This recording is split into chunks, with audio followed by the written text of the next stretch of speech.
Hey there, welcome back to the channel. In this video, I've put together a new collection of interesting stories, so whether you're here to relax, fall asleep, or just listen in the background, this should be a good one.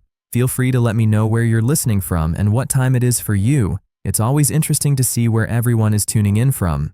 Now, let's start with the first story. It is titled, "We don't need your pocket change. My wife's dad laughed at my offer to help. This is a $50 million business." My wife smirked. I quietly texted my investment manager, "Withdraw all backing from Anderson Holdings." Their emergency board meeting started in 10 minutes. The chandeliers in the Anderson estate dining room cast everything in gold. The silverware, the crystal, the faces of people who'd never known what it meant to count pennies. I sat at the far end of the table, the chair that had become mine by marriage, but never by acceptance, watching my wife Claire laugh at something her father said. The sound was champagne bubbles and country club tennis lessons. The kind of laugh that had drawn me in 5 years ago when I was still stupid enough to believe love could bridge the gap between old money and no money. Michael, Claire's father, Richard Anderson, said my name the way you'd acknowledge a waiter. "Claire tells me, you've been looking at the quarterly reports." I set down my fork carefully. The Filt minin on my plate cost more than my mother's weekly grocery budget used to be back when grocery budgets mattered. There are some concerning trends in the concerning. Richard chuckled, cutting me off. He reached for his wine, a 1982 Chateau Margaux that he'd opened without ceremony. The way other people open bottled water. "That's adorable." Claire's mother, Patricia, smiled that smile. Wealthy women perfect over decades of charity galas and polite dismissal. "Michael, dear, you have to understand. Richard has been running this company since before you were born." "I understand that," I said quietly. "I'm just saying that the real estate division is over-leveraged and the tech acquisition from last quarter." "Pocket change," Richard interrupted, waving his hand. "You're thinking in thousands, son. We think in millions, son." He'd been calling me that for 5 years, and it had never once sounded warm. Claire leaned forward. Her diamond bracelet, an anniversary gift from her parents, not from me. Catching the light. "Honey, maybe we should leave the business, talk to people who understand the business." Something in her tone made me look at her. Really look at her. The woman I'd married had been kinder. Or maybe I'd just been too dazzled by her world to notice the edge beneath the polish. When had that changed? Or had it always been there, hidden behind the country club smile and the promise that love was enough?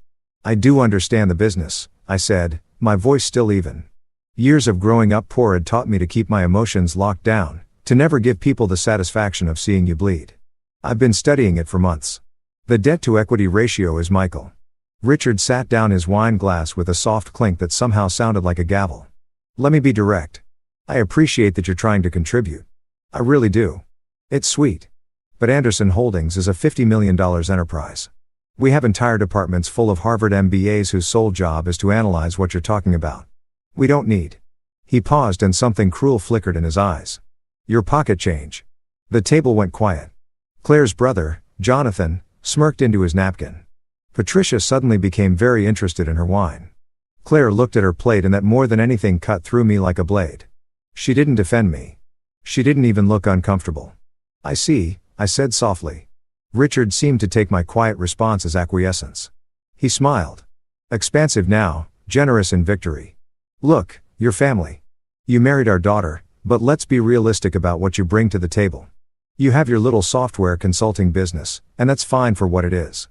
But this," he gestured broadly at the dining room, at the mansion, at the empire he'd built.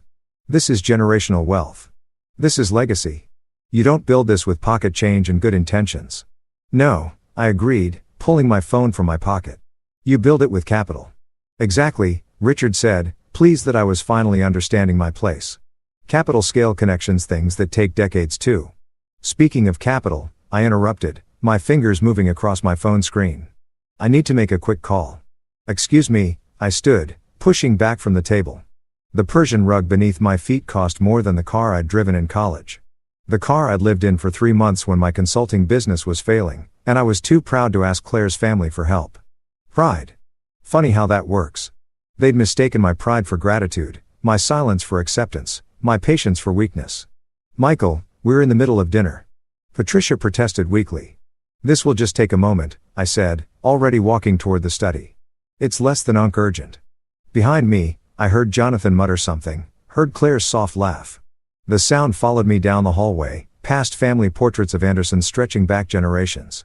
All of them looking down with the same expression Richard had just worn, bemused condescension, the look of people who'd never had to fight for anything. The study was dark wood and leather, old money and carnate. I closed the door behind me and pulled up my contacts. My hand was steady. That surprised me. I thought it might shake. Marcus Chun answered on the second ring. Michael wasn't expecting to hear from you tonight. Marcus, I need you to do something for me. I walked to the window, looking out at the Anderson estate grounds. 15 acres in Connecticut. The pool house was bigger than the apartment I'd grown up in. I need you to withdraw all backing from Anderson Holdings. Everything. Silence on the other end. Then everything. Everything.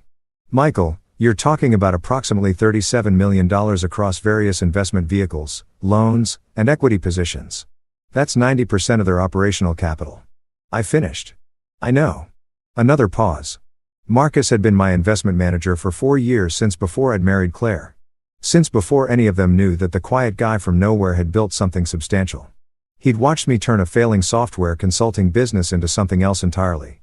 He'd never asked why I kept it quiet. Maybe he understood that some people need to know they can survive on their own.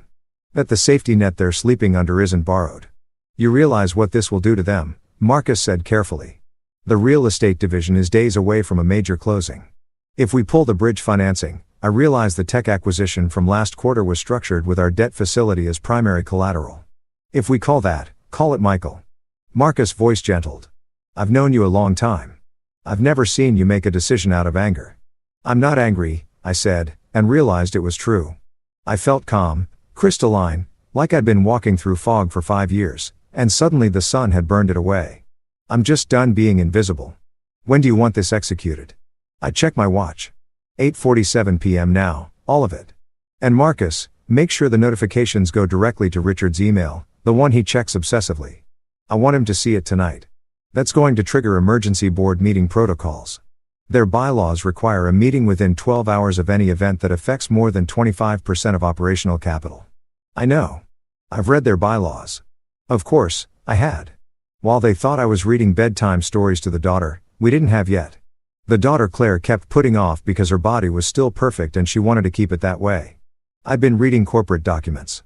While they'd assumed I was watching football in the media room, I'd been analyzing 5 years of financial statements. While they'd smiled at me across dinner tables and called me son and dear and thought I was content to be their charity case, I'd been building a very different kind of empire. It's done, Marcus said. Finally. The paperwork will hit their servers in approximately 15 minutes. Michael, are you sure about this? I've never been more sure of anything. I ended the call and stood there for a moment looking at the study that Richard considered his sanctum. The walls were covered in photographs of business triumphs, newspaper clippings announcing deals, framed stock certificates from companies he'd acquired. There wasn't a single photo of Claire. Not one picture of his daughter, just monuments to himself. When I opened the door, Claire was standing in the hallway. What was that about? She asked. She'd followed me. Or maybe she'd been sent. It was hard to tell anymore where her will ended and her family's began. Business, I said. You don't have that kind of business. Not the kind that pulls you away from dinner with my parents, don't I? Something flickered in her eyes. Uncertainty, maybe. It was foreign on her face, like she tried on a costume that didn't quite fit. Michael, you're being weird. Am I? I walked past her back toward the dining room. I'm just being myself, Claire. Maybe you've never noticed. That's not fair. She said, but there was no heat in it. Just reflexive defense. No, I agreed. It's really not. We returned to the dining room where Richard was holding court telling a story about outmaneuvering some competitor in a deal from the AITAH. Jonathan was laughing on cue. Patricia was smiling her smile. This was their world. Stories about victory, about dominance, about putting people in their place. I sat down and picked up my fork. The Filt Minen was cold now, but I cut into it anyway. 9 minutes. That's how long it would take for the automated systems to process Marcus' instructions, for the capital withdrawals to trigger the emergency protocols, for the emails to start hitting Richard's inbox. As I was saying, Richard continued, not even acknowledging that I'd returned. The key to business is knowing when you have leverage and when you don't. This fellow thought he could. Richard's phone buzzed, then buzzed again. Then started ringing. He frowned, pulling it from his pocket. It's Stevens, he said, referring to his CFO. I need to take this during dinner, Patricia said, throwing me a look that suggested my earlier phone call had been some kind of breach of etiquette that was now infecting her husband. "It must be important," Richard said, standing. He walked to the doorway, phone to his ear. "Stevens, what is it?" I watched him. I didn't turn away. I wanted to see it. His face went from annoyed to confused to something I'd never seen before on Richard Anderson's face. "Afraid? What do you mean withdrawn?" His voice pitched higher. "All of it. That's impossible. The credit facility alone is." He listened and I watched the color drain from his face. 37 million. Who authorized? He turned slowly, his eyes finding mine across the room. I held his gaze. I didn't smile. I didn't gloat. I just looked at him the way he'd looked at me for 5 years, like he was something small that didn't quite matter. "I'll call you back," Richard said quietly into the phone. He ended the call with a shaking hand. "Richard." Patricia's voice carried a tremor of concern. "What's wrong?" "Someone just pulled all of Peterson Holdings' investment capital from our company, Peterson Holdings. That's what Marcus called our primary investment vehicle. It was buried under 3 layers of LLC structures and trust arrangements. The name Peterson was my mother's maiden name. The grandmother who'd raised me in a 2-bedroom apartment and taught me that dignity didn't have a price tag and revenge was a dish best served cold. Peterson Holdings." Jonathan frowned. "That's the primary capital facility for the real estate division. But they've never their silent partners. They don't interfere with, they just interfered," Richard said. His eyes never left mine. $37 million withdrawn. All of it. Claire's hand went to her mouth. "But that's Daddy. That's most of." "I know what it is." Richard snapped. Then softer, still staring at me. "Who owns Peterson Holdings?" The question hung in the air like chandelier light. Beautiful and sharp. "Michael." Claire's voice was small. You don't know anything about this, do you?" I set down my fork carefully, the same way I'd set it down earlier when Richard had interrupted me. When he called my concerns pocket change, when he'd smiled at me like I was a child who didn't understand grown-up things. "Actually," I said quietly, "I own Peterson Holdings along with several other investment vehicles that you're about to become very familiar with." The silence that followed was the most expensive sound I'd ever heard. You need to understand something about poverty to understand what happened next. Real poverty.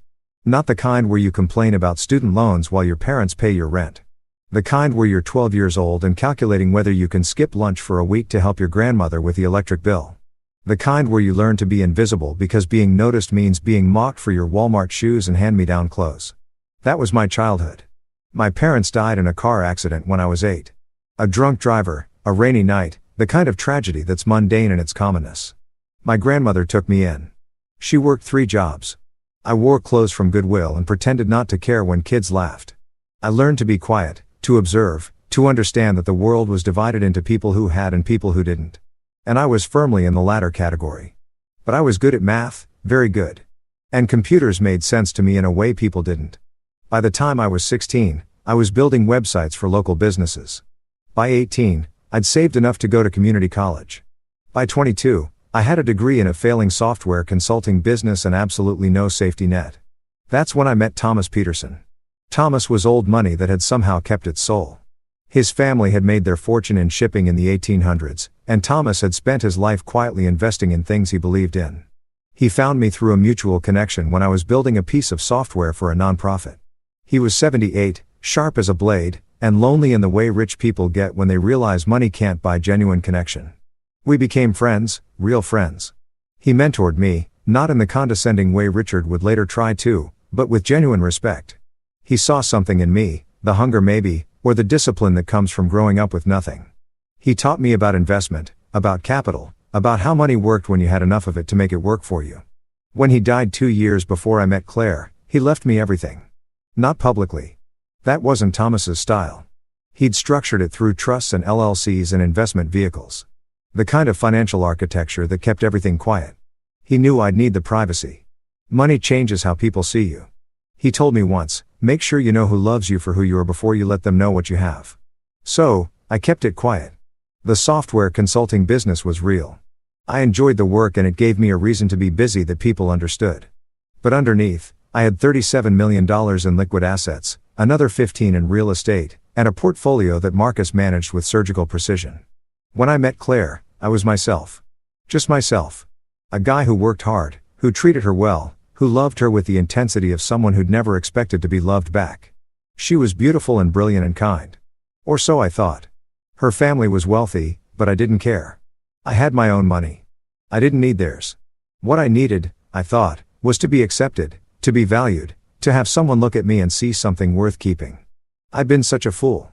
You own Peterson Holdings, Richard repeated slowly.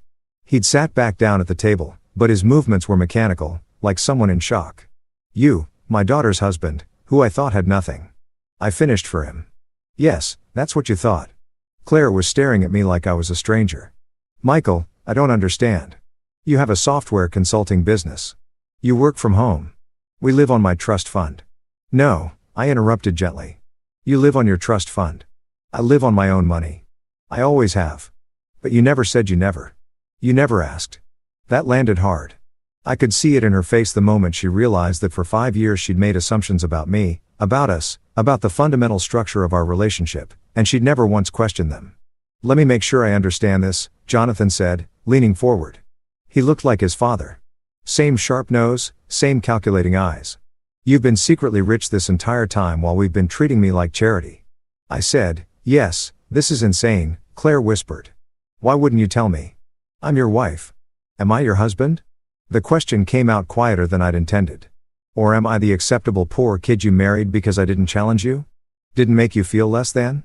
Didn't compete with daddy's money? That's not fair, she said, her voice cracking. Isn't it? I looked around the table.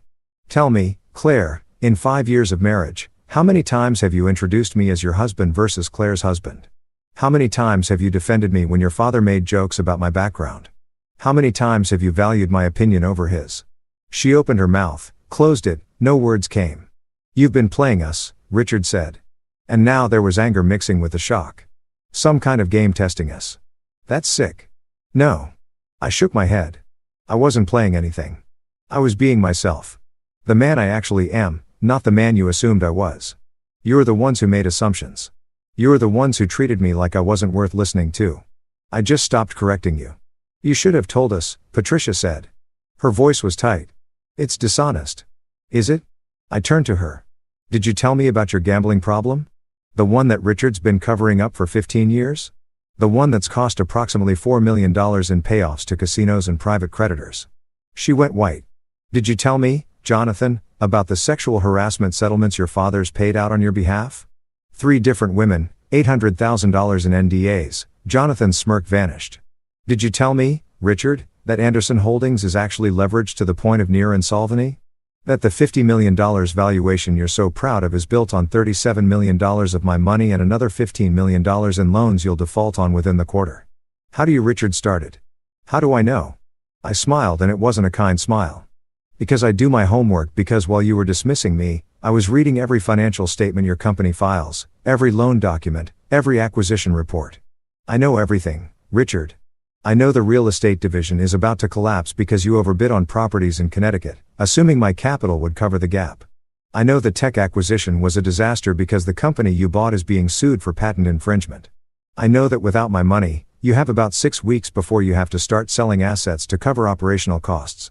The silence was absolute, and I know, I continued, my voice dropping lower, that you're not actually successful businessmen. You're just wealthy. There's a difference. Success requires building something. You inherited something and slowly bled it dry while pretending you were geniuses. Richard stood up so fast his chair fell backward. You have no right. I have every right. I stood too, but slowly, calmly. I have the right of someone who was treated like nothing. The right of someone who sat through 5 years of quiet mockery and condescension. The right of someone whose wife just sat there and let her father call his concerns pocket change. Michael. Claire reached for my hand. I stepped back. Michael, please. We can fix this. We can. Can we? I looked at her. Really looked at her. When had she stopped being the woman I'd fallen in love with? Or had I just been too desperate for acceptance to see who she really was? Can you fix the way you introduced me to your friends? The way you always apologized for my clothes, my car, my background. The way you suggested I let your father handle our finances because you assumed I didn't understand money. I was trying to help, she whispered. No. You were trying to manage me to make me fit into the slot you assigned me. The poor but sweet husband who was lucky to marry up. That's not. It is. I pulled out my phone again. Marcus just sent me the emergency board meeting notification. It's scheduled for 11 p.m. tonight. I checked my watch 1 hour and 7 minutes from now. All board members are required to attend when there's a capital event of this magnitude. You can't do this, Richard said. His voice was shaking. You're destroying us over what? Hurt feelings. Because I made a joke about pocket change. No, I said quietly. I'm doing this because you made it clear that you see me as less than. Because my wife agrees with you. Because I've spent 5 years trying to earn something that was never going to be given. Respect. Basic human respect. I respect you, Claire said desperately. Do you? I turned to her fully now. Then answer this honestly. If I had told you on our first date that I was worth $50 million, would you have loved me the same way? She hesitated. It was only a second, barely a breath, but it was enough. That's what I thought. I said softly. Michael, you're not being fair. You lied to me. I never lied. I just didn't advertise my bank balance. There's a difference. It's the same thing, is it? I picked up my phone. Then why did you lie to me about the prenup? She froze. Oh, yes, I said. I found that, too. The one your father had drawn up that you never gave me to sign. The one that's sitting in his office safe. The one that would have protected your family's assets in case we divorced. Except you didn't need me to sign it because you all assumed I had nothing worth protecting. You didn't even think I was worth the paperwork. Richard's jaw clenched. That was standard precaution. It was an insult. I cut him off. You didn't even think I warranted the respect of a legal document. I was that far beneath you. This is my fault, Claire said suddenly. This is all my fault. I should have. Michael, I'm sorry. I'm so sorry. Please. We can fix this. You can reinvest the money. Daddy will apologize. We all will. We'll treat you differently. Please. You'll treat me differently because you know I have money now, not because you realize I deserve to be treated with respect all along. That's not true, isn't it? I walked toward the door behind me. Chairs scraped as they all stood. Where are you going? Claire's voice pitched toward panic. Home. My home. The apartment I've been keeping in Manhattan. The one you didn't know about. You have an apartment in Manhattan, Jonathan said. What else don't we know? Everything that matters, I said. You don't know who I actually am. You've never asked.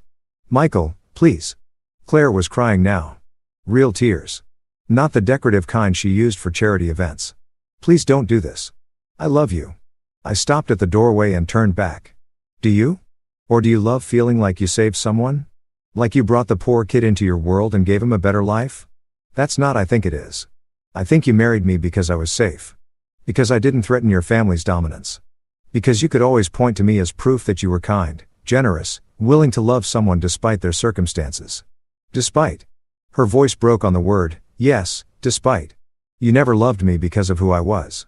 You loved me despite it. Despite my background, despite my lack of pedigree, despite everything that makes me me. That's not true, she whispered. But there was no conviction in it. The board meeting starts in an hour, I said to Richard. You should probably prepare. It's going to be a long night. You're going to destroy us, he said flatly. Over what? Pride. No, I said I'm going to let you sink or swim on your own merit without my money propping you up, without my capital covering your mistakes.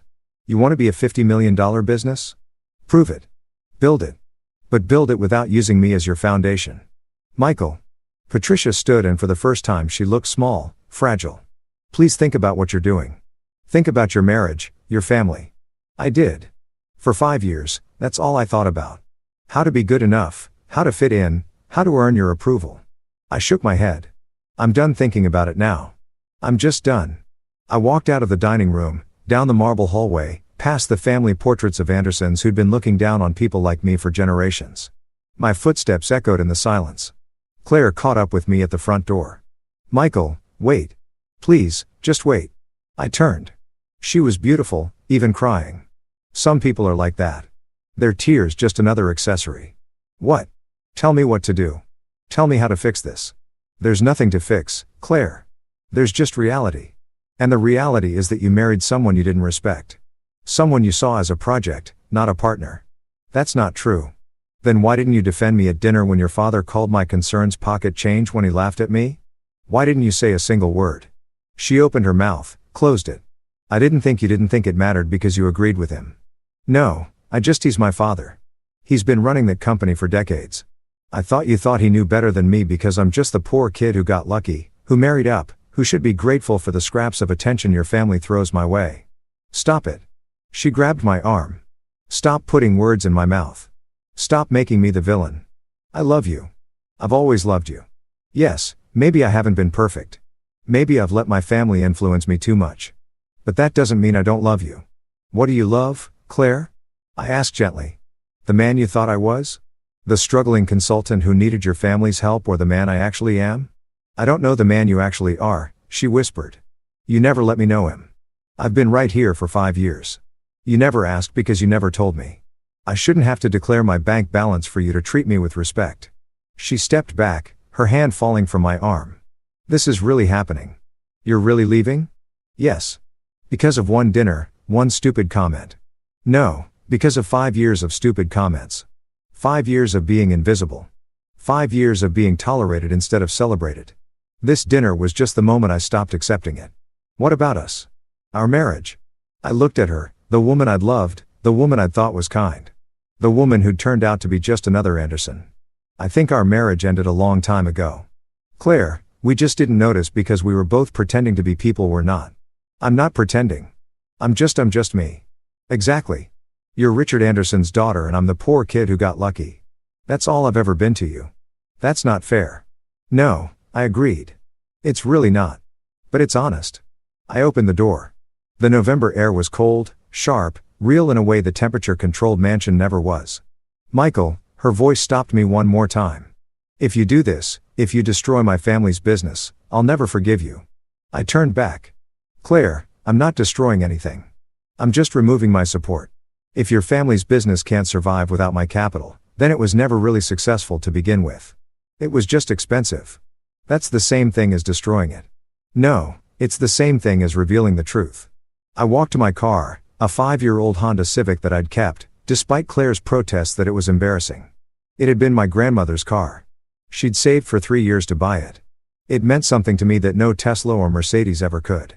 As I drove away from the Anderson estate, my phone started ringing. Richard, then Jonathan, then Claire, then Richard again. I let it ring. Behind me, the mansion glowed like a jewel box, beautiful and empty. I had an hour before the board meeting would start. An hour before Richard and his executives would gather to discuss the capital event that was going to change everything. An hour before they'd have to face the reality that their $50 million business was built on foundations they didn't control. I wasn't going to that meeting. I didn't need to. Marcus would handle the legal requirements, the paperwork, the transition. My role was done. I'd removed the mask. I'd stopped being invisible. Now they'd have to figure out how to survive without the pocket change they'd been standing on all along. The Manhattan apartment was quiet in a way the Anderson estate never was. Their silence was performance. The hushed reverence of wealth broken by the careful clink of crystal and the rehearsed laughter of people who'd never had to be genuine. This silence was real. Just me and the city lights stretching out beyond floor-to-ceiling windows. 30 stories above the noise. I bought this place 3 years ago. 1 bedroom, 1 bathroom, but the location was prime Soho, and the view was worth every penny of the $3.2 million I paid. Claire didn't know about it. No one did. It was mine in a way nothing else in my life had been. Not shared, not compromised, not subjected to someone else's aesthetic preferences or family traditions. I poured myself a whiskey, Pappy Van Winkle, 23 year. The kind of thing Richard would have shown off to dinner guests. I drank it alone, watching my phone light up with calls I didn't answer. The board meeting would be starting now. I imagined Richard at the head of the conference table, his CFO Stevens beside him, the other board members, hand-picked newsmen who'd rubber-stamped every decision for years, trying to understand how their world had just collapsed. My phone buzzed with a text from Marcus. Meeting started. All notifications delivered. Do you want updates? No. I typed back. Just handle the logistics. I trust you. 3 dots appeared then. Michael, are you okay? I stared at that question for a long moment. Was I okay? I'd just blown up my marriage. I destroyed my father-in-law's business. I'd revealed secrets I'd kept for 5 years.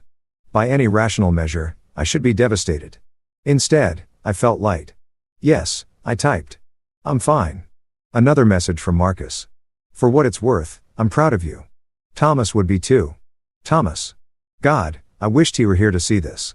He'd warned me about the Andersons when I first started dating Claire. Not directly. That wasn't his style, but with gentle questions. Are you sure she sees you, Michael? The real you? At the time, I thought I knew what he meant. Now I understood. My phone rang again. Claire's mother this time. I almost answered. Patricia had always been kinder to me than Richard, though kindness from her was still edged with condescension. But what would I say?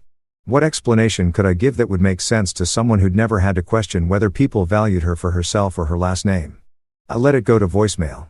The whiskey burned going down. Smooth and expensive and meaningless. That was the thing about money. The thing Thomas had tried to teach me and I'd learned the hard way. It didn't change anything fundamental.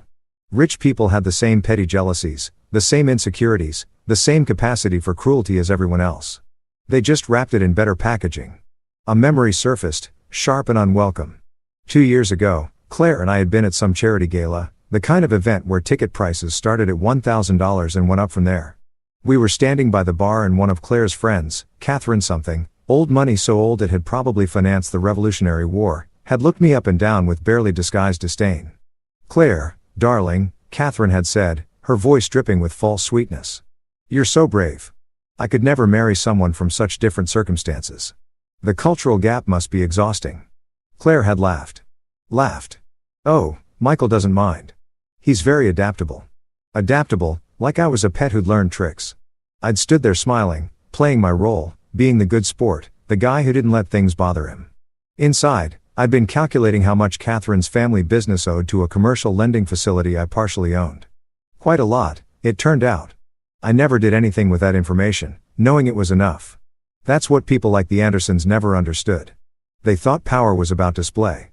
The mansion, the cars, the clothes, the obvious markers of wealth. But real power was quiet. It was knowing things, having leverage, being underestimated.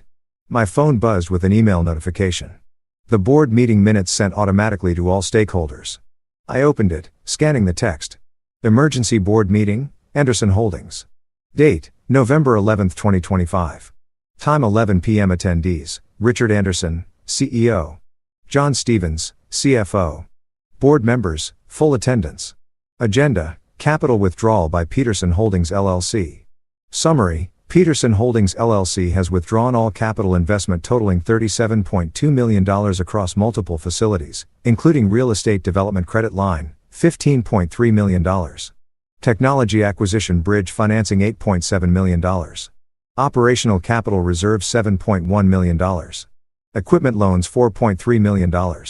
Working capital facility $1.8 million. This withdrawal triggers default clauses on $12.4 million in third-party loans that were cross-collateralized against Peterson Holdings facilities. Immediate impact. Company faces approximately $49.6 million in immediate obligations with $8.1 million in available liquidity. Discussion. CEO Anderson reported that the withdrawal was unexpected and without prior notification. Attempts to contact Peterson Holdings representatives have been unsuccessful. The company's identity verification revealed Peterson Holdings is a private investment vehicle owned by Michael Peterson Anderson. Board action items. Attempt negotiation with Peterson Holdings for capital reinvestment. Explore emergency financing options. Initiate asset liquidation planning. Prepare for potential bankruptcy filing. Schedule emergency shareholder meeting for November 13, 2025. And I closed the email. Peterson Anderson. They'd used my full legal name, the one I'd taken when I married Claire, adding her family name to mine. At the time, I thought it was romantic. Now it just looked like another way I tried to fit myself into their world. Another call. Claire again. This time I answered. "Michael." Her voice was raw, stripped of its usual polish. "Michael, please. You have to stop this." "I'm not doing anything, Claire. I withdrew my investment. That's my right. You're destroying us. You're destroying my family." "No, I'm just removing myself from the equation. If your family's business was built on solid ground, my withdrawal wouldn't matter this much." "That's semantics." She was crying hard now. "You knew. You knew exactly what pulling that money would do. You did it on purpose."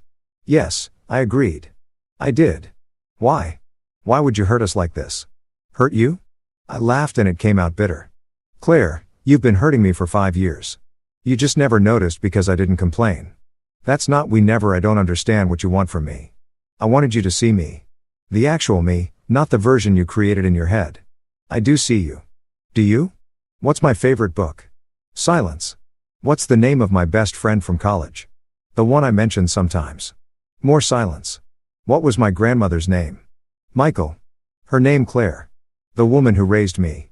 Who I talk about all the time. What was her name? I don't. This isn't fair. You're testing me. Her name was Helen Peterson, and she died 6 months before I met you. She worked 3 jobs to raise me. She taught me about dignity and self-respect and never taking from people who think they're better than you. She's the reason I am who I am. And you never bothered to remember her name. I could hear Claire sobbing on the other end of the line. You want to know what's really sad? I continued, my voice soft. I can tell you everything about you. I know your favorite childhood memory. The summer you spent in the Hamptons when you were 12 learning to sail. I know you're allergic to shellfish, but you eat it anyway at parties because you don't want to be difficult. I know you sleep on the left side of the bed because that's where your childhood bedroom window was and you liked watching the morning light. I know you, Claire. I paid attention. I cared. But you never bothered to know me because you thought you already understood what I was. Poor grateful. Lucky to be here. Stop it, she whispered. Please stop. I loved you. I said, I really did. But you didn't love me. You loved the idea of me. The charity project, the feel-good story, the poor kid who married the rich girl and lived happily ever after. That's not true. Then tell me why you're crying, Claire. Are you crying because I'm hurt?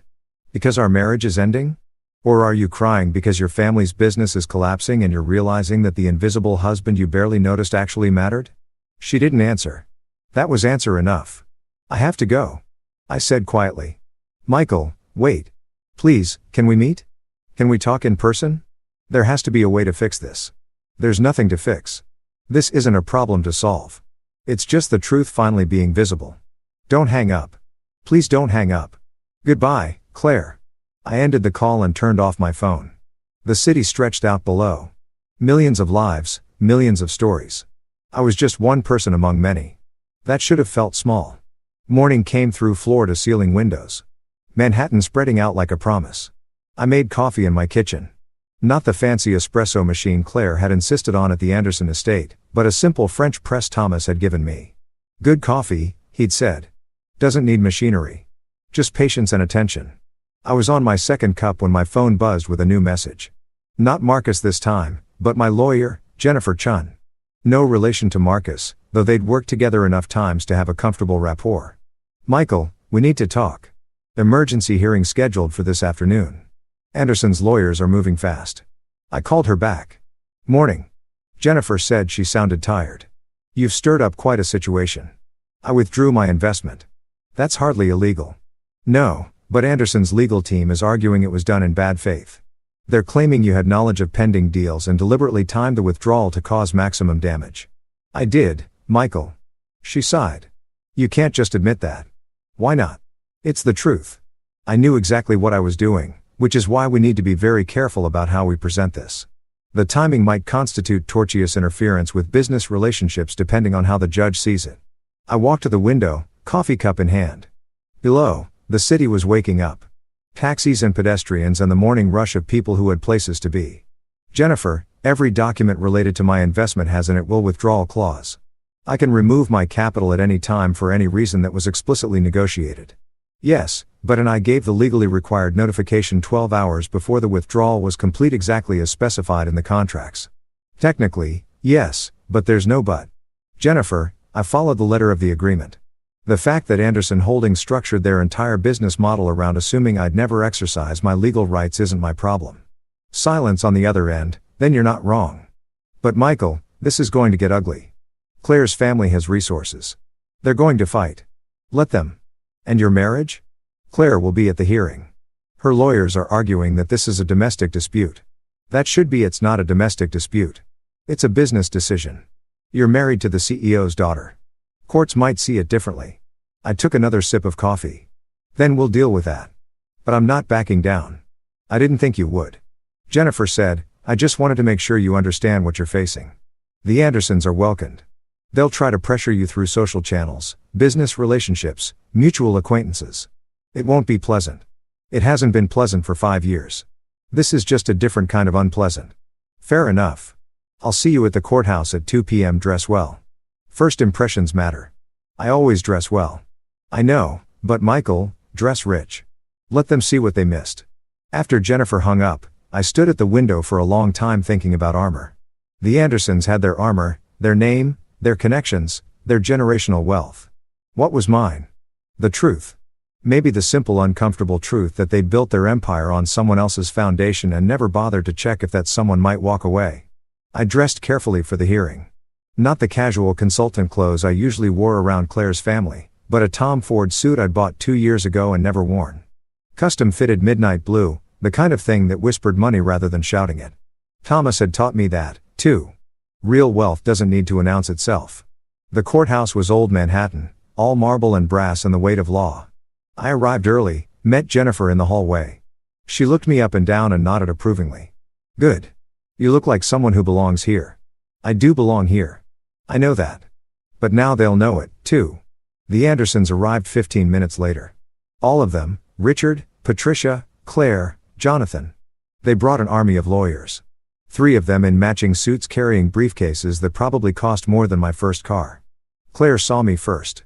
She'd been crying. I could see it in her eyes. The way her makeup was heavier than usual to cover the redness. She started toward me, but Jennifer stepped smoothly between us. Mrs. Peterson Anderson, Jennifer said, her voice professionally polite. Your lawyers should handle all communication at this point. He's my husband, Claire said. I can talk to my own husband. Not an illegal proceeding. You can't. Not without it potentially being used in court. Richard pushed forward, his face red. You son of a, you have any idea what you've done? Yes, I said calmly. I removed my financial support from a failing business. That's what I've done. Failing. We were thriving until you were leveraged to the breaking point, I interrupted. You were one bad quarter away from disaster. My capital was the only thing keeping you afloat. That's not thriving. That's drowning with expensive floaties. One of Richard's lawyers, a silver-haired man who screamed Ivy League, put a hand on Richard's shoulder. Mr. Anderson, please. Let's save it for the hearing. We filed into the courtroom. The judge was a black woman in her 50s, Judge Martinez, with sharp eyes that missed nothing. She looked at both sides with the expression of someone who'd seen every kind of and had no patience for any of it. This is an emergency hearing regarding the withdrawal of investment capital, Judge Martinez said, her voice cutting through the murmurs.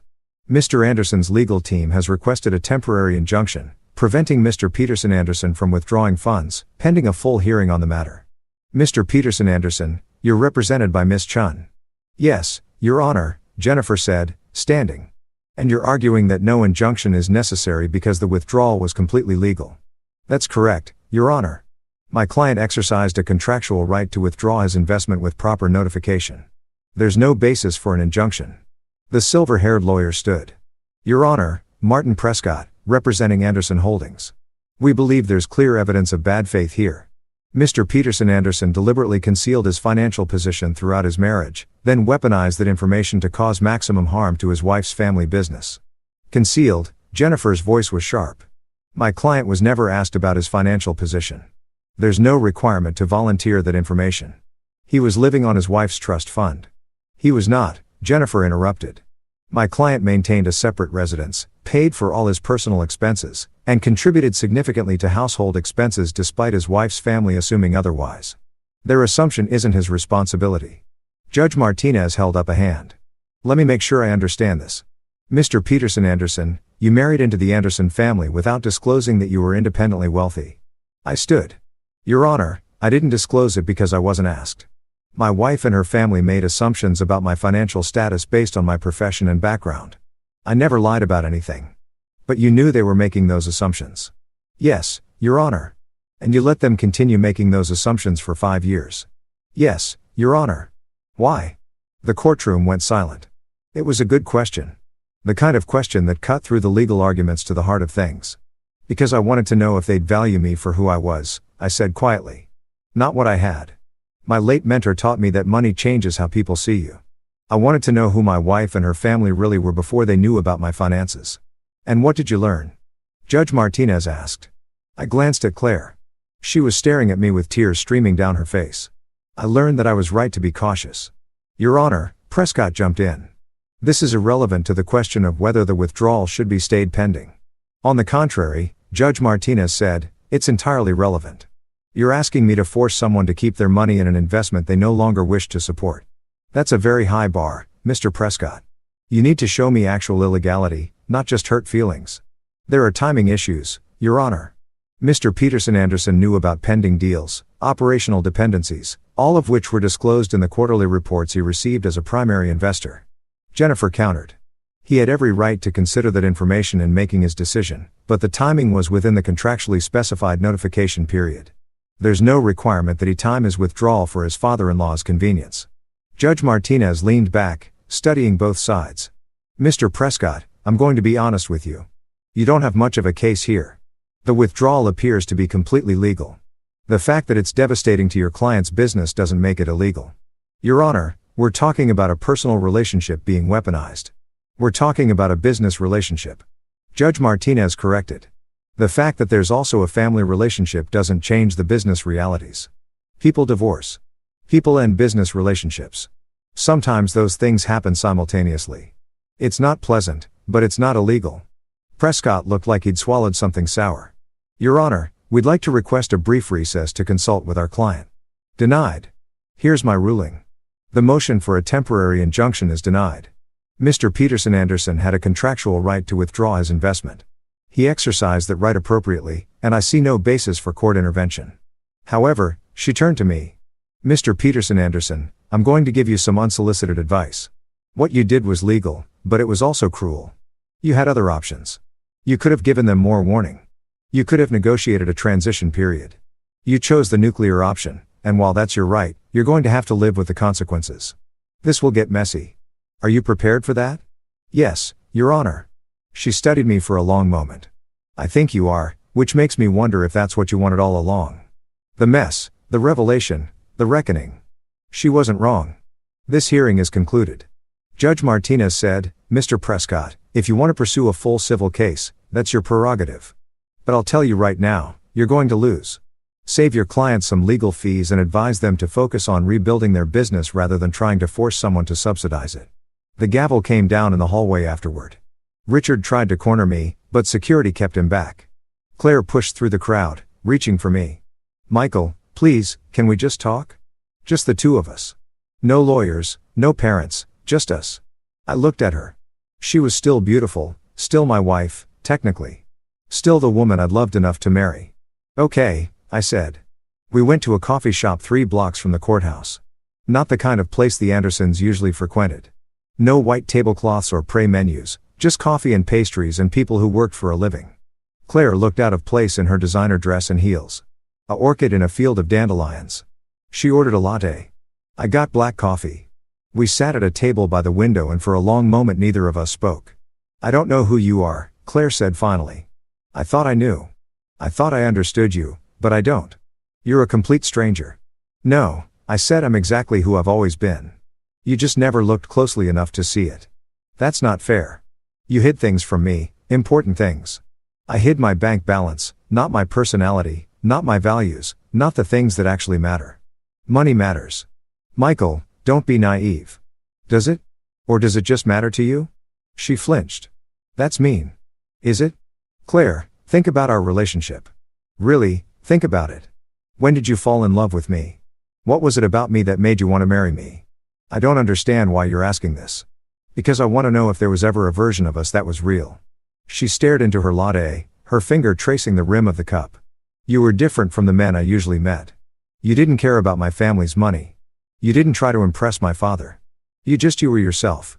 It was refreshing. Refreshing? I repeated like I was an interesting menu choice. Don't do that. Don't twist my words. I'm not twisting them. I'm hearing them clearly for the first time. I leaned back. You liked that I didn't care about your money because it meant you could feel generous. You could be the one with power, the one bestowing favor. You liked that I didn't try to impress your father because it meant I wasn't competition. I was safe, non-threatening, a pet that wouldn't bite. That's horrible, she whispered. Is it wrong? She looked up at me, tears streaming down her face. I did love you. I do love you. Maybe I didn't love you perfectly. Maybe I made mistakes, but I love you, Michael. Doesn't that count for something? What do you love? Specifically, name 3 things about me that don't involve how I make you feel. What? 3 things about me, not about us, not about how I treat you, not about what I do for you.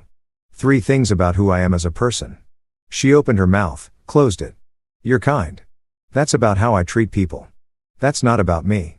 Try again. You're smart. Generic. Try again. This is cruel, Michael. You're being deliberately cruel. I'm being honest. You can't name 3 things about me because you never paid attention. You love the idea of me. The story you got to tell about the kind, generous, rich girl who married below her station and made it work. But you never loved me. Stop it. She slammed her hand on the table, drawing looks from other customers. Stop telling me what I feel. You don't get to decide that. You're right. I don't. But I do get to decide that it's not enough. Whatever you feel, love, affection, habit, it's not enough for me anymore because of money. Because I didn't know you were rich. No, because you didn't care enough to really know me at all. The money is just how it became obvious. So what now? Her voice was hard. You destroy my family. You blow up our marriage. You ride off into the sunset feeling morally superior. I'm not destroying anything, Claire. I'm removing myself from a situation where I wasn't valued. Your family's business problems are just the consequence of them building on a foundation they didn't own. That's the same as destroying it. No, it's the same as revealing how unstable it already was. She laughed bitterly. You sound like my father. That same cold calculation, that same ability to reduce everything to logic and ledgers. Maybe that's why he underestimated me. He saw someone different on the surface and assumed I couldn't be like him underneath. So, you like him? Cold. Ruthless. No, I'm practical. There's a difference. Your father is ruthless because he enjoys power. I'm practical because I refuse to be a victim. A victim, she repeated. You married into wealth and privilege, and you think you're a victim. I married into a family that treated me like I should be grateful for the privilege of being tolerated. Yes, Claire. I was a victim of condescension, of assumption, of casual cruelty that you people don't even recognize as cruelty because you've never experienced the alternative. You people, she said, listen to yourself. You're talking about me like I'm the enemy, aren't you? I asked softly. Be honest. If I reinvest the money, if I fix your family's business, what changes? Do you suddenly see me differently? Does your father respect me, or do we go back to exactly how things were? Except now you're all nervous that I might pull the plug again. She was silent for a long moment, then so quietly, I almost couldn't hear it. I don't know. That's the most honest thing you've said to me in 5 years. I hate you right now, she said. I hate what you're doing. I hate that you're right. I'm sorry. Are you? You seem pretty satisfied with yourself. I'm not satisfied. I'm sad. This isn't what I wanted, Claire. I wanted a real marriage, real partnership, real respect. I tried for 5 years to earn it. But you can't earn something that should be freely given. So that's it. We're done. I think we've been done for a while. We just didn't admit it. She wiped her eyes, smearing her mascara. For the first time since I'd known her, she looked genuinely messy. Human, what happens now? You go back to your family. You figure out how to save the business or you don't. You move on with your life. And you? I do the same just like that. 5 years of marriage and you can just walk away, can't you? She looked at me. Really looked at me and something shifted in her expression. Recognition maybe or resignation. Yes, she said finally. I think I can. Then we agree on something. She stood up, gathering her purse. My lawyers will be in touch about the divorce. I'll make it easy. You can have everything that's legally yours. I don't want the house or the joint accounts or any of it. How generous, she said. But there was no bite in it. Just exhaustion. It's not generosity. It's self-preservation. I don't want anything that comes with strings attached to your family. They'll hate you forever. You know, my father, my mother, Jonathan, they'll make sure everyone knows what you did. Let them. Their opinion stopped matching to me the moment your father called my concerns pocket change. She paused at the door, looking back. For what it's worth, I am sorry. Maybe I didn't love you the right way. Maybe I took you for granted, but I never meant to hurt you. I know, I said. That's the worst part. You hurt me without even noticing. She left through the coffee shop window. I watched her get into a car, a Mercedes naturally, and drive away. Just like that, 5 years of marriage ended in a coffee shop that served burnt coffee and day-old muffins. My phone buzzed. Marcus, I assume you're not backing down. You assume correctly. Anderson's lawyers are already putting out feelers about settlement. They want to negotiate a reinvestment agreement. No. You're sure? They're offering significant concessions. Board seat, operational oversight, preferred equity. I don't want any of it, Marcus. I want out. Completely out. Then it's going to get messy.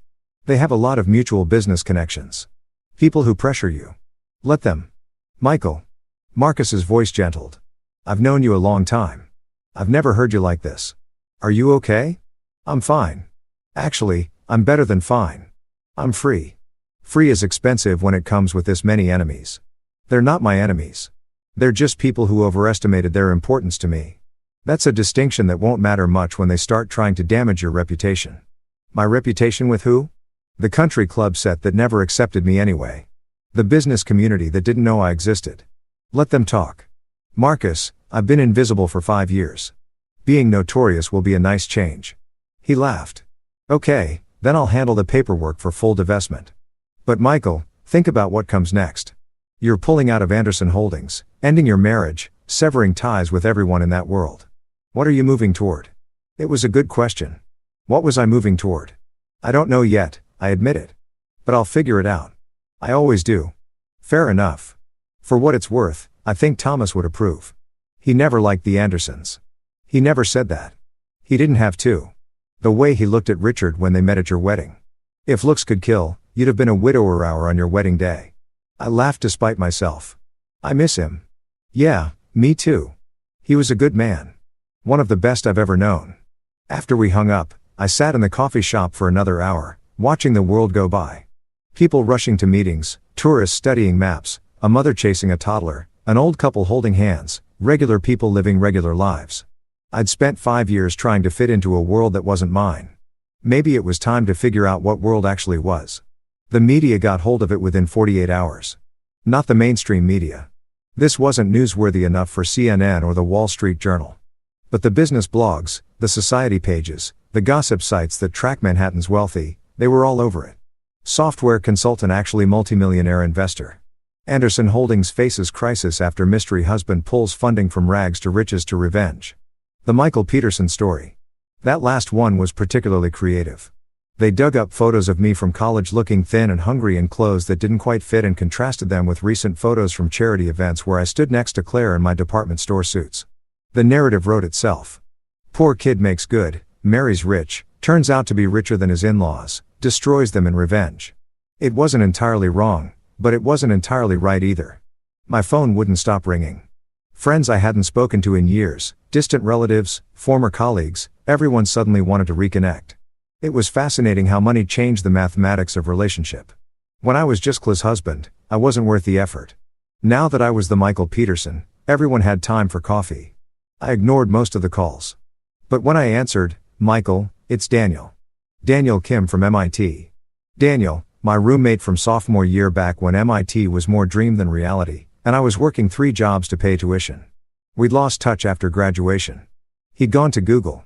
I'd started my consulting business. And our lives had diverged. Daniel, hi. Long time. I saw the news.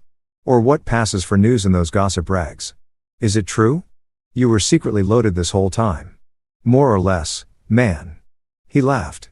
Remember when we used to split ramen packages because they were cheaper that way and you were sitting on millions? I wasn't sitting on millions back then. That came later. Still, this is wild. Everyone from MIT is talking about it. You're like a legend now. I doubt that. No, seriously. The guy who kept it quiet, married into old money, then pulled the rug out when they disrespected him. That's some Count of Monte Cristo. It wasn't about revenge, Daniel, wasn't it? I didn't have a good answer to that. Listen, Daniel continued, I'm not calling to gossip. I'm calling because I could use your brain. I'm starting a new venture, AI-driven financial analysis tools, and I need investors who actually understand the tech. You interested? Maybe send me the prospectus. Will do. And Michael, whatever happened with your wife's family? I hope you're doing okay. I remember how you were about Claire. You really loved her. Yeah, I did. I'm sorry it didn't work out. Me, too. After I hung up, I realized something. Daniel hadn't called me because of the money. Or not just because of the money. He'd called because he remembered who I was before all of this. The guy who'd shared ramen and studied until 3 a.m. and actually gave a about the work, not just the paycheck. Maybe there was a path forward. Not back to the Anderson world, but into something new, something mine. My lawyer, Jennifer, called next. Michael, we need to talk about the divorce proceedings. That was fast. Claire's lawyers are pushing hard. They want this done quickly and quietly. Fine by me. There's going to be significant asset division to work out. Connecticut is an equitable distribution state, which means I know what it means. Give her what she wants within reason. Michael, you're worth approximately $52 million. Within reason, could be $26 million. Then that's what it costs to end the marriage. I'm fine with it. You're fine with potentially giving your ex-wife $26 million. It's not about the money, Jennifer. It never was. It's always about the money, Michael. That's what people don't understand until they have it. Maybe, but I'd rather be poor and free than rich and trapped. You're not going to be poor. Even after the divorce, you'll still have substantial assets. But this is a lot to give up. Only if you think money is the most valuable thing I could lose. I already lost 5 years. I'm not losing any more. She sighed. Okay, I'll negotiate the settlement, but I'm putting some protection in place whether you like it or not. She doesn't get to claim any of your future earnings or business ventures, and the assets that were yours before the marriage stay yours. Fine. And Michael? Claire's family is leaking stories. Nothing actionable, just innuendo. That you manipulated their daughter. That you deliberately set out to destroy them. That the whole marriage was a con. It's ugly. Let them. It's affecting your reputation. Some of the mutual acquaintances are. They're not my acquaintances, Jennifer. They're the Andersons' friends who tolerated me when they thought I was harmless. Their opinion doesn't matter. You sound very zen about this. I'm not zen. I'm just clear. For the first time in 5 years, I know exactly what I want and what I don't want. And what do you want? I want to build something that's mine, not inherited, not married into, not riding on someone else's coattails. Mine. That's very American dream of you. I'm a very American dream kind of guy. She laughed. Okay, I'll handle the settlement. But Michael, one more thing. Anderson Holdings is in serious trouble. They're trying to raise emergency capital, but word is out about the instability. They might go under completely and you have the power to stop it. You could reinvest, save them, be the hero. I'm not interested in being their hero. They had 5 years to treat me with basic respect. They chose otherwise. So, you're really okay watching them fail? I'm okay with letting them succeed or fail on their own merit without me propping them up? That's cold, Michael. No, that's honest. Cold would be actively trying to destroy them. I'm just stepping back. The effect is the same maybe, but the intention matters, at least to me. After Jennifer hung up, I pulled out my laptop and looked at Daniel's prospectus. The AI financial analysis tools were interesting. Using machine learning to detect patterns in market behavior, predict disruptions, analyze risk. It was the kind of thing I would have loved to work on if I hadn't been so busy pretending to be someone I wasn't. I wrote Daniel back. I'm interested. Let's set up a meeting. Then I opened another email. This one from Claire. Michael, I don't expect you to read this, but I need to write it anyway. You were right about all of it. I didn't see you. I didn't value you. I married someone I thought I understood, and I never bothered to look deeper.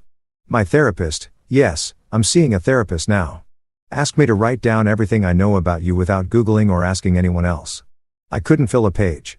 5 years of marriage and I couldn't fill a single page with real knowledge about who you are. That's unforgivable. I know that. I'm not asking for forgiveness. I'm just acknowledging it. My family's business is probably going to fail. Daddy's trying to find emergency investors, but you were right about the fundamentals. We were overleveraged, overextended, living on borrowed capital, literally and figuratively. Part of me hates you for pulling the rug out, but the bigger part knows you just removed the rug you've been lending us. We were standing on your foundation and calling it ours. That wasn't fair to you. I don't know if you'll ever read this. Maybe you deleted it as soon as you saw my name. But I wanted you to know I'm sorry. I'm genuinely deeply sorry for not seeing you, for not valuing you, for being the kind of person who needed to lose something to appreciate what it was worth. I hope you find whatever you're looking for. I hope you build that thing that's yours. And I hope maybe someday you can forgive me. Claire. I read it twice. Then a third time. It was the most honest thing she'd ever said to me, and it came too late to matter. But I wrote back, Claire, I do forgive you. Not because what you did was okay, but because holding on to anger doesn't serve me. You weren't malicious. You were just careless with someone who deserved your care. I hope your family's business survives. I really do. Not for your sake or your father's sake, but because there are employees who depend on it. People who did nothing wrong and don't deserve to lose their jobs because of poor management. But I can't save it for them. That's not my responsibility. It was never my responsibility. I hope you find someone who you actually see, who you value for themselves, not for what they represent or how they make you feel. You deserve that. Everyone does. But I can't be that person for you. I don't think I ever was. Good luck with everything, Michael. I hit send and closed the laptop. Outside my window, the sun was setting over Manhattan, painting the sky in oranges and purples. Tomorrow, I'd meet with Daniel about his new venture. I'd sign the divorce papers. I'd start building something new. But tonight, I just watched the sunset and felt the weight of 5 years finally lift off my shoulders. 6 months later, I was standing in a different office. Not the Anderson estate, not even close. This was a converted warehouse in Brooklyn, all exposed brick and industrial windows, filled with the sound of keyboards clicking and the low hum of servers.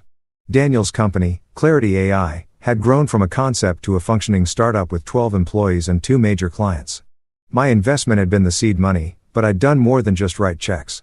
I'd rolled up my sleeves, got back into actual coding, remembered what it felt like to build something real. Michael. Daniel poked his head into the office. I claimed not the biggest one, just a corner with good light. Client presentation in 10 minutes. You ready? Ready. The client was a mid-sized hedge fund looking to improve their risk analysis. Nothing revolutionary, but solid work that paid well. And let us prove our concept.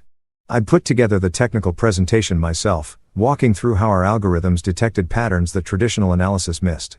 It felt good. Real mine. After the presentation, which went well, we'd probably land the contract. I grabbed coffee with Daniel. You seem different, he said. Lighter maybe. I am.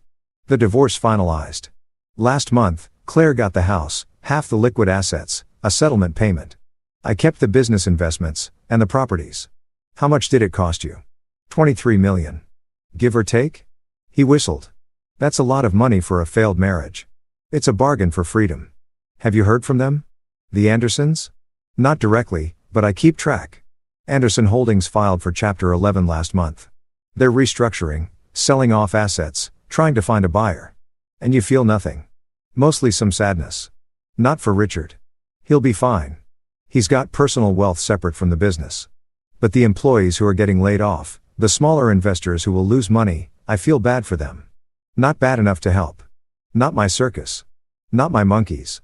They didn't put me in charge of that business. They don't get to make me responsible for its failure. Daniel studied me. You've changed, man. You're harder than you used to be. No, I'm just done being soft in ways that hurt me. There's a difference.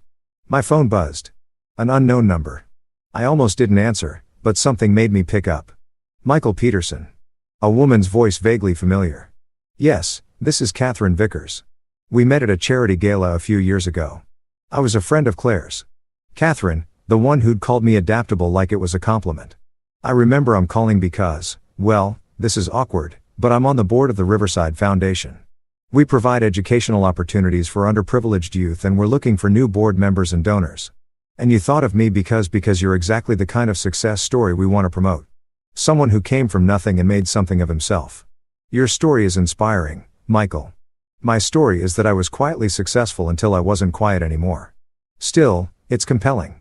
And you have resources now that could help a lot of kids like you used to be.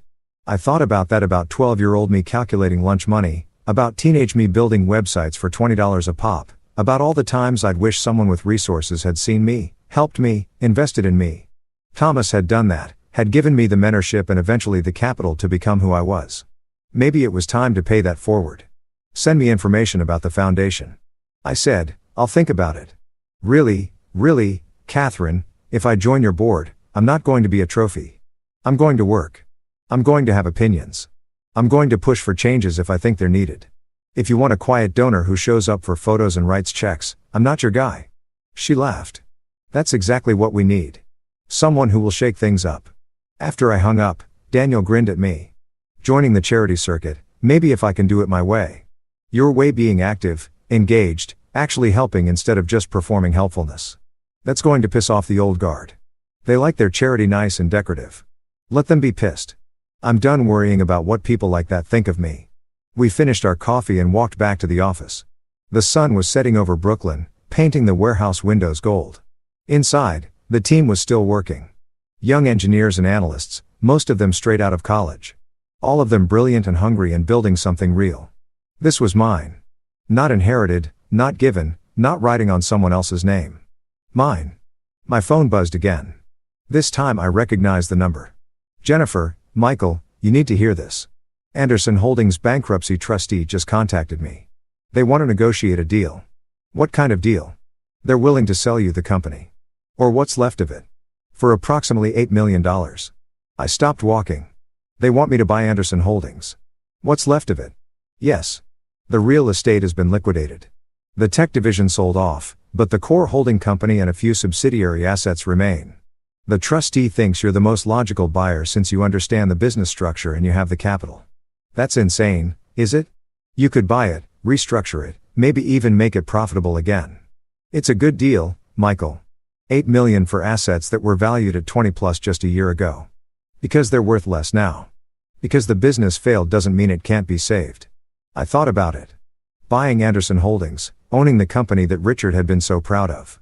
The symmetry was almost poetic. What does Richard think about this? He doesn't have a say. It's a bankruptcy asset. But word is he's furious. He's trying to find other buyers, but no one else is interested. So, I'd be buying it out from under him. Essentially, yes. I walked to the warehouse windows, looking out at Brooklyn. Behind me, my team was building something new, something that mattered. Did I really want to drag myself back into the Anderson world, even as its owner? No, I said finally. No, I'm not interested. Thanks for the heads up, Jennifer, but I'm not buying it. Michael, this is a significant opportunity for someone else. Not for me. I'm done with the Andersons. I'm done with that whole world. Let someone else save them or let the company dissolve. I don't care which. You're turning down a potential bargain acquisition because of personal feelings. I'm turning down a distraction from what I'm actually trying to build. The Anderson Holdings purchase would be revenge dressed up as business. I'm not interested in revenge anymore. I'm interested in building something that matters. That's very mature of you. Don't sound so surprised. She laughed. Fair enough. I'll inform the trustee. And Michael, for what it's worth, I think you're making the right choice. Yeah, me too. The Riverside Foundation office was nothing like I'd expected. No marble lobbies or expensive art. Just a renovated brownstone in Harlem with cheerful chaos spilling out of every room. Kids doing homework. College students mentoring. Volunteers organizing book drives. Catherine met me at the door. She looked different from the last time I'd seen her. Less polished, more genuine. Michael, thanks for coming. Thanks for inviting me. She led me through the building, explaining programs as we walked. We serve about 300 students directly with another 1,000 through our partner programs. Tutoring, college prep, scholarship support, mentorship, everything I wish I'd had when I was growing up. You grew up needing this kind of program. She smiled. The Catherine Vickers you met at that gala was fourth-generation wealth living off trust funds. But my grandfather was the first Vickers to have money. He was a janitor who saved every penny and invested in real estate when Harlem was cheap. By the time I was born, we were wealthy. But he never forgot where he came from. This foundation was his dream. I'm just trying to honor it. We reached a classroom where a dozen teenagers were gathered around laptops, clearly working on some kind of project. A young woman, mid-20s, wearing a Girls Who Code t-shirt was helping them debug something. This is our technology track. Catherine said, we partner with local tech companies to give kids real-world experience. It's our newest program. We're hoping to expand it, but we need funding and expertise. I watched the kids work. One of them, a black girl, maybe 15 years old, was flying through code with the kind of fluency that reminded me of myself at that age. Hungry, focused, smart in a way that school didn't always catch. What's her name? I asked quietly. Jasmine.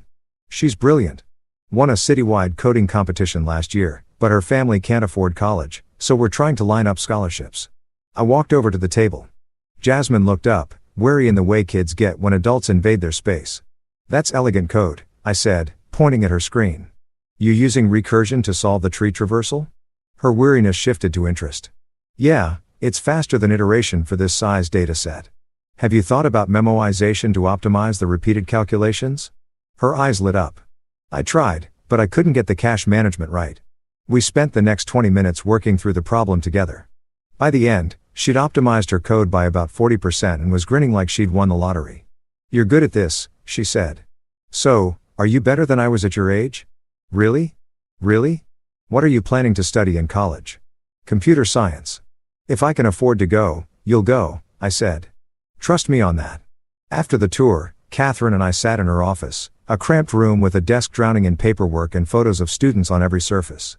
"So," she said, "what do you think? I think you're doing important work. But you're thinking too small." She raised an eyebrow. "Too small? 300 students. That's great, but it's not scalable.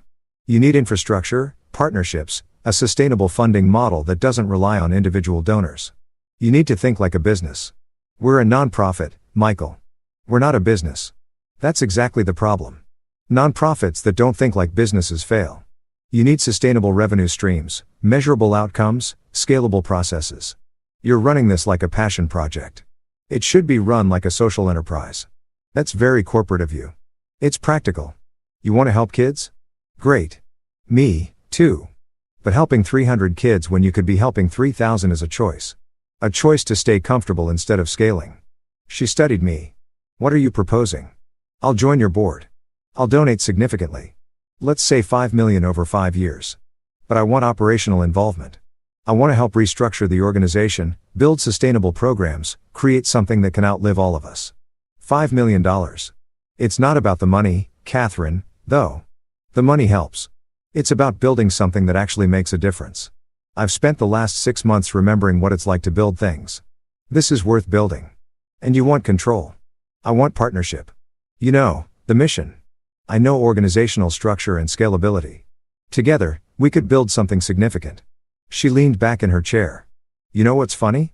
When I called you, I thought you'd write a check and show up for photo ops. I didn't expect this. This real engagement, real commitment. Most wealthy donors want their name on a building and a tax deduction. You're talking about actual work. I've got a lot of time and money and absolutely no interest in vanity projects. This is real. These kids are real. The impact is real. Why wouldn't I work for that?" She smiled. "Welcome to the board, Michael." We shook hands. Over the next 6 months, I threw myself into the foundation with the same intensity I brought to Clarity AI. I hired a management consultant to audit operations. I recruited tech companies to create apprenticeship programs. I personally mentored a cohort of students interested in computer science, including Jasmine, who is now set for a full scholarship to MIT. It felt good. Not like revenge or winning or proving anything, just good. One afternoon, I was in the foundation office reviewing quarterly reports when my phone rang. An unknown number with a Connecticut area code. Against my better judgment, I answered, "Michael." Richard Anderson's voice, older than I remembered. "Tired?" "It's Richard." Silence. I didn't know what to say. "I heard you're working with the Riverside Foundation." He continued, "That you made a significant donation." "I did." That's good. That's a good organization." More silence. "Michael, I'm calling because I owe you an apology." "You don't owe me anything, Richard." "Yes, I do. I owe you an acknowledgement that I was wrong about you. About everything. You tried to tell me the business had problems. You tried to help. And I dismissed you. I mocked you. I treated you like you were nothing. Yes, you did. And you turned out to be right about all of it. The real estate division, the tech acquisition, the leverage, everything you warned about came true. I take no pleasure in that. I didn't expect you would. You're not that kind of person. I should have seen that. Claire should have seen that. We were so busy assuming we knew who you were that we never bothered to actually look. Why are you calling me Richard?" A long exhale. "Because I'm dying." That stopped me. "What?" "Pancreatic cancer. Stage 4. The doctors give me maybe 6 months." "I'm sorry. Are you after everything?" "Yes. I didn't want you to suffer, Richard. I just wanted you to see me, to acknowledge that I mattered. You mattered. You always mattered. I was just too proud and too stupid to admit it." "Okay, that's it." "Okay. What do you want me to say? That I forgive you?" "Fine. I forgive you. That I'll reinvest in what's left of your company?" "That's not happening. I've moved on, Richard. I'm building something else. Something that actually helps people." "I know. I heard about your work with the foundation. It's good work, Michael. Important work. The kind of thing I should have done with my money instead of just accumulating more of it. It's not too late for you to do something meaningful with what you have left, isn't it?" "No, you've got 6 months. That's time. You can still choose how you want to be remembered." He was quiet for so long. I thought he'd hung up then. "Thank you for what?" "For not being the person I treated you as. For being better than I deserved." "I'm not better, Richard. I'm just different. You taught me something important, actually. You taught me that respect isn't about money or status. It's about seeing people as they actually are. Valuing them for their character, not their bank balance. That's a lesson I learned too late. Better late than never. Is it? He laughed bitterly. I'm dying, Michael. My business failed. My daughter divorced, the best thing that ever happened to her. My legacy is a cautionary tale. When was it better that I learned this lesson? Now. Right now. You still have time to be someone different. Someone better. Use it how? However you want. Donate to charity. Make amends with people you've hurt. Spend time with your family actually seeing them. I don't know, Richard, but you have 6 months to figure it out. That's more than some people get. Another long silence. Then will you come to the funeral? When the time comes. I don't know. Maybe. We'll see. Fair enough. Goodbye, Michael. Goodbye, Richard. After I hung up, I sat there for a long time, thinking about endings and beginnings and the strange way life circles back on itself. Richard Anderson was dying. The man who dismissed me, mocked me, treated me like I didn't matter. He was dying, and he'd called to apologize. It didn't undo anything. Didn't change the past, but maybe it changed the future somehow. His future at least. I went back to work on the quarterly report. There was too much to do, too much to build, to spend time dwelling on what couldn't be changed. Richard died 4 months later. I didn't go to the funeral, not out of spite, but because I'd moved beyond needing that kind of closure. Claire sent me an invitation, and I sent flowers. White lees, a simple card for the lessons, wanted and unwanted. Rest in peace. Patricia called me a week after the funeral. Michael, I want to thank you for the flowers. They were lovely. You're welcome. I also wanted you to know that Richard changed his will. 3 months ago, he left a significant portion of his personal estate to the Riverside Foundation. $2 million. I sat up straighter. He what? He said you inspired him. That you showed him what meaningful wealth looked like. He wanted to contribute to that legacy. I don't know what to say. You don't have to say anything. I just wanted you to know he died with some regrets, but he also died trying to be better. That counted for something. Yes, it did. Michael, do you hate us? Me and Claire and Jonathan, do you hate us for how we treated you? I thought about that. Hate was such a strong word, a binding word. No, I said finally. I don't hate you. I don't think I ever did. I was hurt. I was angry, but hate, no, I'm glad. I know I wasn't kind to you. None of us were. We took you for granted. We assumed you should be grateful for our acceptance instead of realizing we should be grateful for yours. Patricia, no. Let me finish. You were good to my daughter. You tried to help our business. You were patient and kind and decent, and we repaid that with condescension. I'm sorry, Michael. I'm genuinely sorry. Thank you. Are you happy now? In your new life? I looked around my Brooklyn office. Through the window, I could see the team working. Daniel explaining something to a new hire, Jasmine, who'd started a summer internship with us. Laughing at something on her screen. Good people doing good work. Yes, I said. I'm happy. I'm glad you deserve that. And Michael, thank you for the lessons you taught us. For being the person who wouldn't accept less than he deserved. We needed to learn that. You're welcome. After we hung up, I sat there thinking about circles and closure and the strange mathematics of forgiveness. I'd started this journey wanting to be seen, to be valued, to matter to people who dismissed me. And I'd ended it realizing that their validation had never been the point. The point was seeing myself clearly, valuing myself appropriately, understanding that I mattered regardless of what they thought. That evening, I met Catherine at the foundation for a board meeting. We'd grown substantially, 1,200 students now, partnerships with 8 tech companies, a new scholarship fund named after Richard Anderson. It wasn't enough yet. It would never be enough until every kid who wanted an education could get one. But it was progress. After the meeting, Catherine and I grabbed dinner at a small Italian place in Harlem. You seem at peace, she said. Different from when I first called you 6 months ago. I am at peace. Is it because of Richard's donation? No. That's generous and it'll help a lot of kids. But that's not it. Then what? I thought about how to explain it. When I pulled my money from Anderson Holdings, I thought I was making a statement, proving a point, showing them they'd underestimated me. And I was, but I was also freeing myself. Not from them, from my need to be validated by them. That was the real prison. Not their condescension, but my need for their approval. That's very zen. It's very honest. I spent 5 years trying to earn something that should have been freely given. When I stopped trying, I realized I didn't actually need it. Do you miss it? The marriage, the life you had. Sometimes I miss the idea of it. The dream of being part of a family, of belonging somewhere. But the reality, no, I don't miss performing for people who'd never really see me. What about Claire? Do you miss her? I miss who I thought she was. But that person never existed. She was a projection, a fantasy I created because I wanted to believe love could bridge any gap. But some gaps aren't meant to be bridged. Some differences aren't about growth or compromise. They're just incompatibility. That's sad, is it? I think it's realistic. Not every relationship is meant to last forever. Some are just meant to teach you something. What did that relationship teach you? That I'm enough. Just as I am. Poor or rich, connected or independent, approved of or dismissed. I'm enough. That's not something the Andersons gave me. It's something I learned by walking away from them. Catherine smiled. Thomas would be proud of you. Yeah, I think he would. We finished dinner and walked out into a warm June evening. Harlem was alive with people and music and the kind of energy that only cities have. I'd grown up in poverty in a place like this. Different city, same hustle, same hunger. But I wasn't hungry anymore.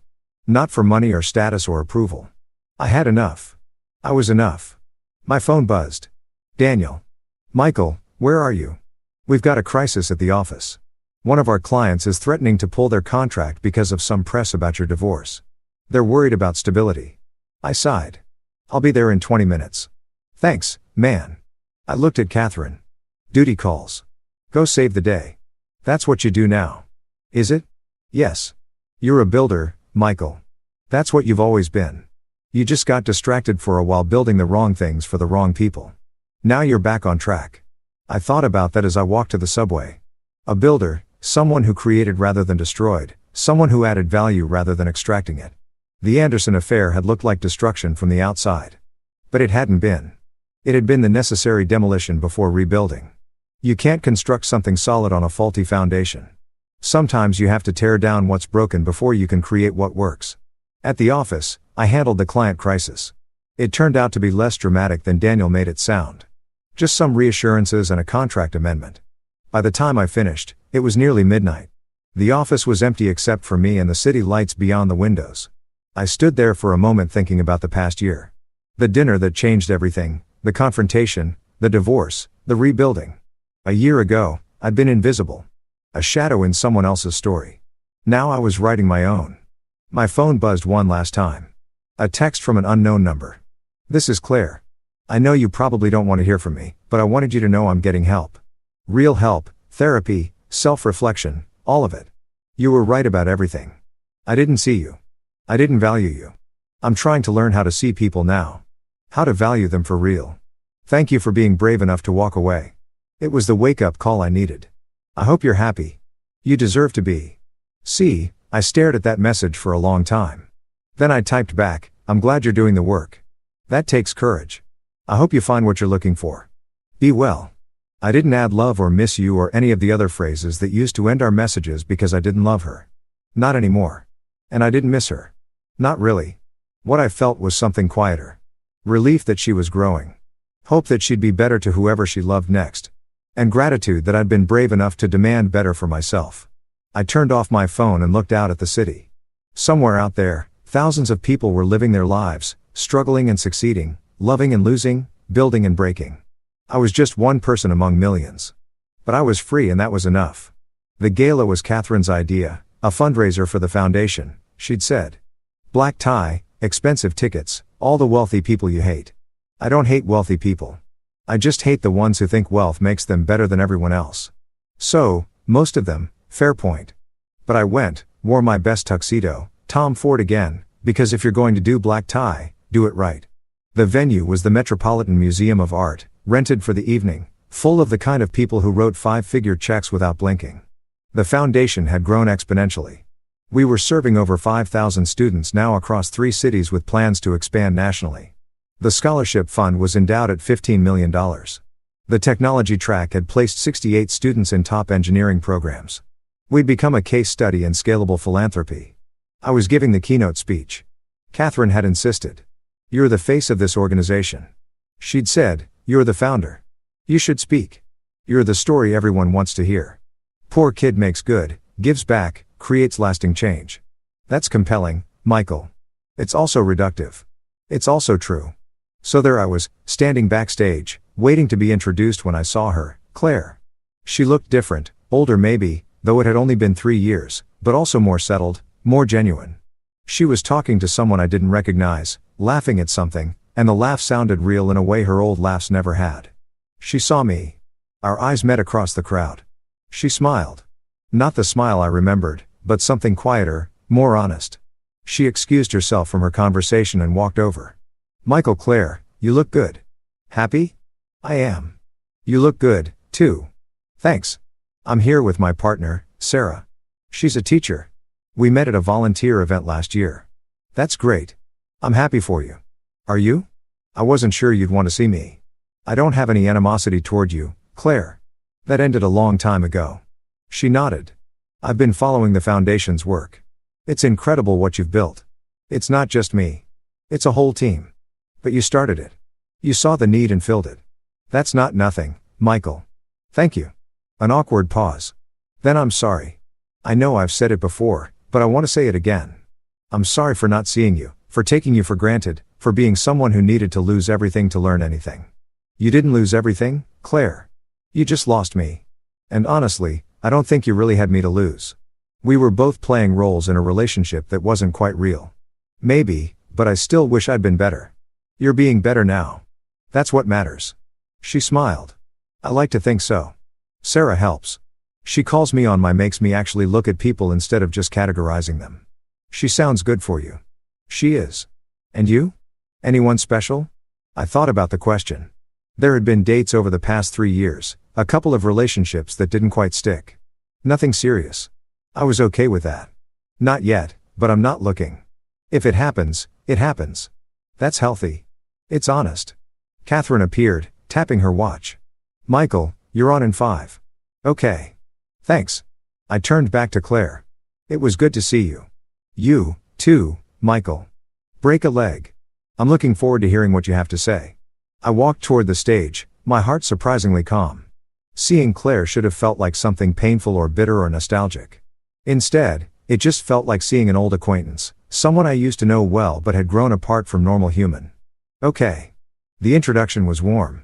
Catherine talking about my work with the Foundation, the impact we'd had, the lives we'd changed.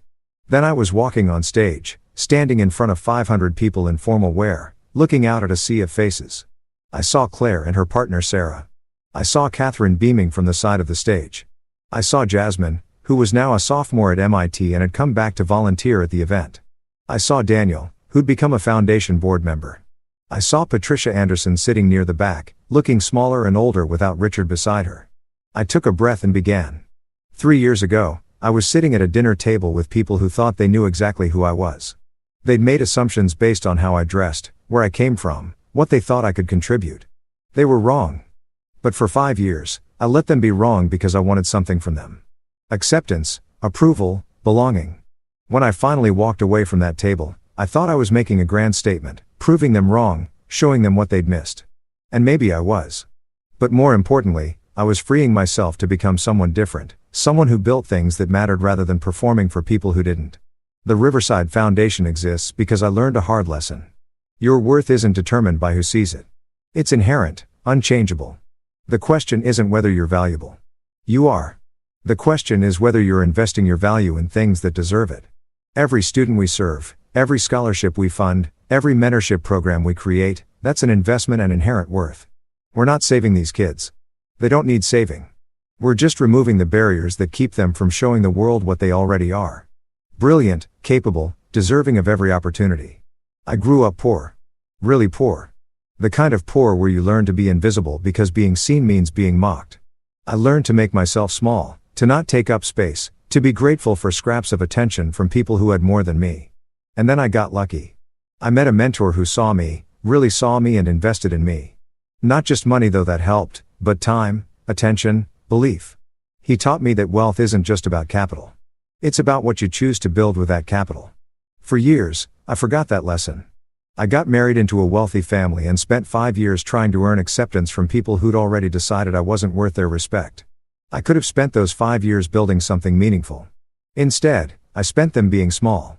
When I finally walked away, when I finally reclaimed my own worth, I had to figure out who I was without the performance, without the mask, without the need for external validation. And I discovered something surprising. I'm a builder. That's what I've always been. I build code. I build companies. I build relationships. I build systems. But I've been building on someone else's foundation according to someone else's blueprint for someone else's approval. The Riverside Foundation is mine. Not in the sense that I own it. It belongs to all of us, to the students we serve, to the community we're part of. But it's mine in the sense that I chose it. I built it. I invest in it every day because I believe in it, not because anyone told me to. Every kid we help is another person who gets to learn what I learned. You don't need permission to be valuable. You don't need acceptance from the right people or admission to the right schools or approval from the right families. You just need opportunity, support, someone who sees you and believes in you and gives you the tools to build your own foundation. Tonight, we're asking you to invest in that belief. Not in saving anyone. These kids don't need saving, but in removing barriers, in creating opportunities, in building a world where worth is recognized rather than having to be proven. I'm not standing here as a success story. I'm standing here as someone who got lucky and who's trying to make sure luck isn't the determining factor for the next generation. These kids are brilliant. They're capable. They just need a chance. Give them that chance. Not because it makes you feel good, though it will. Not because it looks good on your tax return, though it does, but because it's right. Because every person deserves the opportunity to build their own foundation rather than having to perform on someone else's stage. Thank you. The applause was immediate and sustained. I walked off the stage feeling lighter than I had in years. Catherine grabbed me in a hug. That was perfect, she said. Honest and raw and perfect. I just told the truth. That's why it was perfect. The rest of the evening was a blur of conversations, introductions, pledges. By the time the event ended, we'd raised $2.3 million, enough to expand to 2 more cities to fund another 100 scholarships to keep building. I was heading toward the exit when Patricia Anderson caught up with me. Michael, do you have a moment? Of course. We stepped into a quieter corner of the museum, away from the crowds. Your speech was beautiful, she said. Painful, but beautiful. I heard Richard in it. The lessons he taught you, not intentionally, but through his failures. He taught me a lot. Not all of it pleasant. No, but you took those painful lessons and built something meaningful. That's more than most people do with pain. They just pass it on. Is that why you're here? To tell me I handled my pain well. She smiled sadly. No, I'm here because I want to donate significantly. Richard left me quite well off and I've been thinking about what to do with it. I'd like to establish a scholarship fund in his name. Not to absolve him. He made his mistakes and he owned them at the end. But to honor what he should have been, what he could have been if he'd learned these lessons earlier. That's generous, Patricia. It's necessary for me, not for him. I need to believe that our wealth can do some good. That our family's legacy can be more than just what it was. How much are you thinking? $5 million endowed specifically for first-generation college students from working-class backgrounds. Kids like you were kids who shouldn't have to be invisible to survive. I felt something catch in my throat. That would change a lot of lives. Good lives should be changed. We had the resources to do it all along. We just never thought to ask how. We were too busy protecting what we had to think about what we could give. I'll make sure it's used well. I know you will. You always did understand what mattered. We just couldn't see it. She started to walk away, then turned back. Michael, I know this doesn't change anything. Doesn't undo the hurt or the years you spent being dismissed, but for what it's worth. I see you now. I really see you, and I'm sorry it took so long. Thank you, Patricia. That means something. After she left, I stood there for a moment processing. $5 million from the woman whose husband had called my concerns pocket change. The symmetry was almost too perfect. But it wasn't about symmetry. It wasn't about revenge or vindication or proving anything. It was about taking something broken and building something better. I walked out into the New York night. The city stretched out around me, alive and indifferent and full of possibility. 3 years ago, I'd walked out of a different building, away from a different life, not knowing what came next. Now I knew what came next was this. Building, growing, investing in things that mattered. Creating opportunities for people who deserve them. Living honestly instead of performing carefully. My phone buzzed. A text from Jasmine. Saw you on the live stream. That speech made me cry. Thank you for seeing us, for building this, for showing us that our worth doesn't depend on anyone else's recognition. I typed back, thank you for reminding me why this matters. Keep being brilliant. Then I walked home through the city streets, past restaurants and shops and people living their lives. I wasn't invisible anymore, but but I also wasn't performing. I was just present, real enough, and that I realized was exactly what I've been searching for all along. The documentary crew wanted to film in the Anderson estate for the full circle. The director said, "You started there and now the foundation has expanded to serve 10,000 students." That's the story. The story isn't about revenge, I told her. It's about recognizing your own worth. We know, but the setting matters. It's visual metaphor. So, there I was, back in the dining room where it had all started. The house had been sold after Patricia died. She'd left most of her wealth to the foundation, another $7 million that pushed our endowment past $50 million. The new owners had agreed to let us film for a day. The chandelier was the same. The table was different. Everything felt smaller than I remembered. "Tell me about that night," the director prompted. "The dinner where everything changed." I looked at the head of the table where Richard had sat. I came to that dinner thinking I could help. I'd been studying their business for months, seeing the cracks in the foundation. I thought if I could just explain it clearly enough, they'd listen. But they didn't. No, they laughed. Called my concerns pocket change. Made it clear that I didn't matter, my opinion didn't matter, that I was just. I paused, looking for the right word, tolerated. I was tolerated, not valued. And that's when you decided to pull your investment. That's when I decided to stop accepting being invisible. The investment withdrawal was just the mechanism. Do you regret it? The fallout, the business that failed, the marriage that ended? I thought about that. I regret the pain it caused people who didn't deserve it. The employees who lost jobs. The smaller investors who lost money. But do I regret standing up for myself?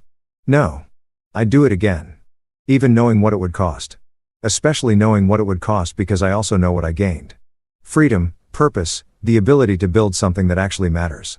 We filmed for 3 more hours. Me walking through the estate grounds, standing in the study where I'd made that first call to Marcus, sitting at the table where I'd been dismissed. The director wanted the full story, every angle, every emotion. When we finished, I stood in the driveway, looking back at the house. 8 years since that dinner, 8 years since I'd walked out of this life and into something else entirely. My phone rang. "Catherine, Michael, you need to see this. The application numbers for next year's cohort just came in. We have 12,000 applicants. 12,000 kids who want a chance. How many can we take? With current funding, maybe 2,000. Then we need to raise more money. We're already at capacity for individual donor management. We need to think about institutional partnerships, corporate sponsorships, maybe even a capital campaign. Do it. All of it. We'll figure out the infrastructure as we go. But we can't turn away 10,000 kids because of logistics. Michael, that's a massive undertaking. So was starting this foundation. So was walking away from a life that didn't fit. So was deciding to build something that mattered. We'll figure it out, Catherine. We always do." She laughed. "You know what? You're right. We'll figure it out." After we hung up, I took one last look at the Anderson estate, then got in my car, still a Honda Civic, though a newer model now, and drove back to the city. The documentary would air in 6 months. It would tell the story of a man who walked away from wealth and found purpose, who turned hurt into healing, who built something meaningful from the rubble of a failed marriage and a collapsed business. But that wasn't really the story. The real story was simpler and more universal. A person who decided they were enough, who refused to be invisible, who invested their worth in things that deserved it. The real story was about every kid we'd helped who'd been told they didn't belong and proved otherwise. Every scholarship recipient who'd been invisible until someone chose to see them. Every mentor who'd invested time because they remembered what it felt like to be overlooked. The real story was about recognizing that worth isn't earned or granted or approved by others. It's inherent, present, unchangeable. You just have to be brave enough to claim it. And sometimes that bravery looks like walking away from a dinner table where you're not valued, texting your investment manager and watching the foundation crumble. Sometimes it looks like building something new from the ground up. Sometimes it looks like refusing to accept pocket change when you know you're worth so much more. I drove through the city as the sun set, painting everything in gold. The buildings, the streets, the people rushing home to lives I'd never know. Somewhere in this city, a kid was sitting at a dinner table being told they didn't matter, that their dreams were too big, that they should be grateful for scraps. Tomorrow, maybe that kid would find our foundation, would apply for a scholarship, would get the chance to build their own foundation instead of standing on someone else's. And the cycle would continue. Hurt transmuted into healing, dismissal transformed into recognition, pocket change invested into generational change. That was the real story and it was still being written. And that concludes this story. That was a pretty wild one if you ask me. Let me know what you think about it in the comments. Now, let's get right into the next story. It's titled, At my wife's dad's birthday party, my name tag said the disappointment. My wife and everyone laughed. Well, it's true. So, I stood up, clinked my glass, and said, I'd like to make a toast to the last time you'll ever see me. My wife choked. But the real shock came when I walked out the door, and left behind one final. Let me tell you what it's like to be worth 9 figures and still feel like the help. My name is Gavin Mercer and I'm 34 years old, which in startup years makes me practically ancient, but in family money years makes me the kid who got lucky with computers. I'm the founder and CEO of LexPilot, a legal tech SaaS platform that uses AI and machine learning to automate due diligence, contract review, and compliance workflows for law firms and in-house legal teams. We closed our Series B round 6 months ago. $42 million led by Andre Horowitz with participation from General Catalyst and a handful of strategic angels who actually understand what we're building. My personal portfolio reads like a diversified hedge fund, wet dream. Quiet limited partner stakes in 2 private equity funds, Blackstone and KKR. If you must know, a few venture capital sidecars that throw off decent returns and enough liquid assets to buy a small country or at least a really nice neighborhood in Manhattan. On paper, my life looks like it was curated by someone's personal shopper with unlimited credit. Tom Ford suits hanging in my closet like expensive armor. A Tesla Model S Plaid in the garage that can do 0 to 60 faster than most people can process rejection. And an Upper West Side penthouse with windows that frame the city like it's a painting I commissioned. But here's the thing about marrying into old money. You quickly learn that new money, no matter how many zeros it has, will always be treated like monopoly money by people who've never had to actually earn theirs. My wife, Sloan Whitmore, is what you'd call genetically engineered for success. She's a litigation associate at her father's legacy firm, Whitmore & Law LLP. The kind of white shoe establishment that makes other white shoe establishments feel insecure about their pedigree. This is a law firm that was founded when contracts were still written with cool pins and the concept of billable hours was just a gleam in some sadistic partner's eye. They wear their tradition like medieval armor. Heavy, restrictive, and completely impractical for modern warfare, but damn impressive when you're trying to intimidate the peasants.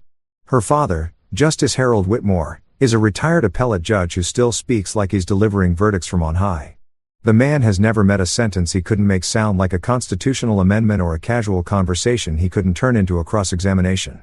He's the kind of guy who probably reviews restaurant menus like they're motions for summary judgment and sends the waiter back for briefing when his steak isn't exactly medium rare. Around the Whitmore family orbit. I'm not Gavin Mercer, the guy who built a company from 3 lines of Python code in his Columbia Law School dorm room into a legal tech unicorn that processes more contracts in a day than most firms see in a year. I'm not the entrepreneur who identified a market inefficiency and built machine learning algorithms that can spot compliance issues faster than a team of first-year associates hopped up on it or all in desperation. I'm certainly not the CEO who turned artificial intelligence into a legitimate tool for legal professionals who previously thought legal tech was an oxymoron like jumbo shrimp or military intelligence. No, around them. I'm the +1 with assets. I'm the guy who gets introduced at family functions with my net worth as my middle name. This is Gavin 42 million Mercer. They might as well say husband to our Sloan. At dinner parties, I'm captioned with $signs instead of my actual accomplishments. Like I'm a walking stock ticker instead of a human being who happened to solve $1 billion problem that the legal industry didn't even know it had. And you know what the really pathetic part is? I told myself it was fine. For months, I convinced myself that this was just the price of admission to their rarefied world. That being treated like a very expensive accessory was somehow worth it because I got to be married to Sloan and accepted into the Whitmore family dynasty. I told myself that their casual dismissal of my achievements was just old money humor. That their inability to understand what I actually do for a living was charming in its antiquated ignorance. I told myself that when Harold introduced me to his golf buddies as Sloan's husband, the one with the computer company, it was affectionate rather than reductive.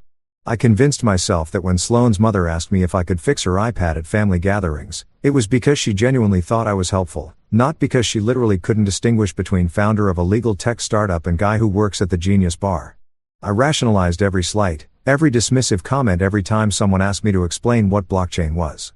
Despite the fact that LexPilot has absolutely nothing to do with blockchain or assumed that because I worked in tech, I must be some kind of antisocial weirdo who lived on energy drinks and had never seen sunlight. I smiled and nodded my way through countless conversations where venture capital was treated like a foreign concept and private equity was something that happened to other people's money. But here's the thing about self-deception. It has a half-life and eventually the decays enough that you can see through it. The breaking point wasn't dramatic. It wasn't some explosive confrontation or devastating betrayal. It was much worse than that. It was the slow grinding realization that I had become complicit in my own diminishment. I had allowed myself to be reduced to a bank account with a pulse, a shareholder with feelings, a portfolio that occasionally needed to be fed and watered. The Witters didn't prefer my company to my presence. They preferred my money to my personality. They tolerated me because I was useful. The same way you tolerate a particularly efficient ATM. I was their personal venture capital fund, their in-house angel investor, their captive private equity sponsor who happened to sleep in their daughter's bed and occasionally showed up at family functions wearing expensive suits that proved I knew how to spend money, if not how to earn their respect. So, I stopped pretending it was fine because it wasn't fine and it never had been. And the only person who had been fooling themselves was me. And that's when I started planning my exit strategy. Because if there's one thing that building a successful startup teaches you, it's how to recognize when you're in a toxic situation that's never going to get better, no matter how much capital you throw at it. Sometimes the smartest move isn't to double down on a bad investment. It's to cut your losses and find a better deal. The Whitmore were about to learn that lesson the hard way.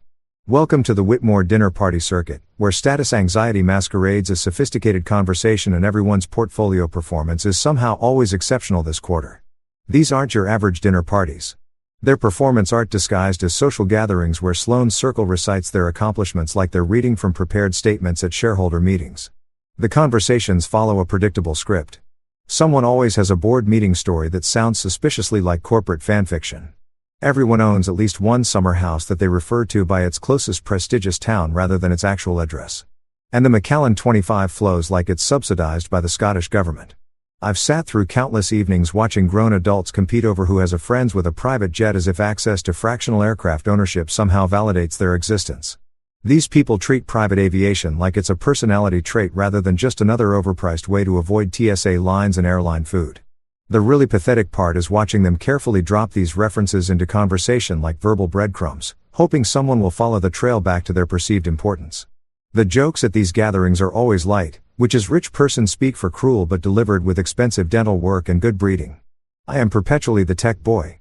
As if I'm some kind of precocious child who stumbled into success by accident rather than a 34-year-old CEO who built his company through a combination of legal expertise, technical innovation, and enough caffeine to kill a small horse. Sometimes I get upgraded to the SAS guy, which makes me sound like I sell software subscriptions door to door rather than running a company that processes billions of dollars in legal transactions annually. My personal favorite nickname is the shareholder with feelings, which Harold coined after I had the audacity to suggest that maybe, just maybe, we shouldn't use our Series B funding announcement as a conversation starter at his anniversary dinner. Apparently, caring about appropriate social boundaries makes me emotionally unstable in their worldview. God forbid I treat my company's financial milestones with anything resembling discretion or professionalism. The legal industry references at these dinners are particularly gling. These people treat contracts like they're cocktail napkins, decorative pieces of paper that exist to be scribbled on and then discarded. Harold once told a table full of guests that compliance is something for other people, which is rich coming from someone whose retirement fund depends on other people actually following the rules he used to interpret from the bench. The irony is lost on him, but then again, most things are lost on people who've never had to worry about the practical implications of their own decisions. Sloane is the worst part of all this. She calls Lex Pilot cute when we're in private. Like, I've built an adorable little lemonade stand rather than a legal tech platform that's revolutionizing how major law firms handle document review and contract analysis. But watch her LinkedIn profile light up every time we close a major enterprise deal or get featured in legal tech news.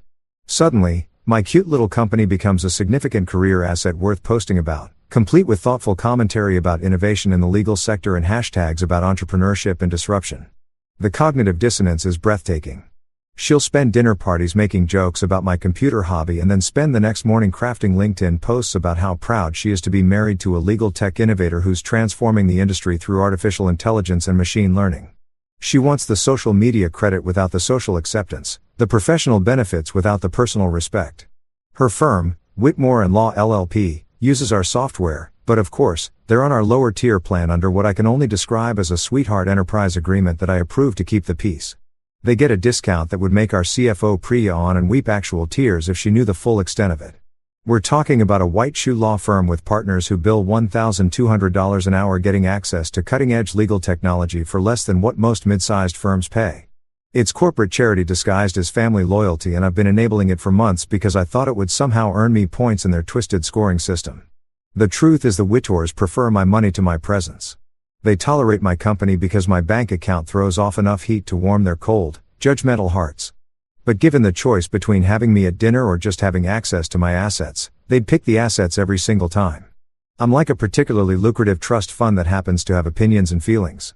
Useful for funding their lifestyle, but inconvenient when it comes to actual human interaction. I learned to smile and sign, which is probably the most pathetic admission I can make. I became a human autopin, mechanically approving their requests and financing their whims while they systematically dismantled my self-respect one dinner party at a time. I funded Harold's fishing trips to Alaska, underwrote Sloane's mother's charity galas, and quietly transferred money into family accounts whenever someone had a temporary cash flow situation that somehow never seemed to resolve itself. But here's where their arrogance finally worked in my favor. They got so comfortable treating me like a reliable ATM that they stopped paying attention to what I was actually doing with the rest of my portfolio. While they were busy making jokes about my tech hobby, I was quietly moving assets into a new family trust with guardrails that would make Fort Knox jealous. While they were patronizing me about my computer company, I was having my legal team audit every financial connection between my holdings and the Whitmore family orbit.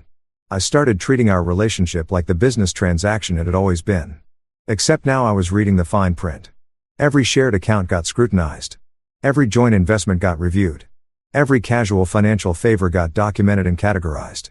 I brought the same analytical approach to my personal life that I used to build Lex Pilot. Systematic, thorough, and completely focused on identifying inefficiencies and potential vulnerabilities. The irony is delicious.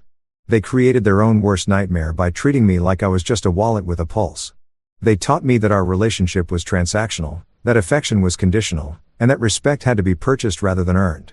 They gave me a master class in emotional cost-benefit analysis, and now I was ready to graduate. What they didn't realize is that when you treat someone like a business partner rather than a family member, you give them permission to start thinking like a business partner. And business partners, unlike family members, have exit strategies. Nothing says family celebration quite like your wife asking you to sponsor her father's birthday party. As if Harold's 70th trip around the sun requires corporate underwriting rather than, actual family contribution. Sloane approached me about Harold's milestone birthday with the casual entitlement of someone who's never had to check her bank balance before making a purchase. She didn't ask if I wanted to help pay for the party. She asked me to sponsor it, which is corporate speak for pay for everything while getting none of the credit. The venue alone was going to run $48,000, which is more than most people make in a year, but in Whitmore world, that's apparently what constitutes intimate family gathering money. The location was some glass and brass monument to excess in Midtown Manhattan. The kind of place that charges by the square foot of marble and considers anything under 5 figures to be a casual weekday lunch budget. This wasn't a restaurant or even a private club. This was a curated experience designed specifically for people who need their wealth to be visible from space. The kind of venue that has its own sommelier, its own florist, and probably its own therapist for guests who suffer anxiety attacks from being surrounded by so much ostentatious luxury. I paid the vendor through AITA Holdings LLC, one of my special purpose vehicles that I typically use for hospitality investments and real estate deals. It seemed cleaner that way, more businesslike, more professional, more like the corporate sponsorship arrangement that Sloane had explicitly requested rather than the family contribution she was pretending it was. Plus, running it through an LLC meant I had documentation, receipts, and a paper trail that would make my accountant happy and my lawyers even happier.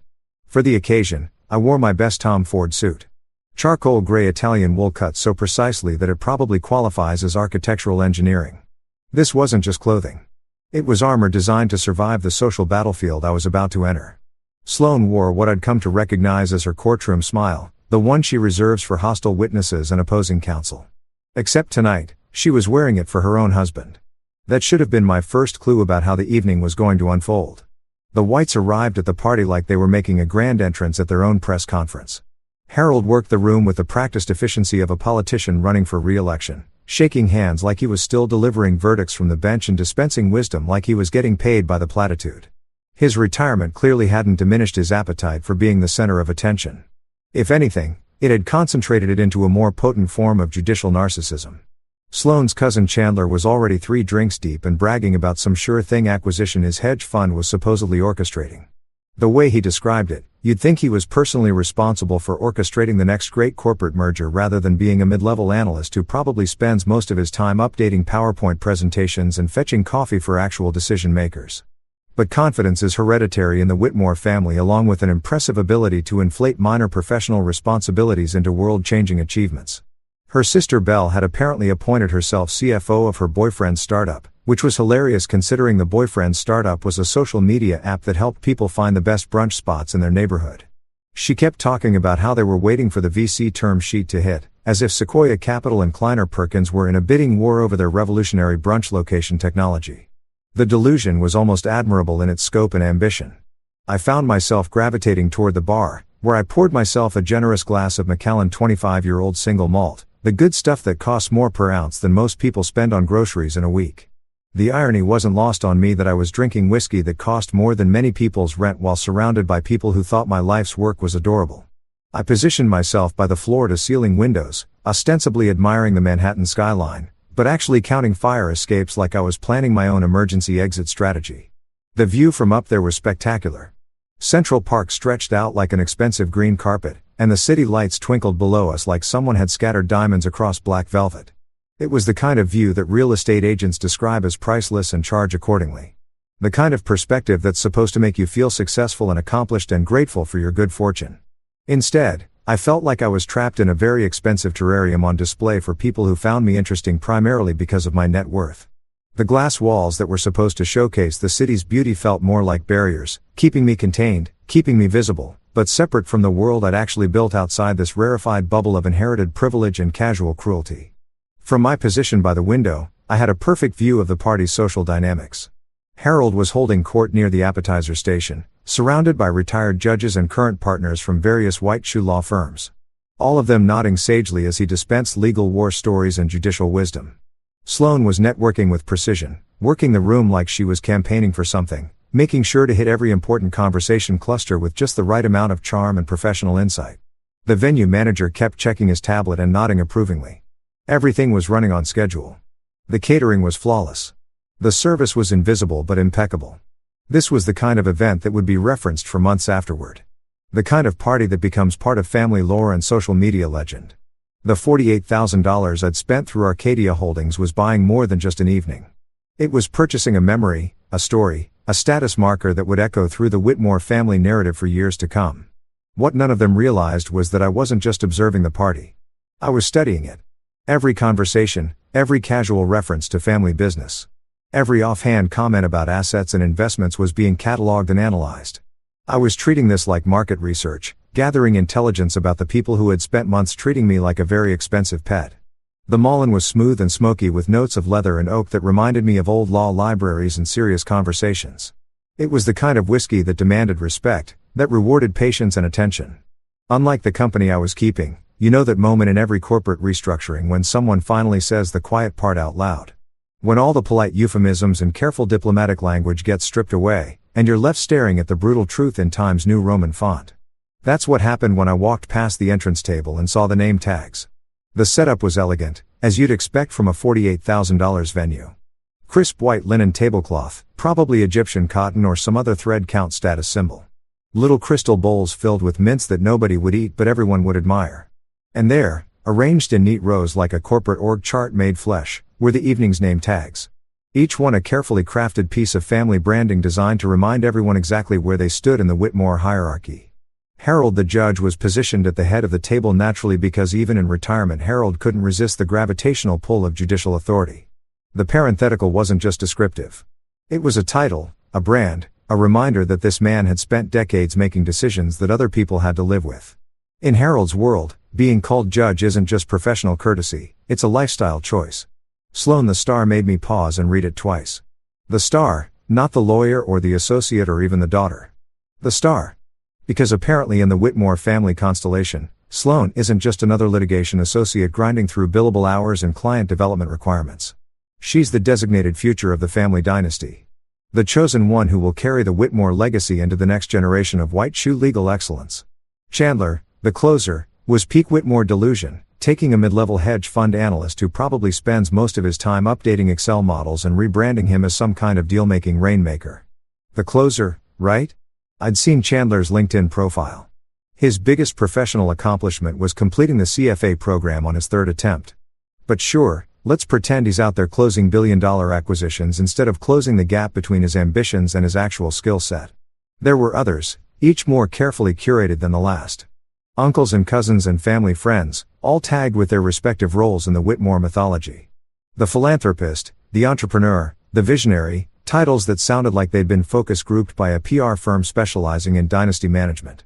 And then I found mine gabbing the disappointment in bold like they wanted to make sure it was legible from across the room in case anyone missed the message.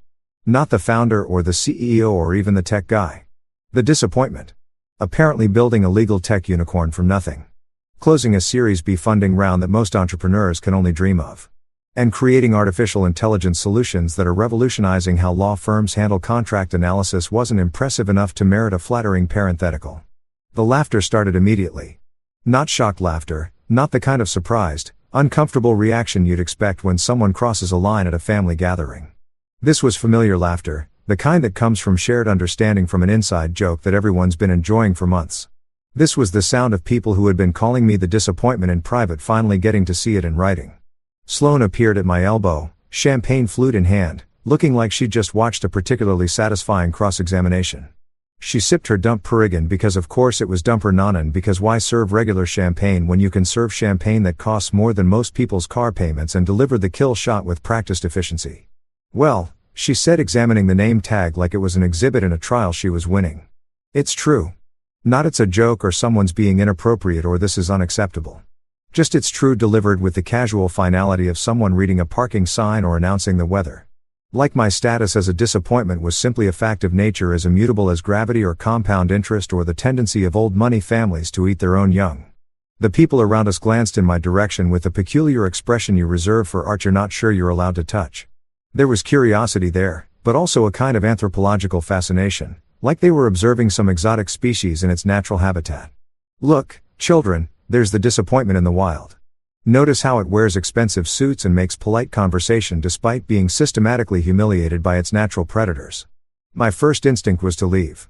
Just walk away, call my driver, go home to my penthouse, and pretend this evening had never happened. Cut my losses, write off the $48,000 as a learning experience, and start the divorce proceedings in the morning. It would have been clean, professional, and completely unsatisfying. My second instinct was older and colder, and it whispered something much more interesting in my ear. It reminded me that the best revenge isn't walking away from the table, it's flipping the table over and making everyone else clean up the mess. I set the name tag down carefully, making sure it was perfectly centered on the pristine linen. I wanted the placement to be deliberate, intentional, like I was signing a contract or filing a motion with the court. This wasn't anger or hurt feelings or wounded pride. This was something much more dangerous, clarity. The room tilted in my favor the moment I smiled. Not a hurt smile or a bitter smile or even a sarcastic smile. This was the smile I wore during board meetings when someone challenged our valuation model. And I knew I had the data to prove them wrong. This was the smile I wore when competitors tried to poach our clients. And I knew our technology was 3 generations ahead of anything they could offer. This was the smile of someone who had just realized that the game everyone thought they were winning was actually a completely different game with completely different rules. And I was the only one who knew how to play it. The Whitmores had spent months training me to think of myself as a disappointment. They'd systematically dismantled my confidence, dismissed my achievements, and reduced my identity to a simple financial transaction. They'd turned me into their personal ATM, and then mocked me for being mechanical and emotionally distant. But here's what they forgot. I wasn't just their disappointment. I was their disappointment with a Series B funding round, extensive legal training, and a very sophisticated understanding of corporate governance. I was their disappointment with connections throughout the private equity world and enough liquidity to make their comfortable little lives very uncomfortable. The name tag was still sitting there perfectly centered when I decided to give them exactly what they'd asked for. Sometimes the most valuable intelligence comes from people who think they're just making small talk. I walked the floor like I was conducting due diligence on a potential acquisition target, which in a way I was. Every conversation became market research, every casual comment a data point in my growing understanding of exactly how vulnerable the Whitmore financial ecosystem actually was. These people had gotten so comfortable with their inherited privilege that they'd forgotten the first rule of wealth preservation. Never let anyone know exactly how much you have, or more importantly how you got it, near the champagne fountain, because of course there was a champagne fountain, because why have regular champagne service when you can have champagne that flows like a small waterfall of liquid bankruptcy? I struck up a conversation with David Kellerman, the CFO of Harold's Charitable Foundation. David was 3 drinks past professional discretion and apparently eager to share his creative approach to nonprofit financial management. The trick, he confided, leaning in with the conspiratorial air of someone revealing state secrets, is understanding that foundations have more flexibility than people realize. Creative accounting isn't illegal if you know how to structure the transactions properly. We've been moving assets between the foundation and Harold's personal holding company for years. Perfectly legal, just creative. Creative accounting, right? That's what they call it when you use a nonprofit organization as your personal piggy bank, shuffling assets back and forth like you're playing 3-card money with the IRS. I nodded and smiled and made appropriate interested noises while mentally cataloging every detail for future reference. David kept talking, apparently under the impression that I was impressed rather than appalled. Over by the Raw Bar, I found myself in conversation with Marcus Whitmore, one of Harold's partners from the firm's glory days. Marcus had clearly enjoyed several glasses of the Macallan and was feeling philosophical about the legal profession's relationship with regulatory oversight. "You know what I love about being retired?" Marcus asked, not waiting for an answer. "No more compliance, no more ethics committees breathing down your neck. No more worried junior associates asking if we're following proper procedures. Contracts are suggestions, kid. Always have been. The law is whatever you can convince a judge to believe, and everything else is just paperwork. Contracts are suggestions." That's a fascinating legal philosophy from someone who spent 40 years billing clients thousands of dollars an hour to draft those same suggestions. I filed that gem away next to David's creative accounting seminar and kept circulating. The venue manager appeared at my elbow, tablet in hand, and wearing the kind of grateful expression that suggested he recognized a reliable revenue stream when he saw one. "Mr. Mercer," he said, consulting his screen. "I wanted to personally thank AITAH Holdings for being such a steady shareholder in our parent company. Your investment group has been instrumental in helping us maintain our position in the luxury hospitality market." Steady shareholder. That was interesting. I'd invested in the venue's parent company about 18 months ago through one of my hospitality-focused LLCs, but I hadn't realized how significant that stake had become until the venue manager started treating me like his personal patron saint. It's amazing how much more forthcoming people become when they realize you're not just a customer. You're an owner. "Always happy to support quality hospitality ventures," I replied, which was true enough.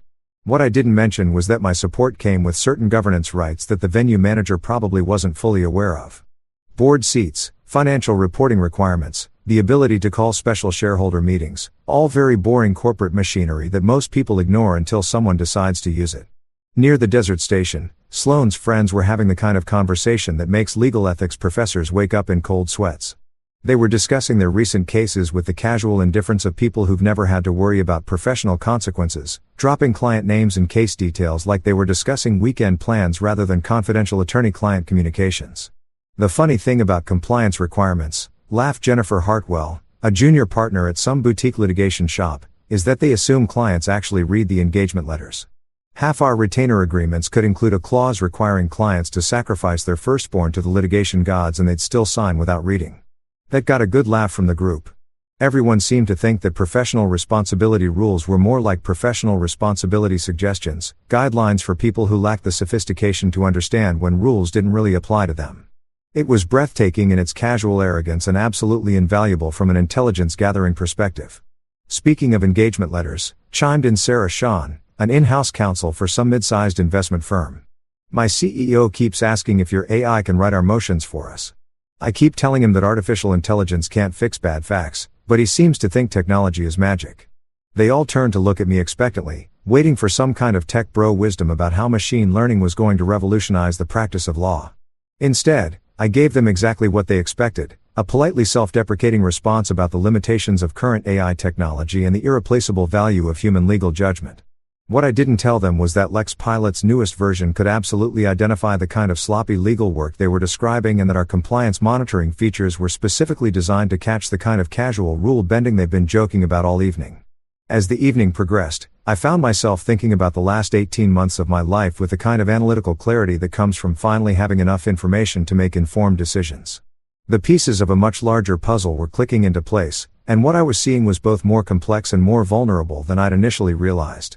The distressed debt stack I'd quietly purchased on Whitmore Capital Properties, Harold's commercial real estate holding company, at a significant discount 18 months ago wasn't just a good investment opportunity. It was leverage. The debt-to-equity conversion I'd negotiated through a clean restructuring process wasn't just smart financial planning. It was positioning. The consents I'd obtained from various small cousins who wanted liquidity for their inherited stakes weren't just routine corporate governance. They were votes. And my growing relationship with Hemisphere Equity, the mid-market private equity firm that specialized in exactly the kind of messy family dynasty situations that the Whitmore represented. That wasn't just portfolio diversification. That was strategic partnership. The pieces were already on the board. All I needed was the right moment to make my move. And thanks to tonight's festivities, I finally understood exactly what that moment was going to look like.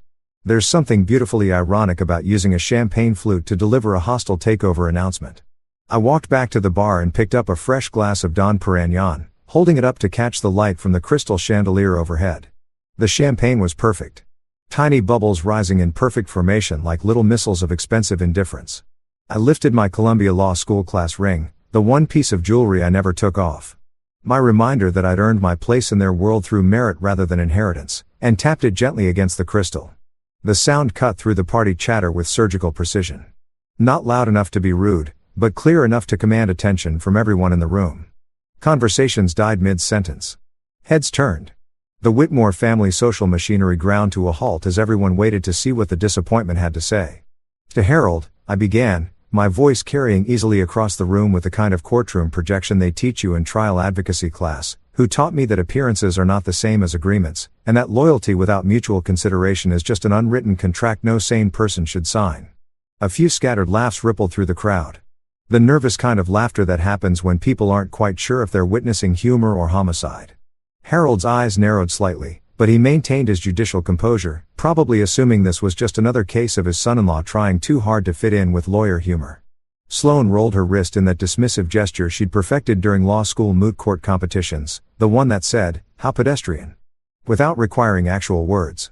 The beautiful thing about being underestimated is that people stop paying attention to the substance of what you're saying because they're so focused on dismissing the messenger. Harold was probably running my words through his internal legal analysis engine, looking for the kind of obvious rhetorical weaknesses that would allow him to deliver a devastating comeback. Sloane was likely calculating how much social damage control she'd need to do after her husband finished embarrassing himself in front of her family's professional network. What neither of them realized was that I wasn't making small talk. I was delivering a closing argument. And to my wife, I continued, raising the glass higher and letting my voice carry just a hint of the ice that had been accumulating in my chest for months. Who believes I'm a disappointment? The laughter died completely. The room got quiet in that particular way that happens when a social gathering suddenly realizes it's about to witness something that can't be taken back. I could feel the collective intake of breath. The social media sensors going off in people's heads as they started calculating whether they were about to see something worth recording or something they'd rather forget. Sloane's face shifted from dismissive amusement to something approaching concern. But she was still operating under the assumption that this was just wounded pride talking, that her disappointment of a husband was finally having the emotional breakdown she'd been expecting for months. Harold maintained his judicial poker face, but I caught the slight tightening around his eyes that suggested he was starting to recognize that this might not be the kind of toast he'd been anticipating. "Tonight, I agree," I said, and watched Sloane's expression shift from concern to confusion to something that might have been the first stirring of actual fear. With one edit, the pause was everything. In that silence, I could feel the room's energy changing, the social dynamic shifting from polite attention to genuine curiosity. These people were used to family drama. Every wealthy family has its share of public meltdowns and private scandals, but there was something about my tone that suggested this wasn't going to be your typical rich person temper tantrum. "I'm a disappointment to your expectations," I clarified, letting each word land with the precision of a well-drafted contract clause, "not to my obligations." Now Harold's poker face was slipping. He was a retired appellate judge, which meant he'd spent decades listening to lawyers make arguments, and his judicial instincts were finally picking up on the fact that this wasn't an emotional outburst. This was a prepared statement. This was advocacy. This was someone who knew exactly what they were doing and had thought through every possible response and counterargument. Sloane had gone completely still, her champagne glass frozen halfway to her lips. The social machinery that normally governed her responses had short-circuited because she couldn't categorize what was happening. Was this a fight? Was this a breakdown? Was this some kind of elaborate joke that she wasn't getting? Her litigation training was screaming at her that something was very wrong. But her personal experience with me, months of treating me like a reliable ATM with personality disorders, had convinced her that I wasn't capable of this kind of strategic thinking. "So, here's my last gift," I said, raising the champagne flute until it caught the light like a beacon, "a clean exit." The venue manager had stopped pretending to check his tablet. The catering staff had abandoned all pretense of being invisible and were openly staring. Even the background music seemed to have gotten quieter, as if the sound system itself was leaning in to hear what came next to "the last time you'll ever see me." I held the glass there for another beat, letting the words settle into the room like sediment in expensive wine. The silence was perfect. Not uncomfortable, not awkward, just complete. It was the kind of silence that happens in boardrooms when someone announces a merger, or in courtrooms when a verdict gets read, or in any situation where everyone suddenly realizes that the world has just changed in some fundamental way. Harold's face had gone through several color changes, settling on something between judicial outrage and genuine shock. Sloane looked like she'd been slapped with a brief she hadn't expected. The rest of the family was performing various stages of social processing. Some still trying to figure out if this was supposed to be funny. Others beginning to understand that they'd just witnessed something that was going to require extensive post-party analysis and damage control. I set my champagne glass down on the nearest surface with the kind of gentle precision that corporate raiders use when they're placing hostile takeover bids on conference tables. Not dramatic, not angry, just final. Then I smiled the way litigators do when they already have the exhibits that prove their case. Turned toward the exit and started walking away from the last $48,000 I would ever spend on these people. The gift table was positioned strategically near the exit. A crystal-laden shrine to Harold's accumulated decades of judicial wisdom and family patriarch status. Expensive crystal bowls overflowing with congratulatory cards from legal luminaries. Wrapped boxes that probably contain the kind of luxury items you give to someone who already owns everything, and elaborate floral arrangements that cost more than most people's monthly rent.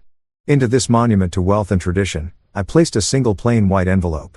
No ribbon, no bow, no expensive wrapping paper, just clean white bond paper with Justice Harold Whitmore written across the front in my precise handwriting. The kind of envelope that attorneys use for formal legal correspondence. The kind that immediately signals that whatever's inside isn't a birthday greeting or family sentiment. Inside were 4 documents and a key card. Each one representing months of careful planning and legal preparation that the Whites had been too busy patronizing me to notice. While they were making jokes about my tech hobby and treating me like their personal venture capital fund, I'd been conducting what amounted to a forensic audit of their entire financial ecosystem. While they were calling me the disappointment, I'd been systematically acquiring leverage over every asset they thought they controlled. The first document was a unanimous written consent of the majority shareholders for Whitmore Capital Properties LLC, Harold's commercial real estate holding company, and the cornerstone of the family's generational wealth. Effective at 12:01 a.m. the following day, the board of directors would be completely reconstituted under the terms of the operating agreement that Harold himself had drafted 3 years earlier. My special purpose vehicle, AITAH Holdings, along with our strategic partner, Hemisphere Equity, would be appointing 2 new directors to a 3-person board, giving us effective control over every major business decision. The beauty of it was that everything was completely legal. More than legal, it was elegant. When I'd quietly purchased the distressed debt stack on Whitmore Capital Properties 18 months ago, I hadn't just bought debt. I'd bought conversion rights, board appointment rights, and voting control triggers that would activate the moment certain financial covenants were breached. Harold had signed off on the debt restructuring personally, probably assuming that his son-in-law was just making a smart investment play rather than engineering a perfectly legal corporate coup. The second document was a notice of assignment and acceleration regarding the senior debt on the Whitmore family's crown jewel. Their Midtown office tower that housed Whitmore and Law LLP and generated the rental income that funded Harold's comfortable retirement lifestyle. That debt, which had been quietly sold and transferred through a series of perfectly routine commercial transactions, was now owned by AITAH Holdings, and due to several technical covenant breaches that Harold's creative accounting had inadvertently triggered, the entire principal balance was now immediately due and payable. The acceleration clause was a thing of beauty. It had been sitting there in the original loan documents like a loaded gun that nobody expected would ever be fired. But when you combine creative foundation accounting with charitable trust distributions that didn't quite follow IRS guidelines, you create exactly the kind of material adverse changes in creditworthiness that sophisticated lenders build into their loan agreements as protection against borrower stupidity. The third document was perhaps my personal favorite, a vendor termination and license non-renewal notice for Lex Pilot's enterprise agreement with Whitmore and Law LLP. After months of providing cutting-edge legal technology at below-market rates as a family courtesy, We were terminating their sweetheart deal due to repeated compliance failures and unpaid overages that had been accumulating in their account, like interest on a credit card they'd forgotten they owned. The compliance failures were real and well documented. Harold's firm had been using our contract analysis tools to review documents for clients without maintaining proper data security protocols, violating both our terms of service and several professional responsibility rules that govern how law firms handle confidential client information. They could stay on our platform if they wanted, but they'd be paying rack rates like everyone else, and they'd need to complete our full compliance certification process before we'd restore their access to the premium features that had been making their associates look competent. The fourth document was the one I'd been looking forward to drafting for months, a separation agreement and prenuptial agreement enforcement notice addressed to my dear wife, Sloan. Every credit card would be canceled by close of business. The Tesla would be returned to the leasing company that technically owned it. Her access to the Upper West Side penthouse would be revoked by Monday morning along with her keys to the Hamptons house and her authorization to use the private banking services that had been making her lifestyle possible. No alimony. The prenuptial agreement we'd signed 3 years ago was ironclad, drafted by the best matrimonial attorneys that Harold's referral network could provide. The same legal thoroughness that had been designed to protect the Whitmore family assets in case of divorce was now protecting my assets from the Whitmore family. The fair asset schedule attached to the separation agreement laid out exactly what Sloan would be walking away with. Her personal belongings, her law school debt, and her salary from a job that was about to become significantly more difficult without access to the legal technology that had been subsidizing her productivity. The key card was the final touch, building access credentials for the new property management company that would be taking over the Whitmore office tower once the debt acceleration was complete. The Whitmores would receive 48 hours notice before the locks were changed, which was more courtesy than required under the loan documents, but exactly the kind of professional consideration that would make the transition seem businesslike rather than personal. Every document was time-stamped by our corporate legal team, notarized by a licensed notary public, and prepared in accordance with New York State commercial law and federal securities regulations. This wasn't revenge. Revenge is emotional and sloppy and vulnerable to legal challenge. This was corporate governance executed with the same precision and attention to detail that had built Lex Pilot into a legal tech unicorn. I left the envelope next to the monogrammed cake knife position so that Harold would see it immediately when he went to cut his birthday cake. The symbolism wasn't accidental. While he was celebrating another year of his comfortable, entitled existence, he'd be simultaneously discovering that the legal and financial foundation of that existence had just shifted beneath his feet like continental drift compressed into a single evening. The envelope sat there like a white flag of surrender, except I was the one who had been surrendering for months, and now it was their turn. The Manhattan air hit my face like a cleansing breath of freedom as I stepped out of that glass and brass monument to inherited privilege. For the first time in months, I felt like I could actually breathe without someone monitoring my oxygen consumption for billing purposes. I pulled out my phone and speed-dialed Priya on and my CFO and the most ruthlessly efficient financial professional I've ever had the privilege of working with. Priya had been expecting this call. We'd spent weeks preparing for what we diplomatically referred to as Operation Clean Break in our planning sessions. She answered on the first ring, which meant she was already at her computer with our predetermined playbook loaded and ready for execution. "Go," I said, which was the only authorization she needed to unleash 18 months of careful corporate planning. Within minutes, Priya was running the most comprehensive financial separation protocol that our general counsel had ever drafted. Vendor termination notices were being sent via certified mail and secure email to every service provider that had any connection to Whitmore family accounts. Corporate credit cards that I'd foolishly allowed Sloan to use for business entertainment were being canceled faster than a startup burning through series of funding.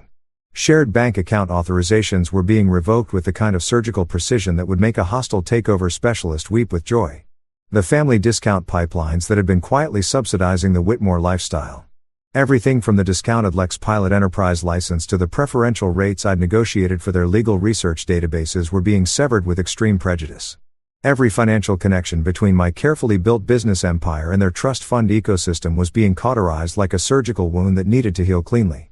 My phone started buzzing with automated alerts that told the story of a financial empire being systematically dismantled in real time.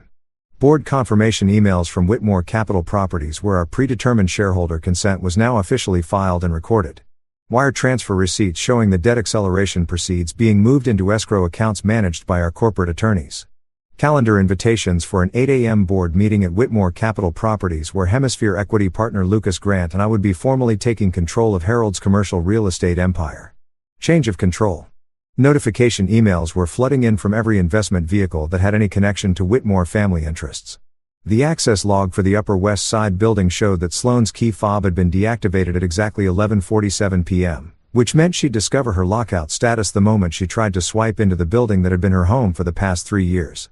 I slid into my Tesla Model S Plaid, the one piece of automotive excellence that would be staying with me since I'd been smart enough to lease it through one of my holding companies rather than letting it become part of our joint marital assets. The dashboard screen lit up immediately, displaying my face in its dark reflection like a witness to my own transformation. The car had been programmed to recognize my biometric data, which meant it would never accidentally grant access to anyone else, regardless of their previous relationship to the vehicle's primary user. The drive back to my penthouse gave me 23 minutes to process what I'd just accomplished and prepare for the inevitable fallout. 23 minutes of Manhattan traffic and classical music to transform myself from disappointed family member to corporate predator. 23 minutes to shed the last vestiges of the person who had been willing to tolerate systematic humiliation in exchange for social acceptance from people who would never actually accept him. Meanwhile, back in that $48,000 venue, the white envelope was being discovered exactly as I planned. I could picture the scene, Harold approaching the gift table with the satisfied smile of someone who expected to spend the next hour graciously accepting tribute from his assembled professional network. The monogrammed cake knife gleaming under the crystal chandelier.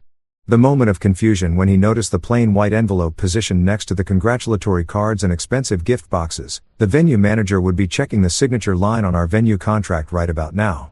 Realizing that his steady shareholder had just executed a perfectly legal change of control that would fundamentally alter the power dynamic in his establishment.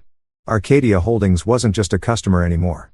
We were a controlling investor with governance rights and board representation and the ability to make decisions about everything from catering contracts to facility management.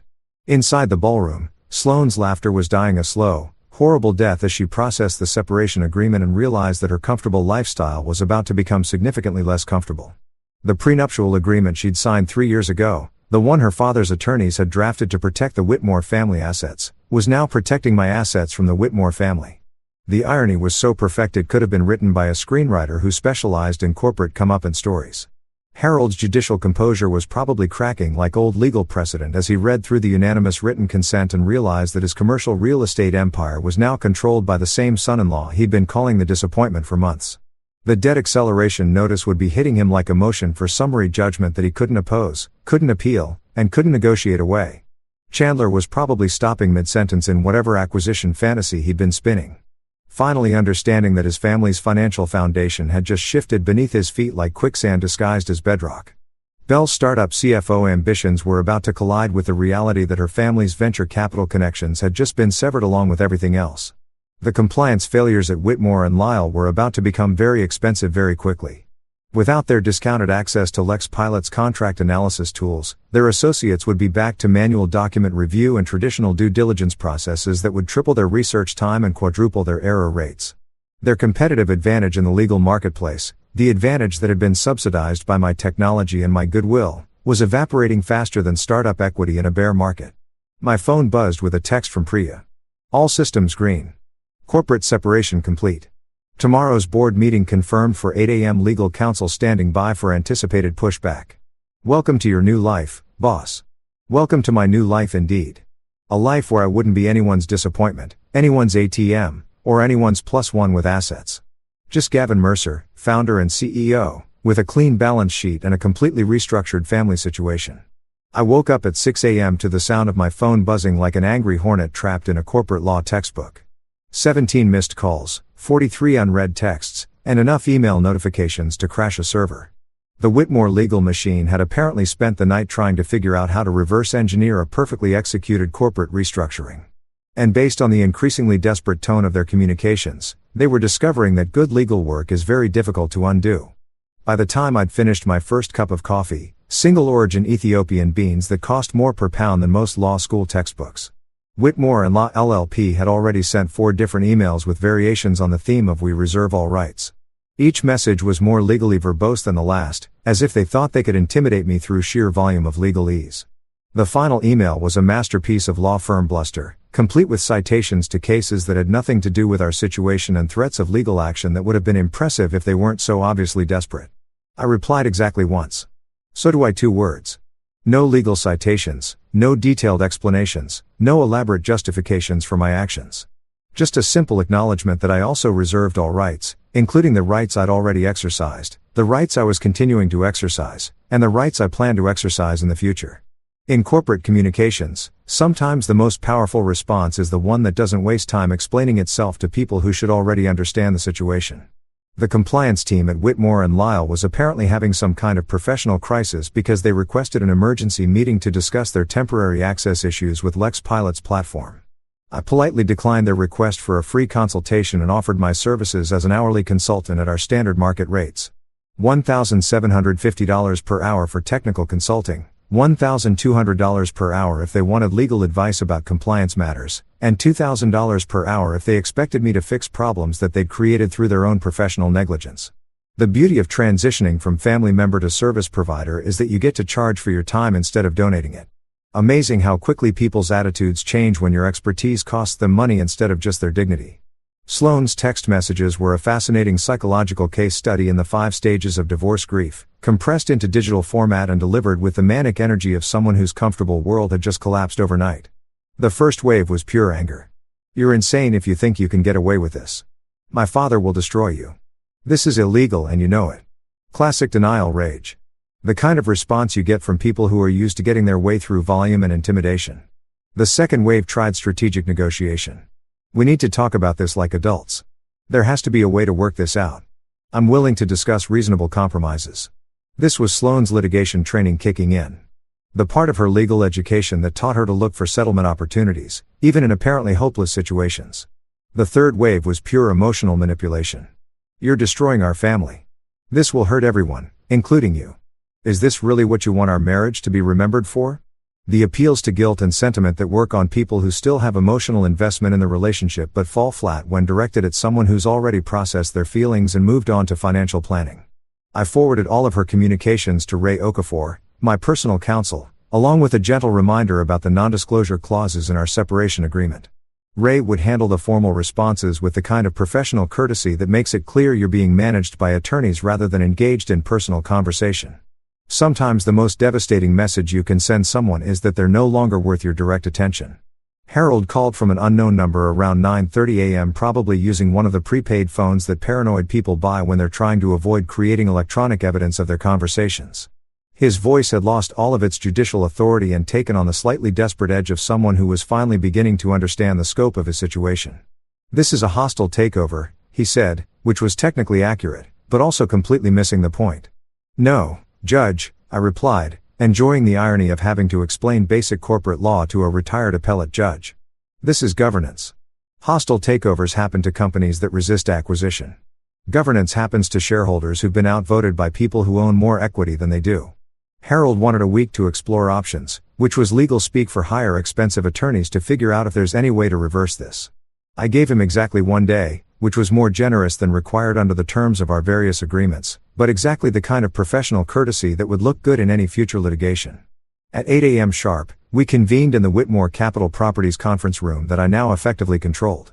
Lucas Grant from Hemisphere Equity attended via secure video conference. Looking like the kind of private equity professional who treats billion-dollar acquisitions like casual Tuesday morning meetings. My attorney, Ray Okafor, was physically present, dressed in the kind of understated but expensive suit that signals serious legal firepower without being ostentatious about it. Harold brought 2 shell-shocked uncles who looked like they'd been dragged out of retirement to deal with a corporate crisis they didn't understand. These were the kind of family shareholders who'd inherited their stakes decades ago and assumed that board meetings were just formalities where they showed up, nodded politely, and collected their quarterly distributions without asking difficult questions about governance or fiduciary duties. We voted. Every motion carried with mathematical precision. The restructuring plan I'd been developing for 18 months was now formally approved and implementation would begin immediately. Harold's commercial real estate empire was now controlled by a board that prioritized professional management over family sentiment. And every major business decision would be made according to actual corporate governance principles rather than whatever Harold felt like doing that particular week. I wasn't cruel during the meeting. Cruelty is unprofessional and creates unnecessary legal exposure. I was formal, which is what people call you when you stop asking for permission and start citing the specific paragraphs in the operating agreement that give you the authority to make unilateral decisions. Harold kept looking for openings to negotiate or delay or somehow restore the comfortable family dynamic where everyone deferred to his judgment regardless of their actual legal rights. But corporate governance isn't a family dinner conversation. It's a legal framework designed to protect shareholders from exactly the kind of casual financial management that Harold had been practicing for years.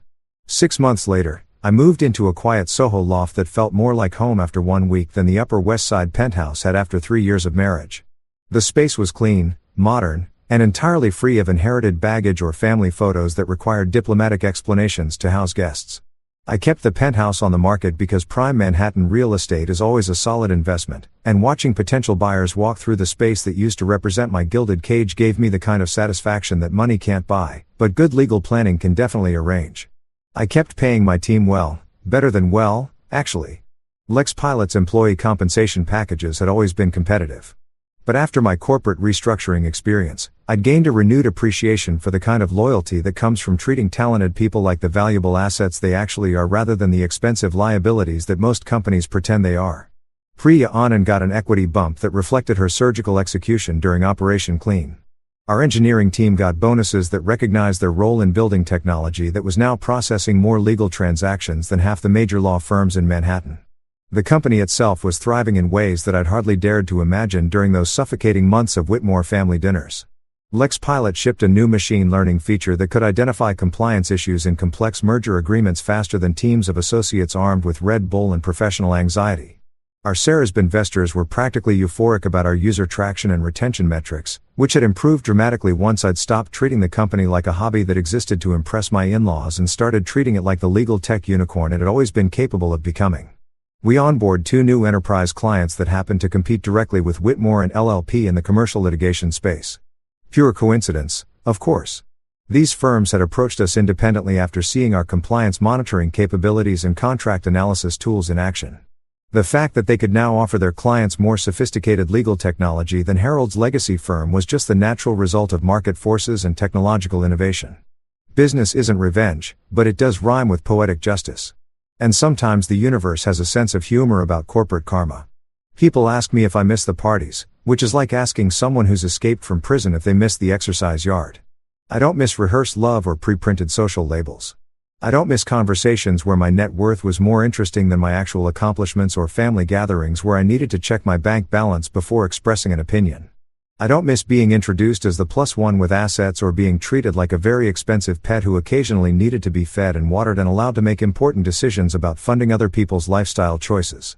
What I discovered is that I like boardrooms where shareholders actually read the documents before signing them and understand that fiduciary duties aren't just theoretical concepts that apply to other people's money. I like family gatherings where people are related by choice rather than accident and where affection doesn't require a minimum net worth to unlock basic human respect. I like dinner parties where the conversation is about ideas rather than asset portfolios and where nobody needs to name-drop their private jet access to feel relevant. When Sloane's attorney tried one final push for what they diplomatically called temporary lifestyle support, the prenuptial contract governed the outcome with the same mathematical precision that had governed every other aspect of our separation. The court nodded approvingly at the thorough documentation, the proper legal procedures, and the complete absence of any emotional manipulation or financial gamesmanship. Harold's own attorneys had drafted an agreement so ironclad that their attempts to break it only served to highlight their original legal craftsmanship. Sometimes the best revenge is letting people be defeated by their own competence. The Whitmore and While LLP compliance situation had resolved itself in exactly the way that market forces typically handle businesses that can't adapt to changing technological requirements without their subsidized access to cutting-edge legal technology. Their associates had been forced to return to manual document review processes that tripled their research time and quadrupled their error rates. Their competitive advantage in the legal marketplace, the advantage that had been quietly subsidized by my technology and my family loyalty, had evaporated faster than a startup's runway in a venture capital winter. Some evenings I pour myself one finger of Macallan 25-year-old single malt and stand by the floor-to-ceiling windows of my Soho loft looking out at a city that glows like a massive spreadsheet full of opportunities and possibilities. The whiskey is still excellent, but it tastes better when you're drinking it to celebrate your own achievements rather than to numb the pain of being systematically diminished by people who should have been supporting your success. I think about 4 words that completely changed my life to the last time. Those words marked the boundary between the person I used to be, the disappointment with feelings, who was willing to tolerate emotional abuse in exchange for social acceptance, and the person I became, someone who understands that truth is a good portfolio strategy because it's diversified, protected, and compounds over time. The legal industry has always been slow to embrace technological innovation, but artificial intelligence and machine learning are revolutionary forces that don't particularly care about tradition or family legacy or the way things have always been done. Lex Pilot's success isn't just a business victory.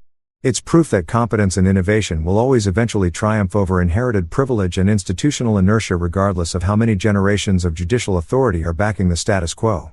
I didn't burn bridges when I left the Whitmore family orbit. Burning bridges is emotional, destructive, and creates unnecessary legal exposure. Instead, I bought the river. I acquired controlling interests in the infrastructure that had been supporting their comfortable lifestyle. And then I redirected that infrastructure to serve my interests rather than theirs. It's a much more elegant solution that creates long-term value rather than short-term satisfaction. Harold still sends Christmas cards which arrive at my corporate address and get handled by my assistant according to our standard protocol for unsolicited correspondence from former business associates. Sloane's LinkedIn profile occasionally surfaces in my professional network suggestions, reminding me that some people take longer to update their relationship status than others. The Whitmore family continues to exist in their reduced circumstances, probably still making jokes about disappointments and tech hobbies, blissfully unaware that the disappointment has moved on to bigger and better things. Truth turns out to be an excellent investment strategy diversified across multiple asset classes, protected by proper legal documentation, and designed to compound wealth rather than compound resentment. Some portfolios are built to generate income, others are built to generate respect. The best ones do both. That brings this story to an end, and that one was definitely a wild ride. Let me know what you think in the comments. Now, let's move into the next story, titled, My 7-year-old grandson called desperate at night, "Grandpa, I'm so hungry." He locked me in. Mom won't wake up. I raced to their house, nobody opened the door. So I broke their window to get in, and what I found inside. Absolute nightmare. The wrench slipped in Norman Brayer's calloused hand, and he caught it before it hit the concrete. 63 years of working with his hands had taught him to never let a tool fall. He wiped the grease from his fingers onto the rag hanging from his back pocket and studied the carburetor he'd been rebuilding. The overhead light in his garage cast harsh shadows across the workbench. And outside, darkness had already swallowed the lake.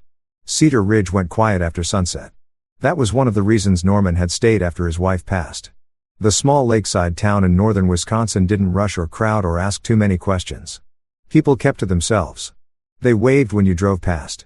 They helped when you needed it, and they left you alone when you didn't. The phone rang. Norman glanced at the clock on the wall. 9:43. Late for a call. He set the carburetor down and walked to where his cell phone sat on the metal shelf next to a row of organized screwdrivers. The screen showed no caller ID. He answered, "Hello." Static crackled. Then a small voice barely above a whisper. "Grandpa." Norman's chest tightened. "Rowan." "Grandpa. I'm hungry." The boy's voice shook. Norman pressed the phone harder against his ear and stepped toward the garage door as if getting closer to the night might help him hear better. "Where are you? Are you home?"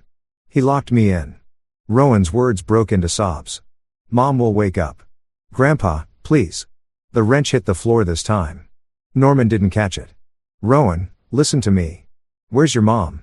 "What room are you in?" "My room. The door has the lock on the outside." "I can't." The boy's voice dissolved into crying. "Where's Colton?" "I don't know. He left. Mom's on the floor and she won't talk to me." Norman was already moving. He grabbed his truck keys from the hook by the door and killed the garage light. His boots hit the gravel driveway and the cold October air bit at his face. The phone stayed pressed his ear. "Rowan, I'm coming right now. Stay on the phone with me. Can you do that?" "Okay." The boy sniffled. "Hurry, Grandpa. I'm scared." "I know. I'm getting in a truck now." Norman yanked, opened the driver's door, and climbed in. The engine roared to life, and he backed out fast, gravel spraying. His hands gripped the wheel so hard his knuckles went white. On the phone, he could hear Rowan crying softly, trying to be brave. "How long has your mom been on the floor?" "I don't know. Since before dinner. I called for her, but she didn't answer." Norman's jaw clenched. He pushed the gas pedal down and watched the speedometer climb. The road out his driveway curved through pine trees and his headlights cut through the darkness like knives. Did Colton hurt her? Silence. Then quietly I heard them yelling, then a big bang. Then nothing. Norman's vision blurred for a second. Not from tears. From rage so white-hot it made everything else fade. He blinked it away and focused on the road.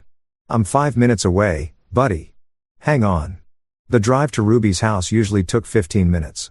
Norman made it in 8. He blew through 2 stop signs and didn't care. The houses along the lake road were dark and sleeping. No one saw him fly past. No one would have stopped him if they had. Ruby's house sat at the end of a gravel drive, surrounded by pine trees that blocked most of the view from the road. Norman pulled up and killed the engine. The house was completely dark, not even the porch light. He jumped out of the truck and ran to the front door, his fist hammered against the wood. "Ruby, open the door." Nothing. He tried the handle. Locked. Norman ran around to the side of the house, his breath coming fast, boots crunching on dry leaves. He kept his hands around his eyes and peered through a window. Too dark to see anything. "Grandpa." Rowan's voice came through the phone, still in his hand. "Are you here?" "I'm here. I'm coming in." Norman circled to the back. The kitchen door was locked, too. He stood there for half a second, weighing his options. Then he spotted the plastic lawn chair on the patio.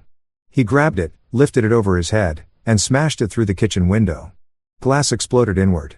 The sound echoed across the empty yard. Norman didn't care about noise. Didn't care about broken glass or alarms or neighbors calling the police.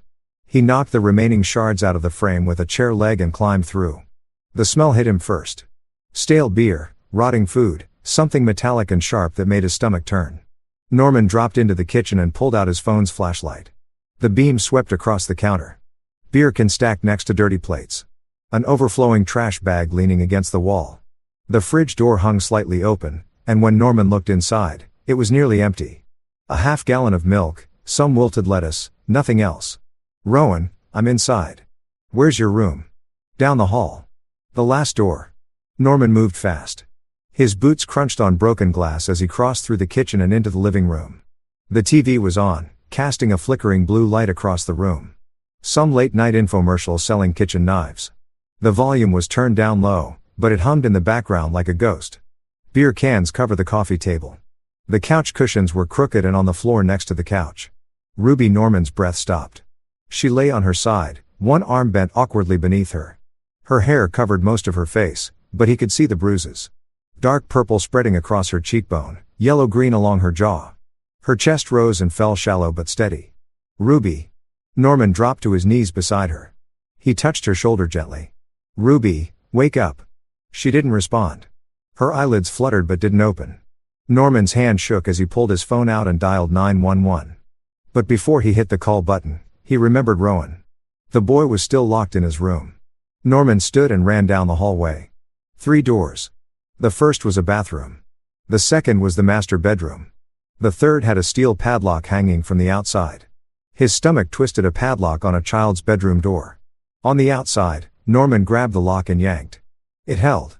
He backed up and kicked the door just below the handle. The wood cracked but didn't break. He kicked again harder. The frame splintered and the screws holding the latch tore free. The door swung open.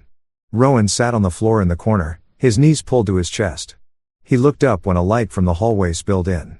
His face was pale, too pale. His eyes were red from crying. "Grandpa." Norman crossed the room in 2 steps and scooped the boy into his arms. Rowan wrapped his thin arms around Norman's neck and buried his face in his grandfather's shoulder. "You're okay now," Norman said. His voice came out rougher than he intended. "I've got you." Rowan didn't say anything. He just held on. Norman carried him out of the room and back into the living room. He set the boy down on the couch away from where Ruby lay on the floor and pulled out his phone again. This time he called 911. The dispatcher answered on the second ring. 911. "What's your emergency?" "I need an ambulance. My daughter's unconscious. She's been assaulted." "What's your location?" Norman gave the address. The dispatcher asked more questions. "Is she breathing? Is the attacker still there? Are you injured?" And Norman answered them all in short, clipped sentences. He kept his eyes on Ruby the whole time. She still hadn't moved. The ambulance arrived 12 minutes later. Red and blue lights flooded the house. Paramedics rushed in with equipment and questions. Norman stood back and let them work. He answered what they asked. He gave them Colton's name. He told them what Rowan had said on the phone, and he watched as they loaded Ruby onto a stretcher and carried her out into the night. Rowan stood next to Norman, holding his grandfather's hand so tight it hurt. The boy didn't cry anymore. He just stared at his mother as they lifted her into the ambulance. "Is she going to die?" Rowan whispered. Norman looked down at him. "No, She's tough like you. The boy nodded, but his grip didn't loosen. One of the paramedics walked over, a woman in her 40s with kind eyes and a no-nonsense expression. We're taking her to Cedar Ridge Memorial. You can follow us. I will. And him. She nodded toward Rowan. He's coming with me. Okay. The police are going to want to talk to both of you. Norman nodded.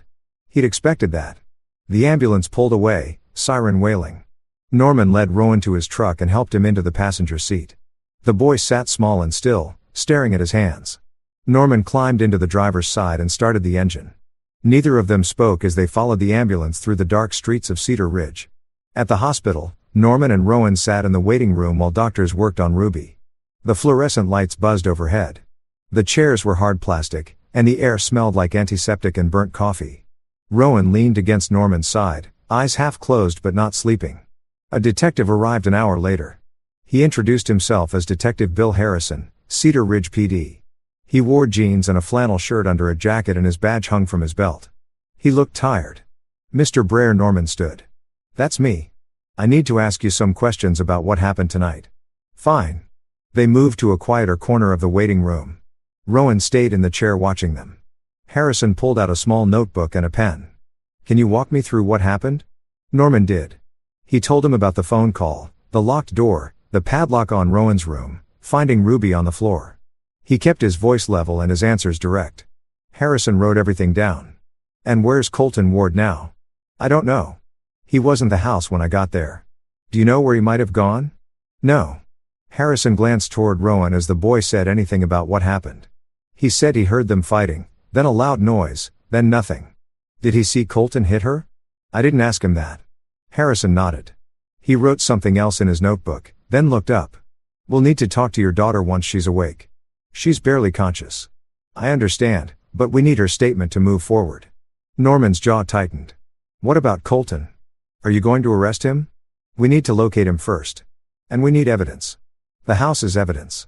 The padlock on a 6-year-old's door is evidence. My daughter's face is evidence. I hear you, Mr. Brer, but we have to follow procedure. We'll find him and bring him in for questioning. Norman stared at the detective. Questioning? That's right. Not arresting. Questioning? We need her statement first. Norman didn't respond. He just looked at Harrison until the detective shifted his weight and cleared his throat. I'll be in touch, Harrison said. He handed Norman a business card. Call me if you think of anything else. Norman took the card without looking at it. Harrison left. Norman walked back to where Rowan sat and lowered himself into the chair beside the boy. Rowan looked up at him with red-rimmed eyes. Are they going to get him? Rowan asked quietly. Norman didn't answer right away. He watched the detective disappear through the automatic doors into the parking lot. Then he looked down at his grandson. We'll see, he said. But inside, something cold and hard settled into place.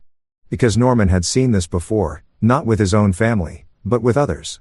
He'd watched the system move slow while bad men moved fast. He'd seen promises made and broken. He'd seen people fall through cracks that should never have existed. And he'd be damned if he let that happen to Ruby and Rowan. A nurse appeared from the double doors leading to the emergency room. She looked around then spotted Norman. Mr. Brer? He stood. Yes, your daughter's awake. She's asking for you. Norman took Rowan's hand and they followed the nurse through the doors. The emergency room was a maze of curtained-off beds and rolling equipment. The nurse led them to a bed in the corner. Ruby lay propped up on pillows and 4 in her arm, monitors beeping softly beside her. Her face was worse under the bright lights. The bruises were darker, more defined. Her left eye was swollen, nearly shut, and a cut above her eyebrow had been stitched closed. She looked fragile in a way Norman had never seen before. When she saw them, tears spilled down her cheeks. Rowan, the boy, ran to her side. Ruby reached for him with her free hand and he pressed himself against the bed rail, trying to get as close as possible without climbing in. She ran her fingers through his hair, whispering things Norman couldn't hear. Norman stayed back, giving him space, but his eyes never left his daughter's face. After a moment, Ruby looked up at him. Dad, I'm sorry. Don't, Norman said. His voice was quiet, but firm. Don't apologize. I should have. You don't owe me an explanation. Ruby's face crumpled. I tried to leave. I did, but he said he'd take Rowan. He said I'd never see him again. He said, stop. Norman moved closer. He rested his hand on the bed rail. I know what he said and I know what he did and it's over now. Ruby shook her head. It's not over. He'll come back. He always comes back. And when he does, he's not touching you again. The certainty in Norman's voice made Ruby stop. She looked at him, searching his face for something. Maybe doubt, maybe hesitation. She didn't find any. Dad. Her voice dropped to a whisper. Please don't make him angry. Please. You don't know what he's like when he's angry. Norman leaned closer. I don't care what he's like. Ruby closed her eyes. A tear slid down her bruised cheek. Rowan reached up and wiped it away with his small hand. They stayed like that for a while. Ruby holding Rowan. Norman standing guard. The monitors beeped. The fluorescent lights hummed. And somewhere in the distance, an ambulance siren wailed as it brought someone else's emergency through the hospital doors. Eventually, a doctor came by to check on Ruby. He confirmed she had a concussion, 3 bruised ribs, and significant soft tissue damage. They wanted to keep her overnight for observation. Ruby agreed without argument. She was too tired to fight. Norman told her he'd take Rowan home with him. She nodded. Thank you, she whispered. Norman didn't respond. He just squeezed her hand once, then led Rowan back out to the truck. The drive back through his house was quiet. Rowan stared out the window at the dark lake passing by. Norman kept both hands on the wheel and his thoughts to himself. When they pulled into the driveway, Rowan finally spoke. Grandpa, yeah. Are you mad at me? Norman parked and turned off the engine. He looked at the boy. Why would I be mad at you? Because I called you. Because I made you break the window, Rowan. Norman turned in his seat to face him fully. You did exactly what you were supposed to do. You called for help. That's not something to be sorry about. That's something to be proud of. Rowan's lower lip trembled. But what if Colton comes back? What if he's mad? If he comes back, he'll have to go through me first. The boy nodded slowly. Okay. They went inside. Norman made Rowan a peanut butter sandwich and a glass of milk. The boy ate slowly like he wasn't sure if he was allowed to finish it. Norman sat across from him at the kitchen table and watched. When Rowan was done, Norman showed him to the guest bedroom. It was small and plain, but the bed was soft and the window looked out over the lake. You can sleep here tonight, Norman said. And tomorrow we'll figure out what comes next. Can I call Mom in the morning? She needs to rest tonight. Rowan climbed in a bed, still wearing his clothes from earlier. Norman found an extra blanket in the closet and spread it over him. The boy looked so small under all that fabric. Good night, Grandpa. Good night, buddy. Norman turned off the light and closed the door most of the way, leaving it open just a crack. Then he walked back to the kitchen and sat down at the table. The house was silent except for the hum of the refrigerator and the distant sound of the lake lapping against the shore. Norman pulled out his phone and looked at the time. 2:17 in the morning. He should be exhausted, but he wasn't. His mind was sharp, clear, focused. He opened a drawer in the kitchen and pulled out a spiral notebook. It was one he used for keeping track of repair jobs, but the last 20 pages were blank. He flipped to the first empty page and wrote today's date. 8 at the top. Then he started writing everything he could remember. The phone call, the locked bedroom, the padlock, the smell of the house, the beer cans, the empty fridge, Ruby's bruises, what Rowan had said, what the paramedics had said, what the detective had said. He wrote for an hour. When he was finished, he closed a notebook and set it on the table. Then he leaned back in his chair and stared at the ceiling. Norman Brer had spent his whole life fixing things. Engines, tools, plumbing. Anything that broke, he could put back together. But some things couldn't be fixed. Some things could only be stopped.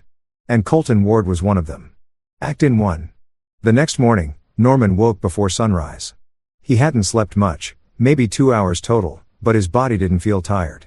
It felt coiled. Ready, he made coffee and eggs.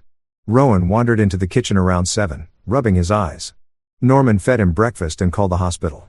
Ruby was stable, resting, no change. The nurse said they'd probably release her by afternoon. Norman told Rowan they'd visit after lunch. The boy nodded and went to sit on the couch staring at the TV without turning it on.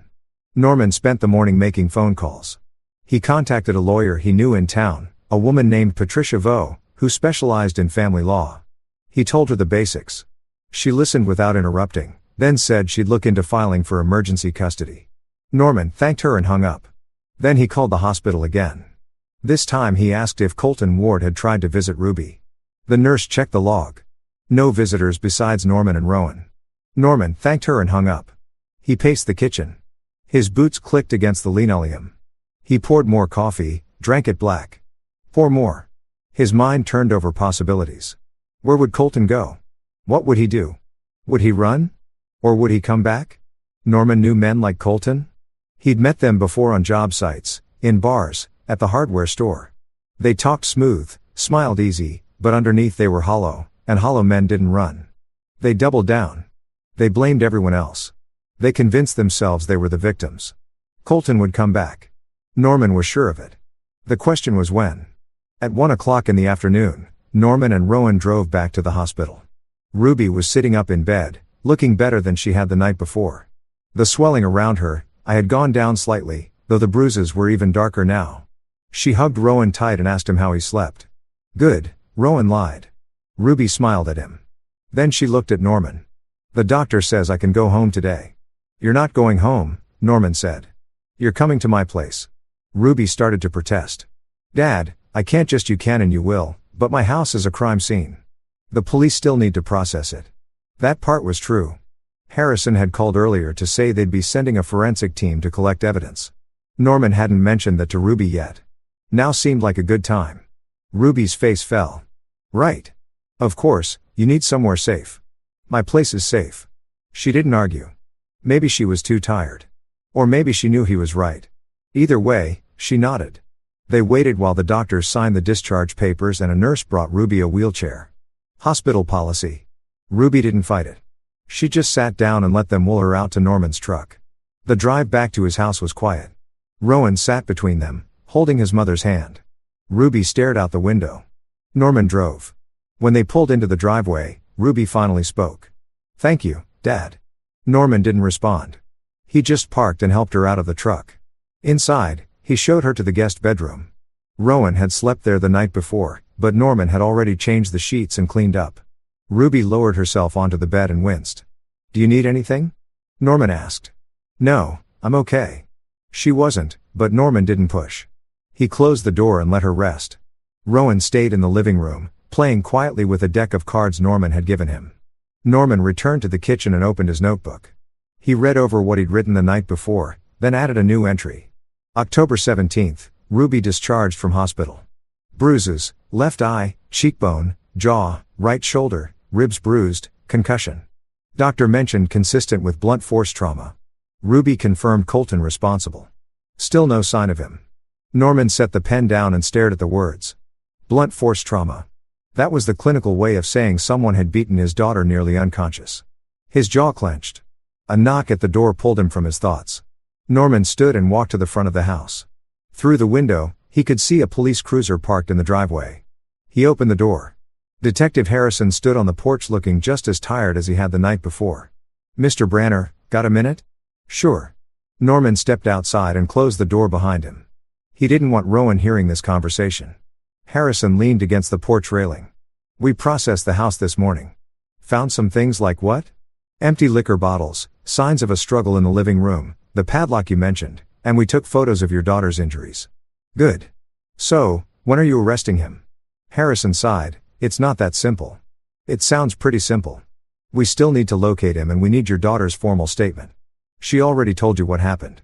We need on record official Norman crosses arms when today if possible. I can come back later or she can come down to the station. She's not going anywhere. You can talk to her here. That works. Harrison paused. You seem to be choosing his words carefully. Mr. Brer, I want you to know we're taking this seriously, but these cases, they take time. We have to build a case that'll hold up in court. I don't care about court. I care about keeping him away from my family. I understand and we'll do everything we can, but you need to stay patient. Let us handle this. Norman stared at him. And if he shows up before you handle this, call us immediately. Don't engage with him. He already threatened my daughter and locked my grandson in a room. What do you think he'll do if he comes back? That's why we need to find him first. Norman didn't respond. He just looked at Harrison until the detective shifted his weight and checked his watch. I'll come back in a couple hours to take her statement. Harrison said, in the meantime, keep your doors locked. I always do. Harrison walked back to his cruiser and drove away. Norman stood on the porch for a long time after he left, staring at the trees lining the driveway. Keep your doors locked as if a lock would stop a man like Colton. Norman went back inside. He checked on Ruby, still resting. He checked on Rowan, still playing cards. Then he went to his bedroom and opened the closet. On the top shelf, behind a stack of old blankets, he found what he was looking for, a lock box. Inside was a revolver, a Smith & Wesson .38 Special. He bought it years ago back when he and his wife had first moved to Cedar Ridge for protection. She'd said just in case. They never needed it. But Norman had kept it clean and loaded just in case. Now felt like the right time for just in case. He checked the cylinder. 6 rounds. He closed the box and slid it back onto the shelf. Then he closed the closet door and returned to the kitchen. At 4 o'clock in the afternoon, Harrison came back. Norman let him in and led him to the guest bedroom. Ruby was awake, sitting up in bed with a cup of tea Norman had brought her earlier. She looked nervous when she saw the detective. "Mrs. Ward," Harrison said gently, "I need to ask you some questions about what happened. Is that okay?" Ruby nodded. Harrison pulled out his notebook and sat in the chair by the window. Norman leaned against the doorframe, arms crossed. Harrison glanced at him, but didn't ask him to leave. "Can you walk me through what happened the night of October 16th? Ruby took a shaky breath. "Colton and we had a fight about money. He'd been drinking. He was angry because I'd asked him to help pay for groceries. He said I was ungrateful, that I didn't appreciate everything he did for us." "Did he hit you?" Ruby's hands tightened around the teacup. "Yes." "Where?" "My face. My ribs. He shoved me against the wall first, then he hit me. I don't know how many times. I tried to protect my head," but her voice trailed off. Harrison wrote in his notebook. "And what about Rowan?" "He was in his room. I told Colton to leave him alone, but he locked the door. He said Rowan needed to learn discipline. That I was too soft on him." "Did Colton leave after that?" "I think so. I don't remember. Everything went black after he hit me the last time." Harrison nodded. "And how long has this been going on?" Ruby didn't answer right away. She stared at the teacup. "A long time, months, years, 2 years, maybe more. It started small, yelling, pushing. Then it got worse." "Why didn't you report it?" Ruby's voice dropped to a whisper. "Because he said he'd take Rowan. He said I'd never see him again. He said no one would believe me." Harrison's expression softened. "Mrs. Ward, I need you to understand something. You're not at fault here. What he did to you, that's assault. And what he did to your son, that's child endangerment. We're going to do everything we can to make sure he doesn't hurt you again." Ruby nodded, but she didn't look convinced. Harrison asked a few more questions about previous incidents, about witnesses, about where Colton might have gone, and Ruby answered as best she could. When he was finished, he stood and closed his notebook. "Thank you," he said. "I know that wasn't easy." Ruby didn't respond. Harrison left. Norman walked him to the door. "We'll put out a warrant for his arrest," Harrison said. "Should have it by tomorrow. And if he shows up before then, call 911. Don't try to handle it yourself." Norman nodded. He didn't make any promises. After Harrison left, Norman went back to check on Ruby. She was crying quietly, her face buried in her hands. Norman sat on the edge of the bed and didn't say anything. Sometimes there was nothing to say. Sometimes you just had to sit there and let someone feel what they needed to feel. Eventually, Ruby wiped her eyes and looked at him. "I'm sorry you have to deal with this. Stop apologizing." She took a shaky breath. "I should have left sooner. I should have protected Rowan better. I should have." "Ruby." Norman's voice was firm but not harsh. "You did what you thought you had to do to keep your son safe. That's not weakness. That's survival. But I let him hurt me. I let him lock Rowan in that room. You didn't let him do anything. He made choices, bad ones. And now he's going to pay for them." Ruby searched his face. "Dad, what are you going to do?" Norman stood. "I'm going to make sure he never touches you again.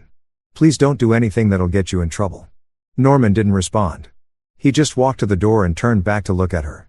"Get some rest. We'll figure this out." He closed the door and went back to the kitchen. The notebook sat on the table, open to the last entry. Norman picked up his pen and added more notes, times, dates, details from Ruby's statement, everything the detective had asked, everything Ruby had said. Then he added a new section at the bottom of the page. Next steps: contact Ruby's old coworkers. Find out more about Colton's past. Talk to anyone who might have information. Norman closed a notebook and set it aside. Then he pulled out his phone and started making a list of people to call. Ruby had worked at a small bakery in town before she married Colton. The owner's name was Helen. Norman had met her a few times. She'd seemed like a good woman, someone who paid attention. He'd start there. The next morning, Norman left Ruby and Rowan at the house and drove into town. Cedar Ridge's main street was quiet. A few shops, a diner, a hardware store, and at the end of the block, a small bakery with a hand-painted sign that read Helen's Kitchen. Norman parked and went inside. The smell of fresh bread hit him immediately. Warm, comforting, the kind of smell that made you forget about everything else for a second. Helen stood behind the counter, wiping down the glass display case. She looked up and the bell above the door chimed. "Norman, long time, Helen." Norman nodded. "Got a minute to talk?" Her smile faded. "Is this about Ruby?" "Yeah."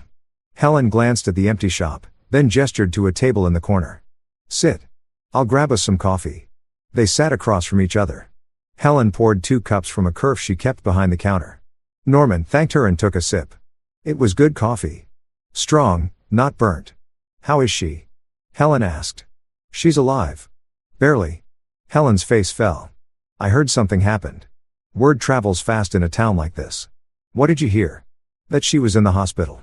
That Colton hurt her." Helen set her cup down and leaned forward. "I tried to warn her, you know. When she first started seeing him, something about him didn't sit right with me." "What do you mean?" "He used to come into the bakery all the time. At first, I thought he was just being sweet, bringing her lunch, checking on her. But then I noticed he'd call her during her shift multiple times. He'd show up right when she was about to leave. He'd ask where she was going, who she was talking to. It felt controlling." Norman's jaw tightened. "Did you say anything to her?" "I tried, but she said he was just protective, that he cared about her. I didn't push it. Maybe I should have." "Did he ever hurt her?" "While she was working for you," Helen hesitated.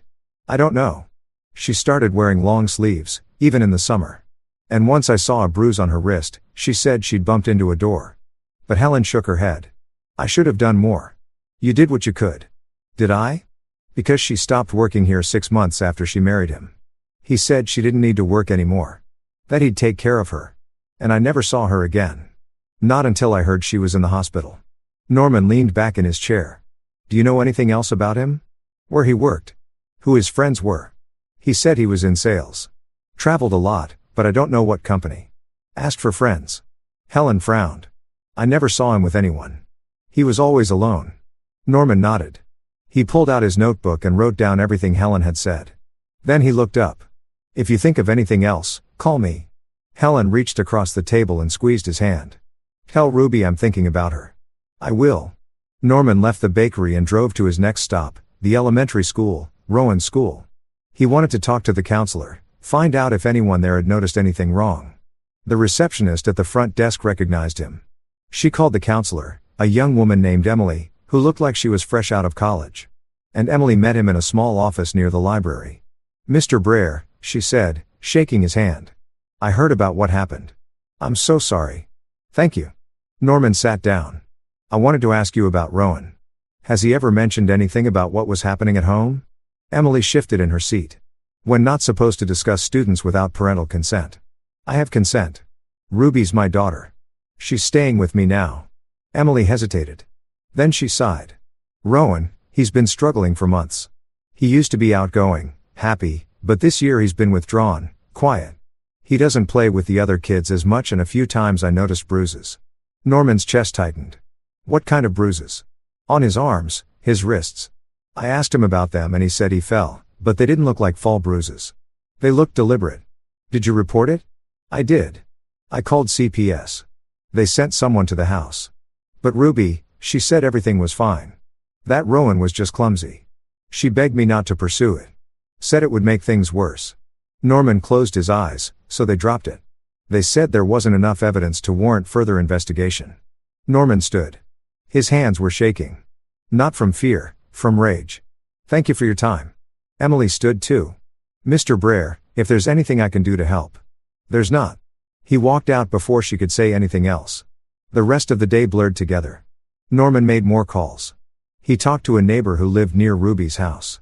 She said she'd heard shouting a few times, but she never called the police. "I didn't want to get involved," she said. Norman thanked her and hung up. He talked to a man at the hardware store who'd sold Colton a deadbolt lock 6 months ago. He said it was for his garage, the man said. Norman didn't respond. He just added it to his notebook. By the time he got home, it was after 6. Ruby and Rowan were in the living room watching TV. Ruby looked better. The swelling had gone down more. Rowan looked tired. Norman made dinner. Spaghetti. Nothing fancy. They ate in silence. Afterward, Ruby put Rowan to bed and Norman returned to the kitchen. He opened his notebook and added everything he'd learned that day. By the time he finished, it was after midnight. His hand itched from writing, but the notebook was fuller now. Evidence, patterns, a clear picture of who Colton Ward was and what he'd done. Norman closed the notebook and leaned back in his chair. He stared at the ceiling. The house was quiet except for the hum of the refrigerator and the sound of his own breathing.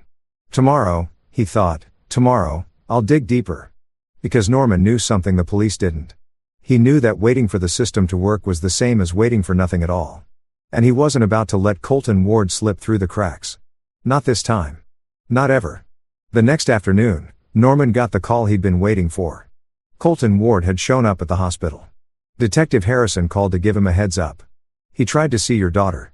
We turned him away, but he's here in the parking lot. Thought you should know. I'll be there in 10 minutes. Norman grabbed his keys and drove fast. Ruby and Rowan stayed to the house. He didn't tell them where he was going. Didn't want them to worry. When he pulled into the hospital parking lot, he spotted Colton immediately. The man stood near the entrance talking on his phone. He wore a pressed shirt and clean jeans. His hair was combed. He looked calm, collected, like a man who hadn't beaten his wife nearly to death 2 days ago. Norman parked and got out of the truck. Colton saw him and ended his call. He smiled. Norman, he said, his voice smooth and friendly. I was hoping I'd run into you. Norman walked toward him. You're not seeing her. I just want to talk. Make sure she's okay. She's fine. No, thanks to you. Colton's smile didn't waver. I understand you're upset. But I think there's been a misunderstanding. No misunderstanding. You put her in the hospital. That's not true. She fell. She's clumsy when she gets tired. I told the police that Norman stopped a few feet away. He studied Colton. The man was good. He didn't flinch, didn't break eye contact. He stood there like he believed every word coming out of his mouth. You locked my grandson in his room, Norman said quietly. He needed discipline. Ruby's too soft on him. Someone has to teach him boundaries by locking him in a room with a padlock. It wasn't locked. He could have opened it if he tried. Norman took a step closer. I broke that door down. It was locked. From the outside, Colton's smile finally faded. His eyes hardened. You broke into my house. That's illegal. You should be careful, Norman. Actions have consequences. You threatening me? Just giving you advice. Monto man. Norman stared at him. And in that moment, he understood something important. Colton Ward wasn't afraid. He wasn't worried about the police. Wasn't worried about being arrested. He thought he was untouchable. He thought he could smile and talk his way out of anything. And maybe he could, but not forever. Stay away from my daughter, Norman said. Stay away from my grandson or we're going to have a problem. Colton's smile returned. Your daughter is my wife. My son is my son. You don't get to tell me what to do. I just did. And what are you going to do if I don't listen? Hurt me? Because that's assault, Norman. And I'd be happy to press charges. Norman didn't respond. He just turned and walked back to his truck. Behind him, Colton called out. Tell Ruby I love her. Tell her I'll be waiting. Norman climbed into the truck and started the engine. His hands gripped the wheel so hard his knuckles turned white. He wanted to go back. Wanted to wipe that smirk off Colton's face. But he didn't because Colton was right about one thing. Actions had consequences. And Norman was going to make sure Colton faced every single one of them. When Norman got home, Ruby was in the kitchen. She looked pale. Dad, Detective Harrison called. He said, Colleton, try to see me at the hospital. He did. I sent him away. He's going to come here. I know he is. Then he'll have to deal with me. Ruby shook her head. You don't understand. He's not going to stop. He never stops. He'll find a way. He always does. Norman sat down at the table. Ruby, listen to me. He's not untouchable. He thinks he is, but he's not. He has money. He has lawyers. He has nothing that matters. Not anymore. Ruby stared at him. What are you planning? I'm planning to make sure he never hurts you again. Dad, please don't do anything that'll get you in trouble. I can't lose you, too. Norman reached across the table and took her hand. You're not going to lose me. I promise. Ruby didn't look convinced, but she nodded. That night, Norman couldn't sleep again. He lay in bed staring at the ceiling, running through everything he'd learned over the past few days. Colton's arrogance, his confidence, his belief that he was smarter than everyone else. That was his weakness. And Norman was going to exploit it. Norman spent the next 2 days planning. He didn't tell Ruby what he was doing. Didn't tell anyone. He just worked quietly, methodically, like he was rebuilding an engine. One piece at a time. First, he called Patricia Voss, the family lawyer. She'd already started the paperwork for emergency custody of Rowan. Norman asked her to expedite it. She said she'd do her best. The hearing was scheduled for the following week. Will Ruby need to be there? Patricia asked. Probably. And Colton, he'll be served notice. Whether he shows up is his choice. Norman thanked her and hung up. Next, he installed a security system, cameras, motion sensors, audio recording. He set them up around the perimeter of his house and at both entrances. He tested them twice to make sure they worked. Then, he linked them to his phone so he could monitor everything remotely. When Ruby asked what he was doing, he told her the truth. I want to know if anyone comes near this house. Ruby didn't argue. Rowan stayed quiet during those days. He spent most of his time drawing pictures or playing with the old toys Norman had saved from Ruby's childhood. Sometimes he asked when they could go home. Norman always said the same thing soon. But Norman wasn't planning on letting them go back to that house. Not ever. On the third day, Norman drove back into town. He needed one more piece of information. Colton's past. Helen had said he traveled for work, but she didn't know details. Norman wanted to know where he'd been, who he worked for, and most importantly, if there was anyone else he'd hurt. He started at the county clerk's office. Public records. It took an hour of searching through old files, but eventually he found something. Colton Ward had been arrested 5 years ago in a neighboring county.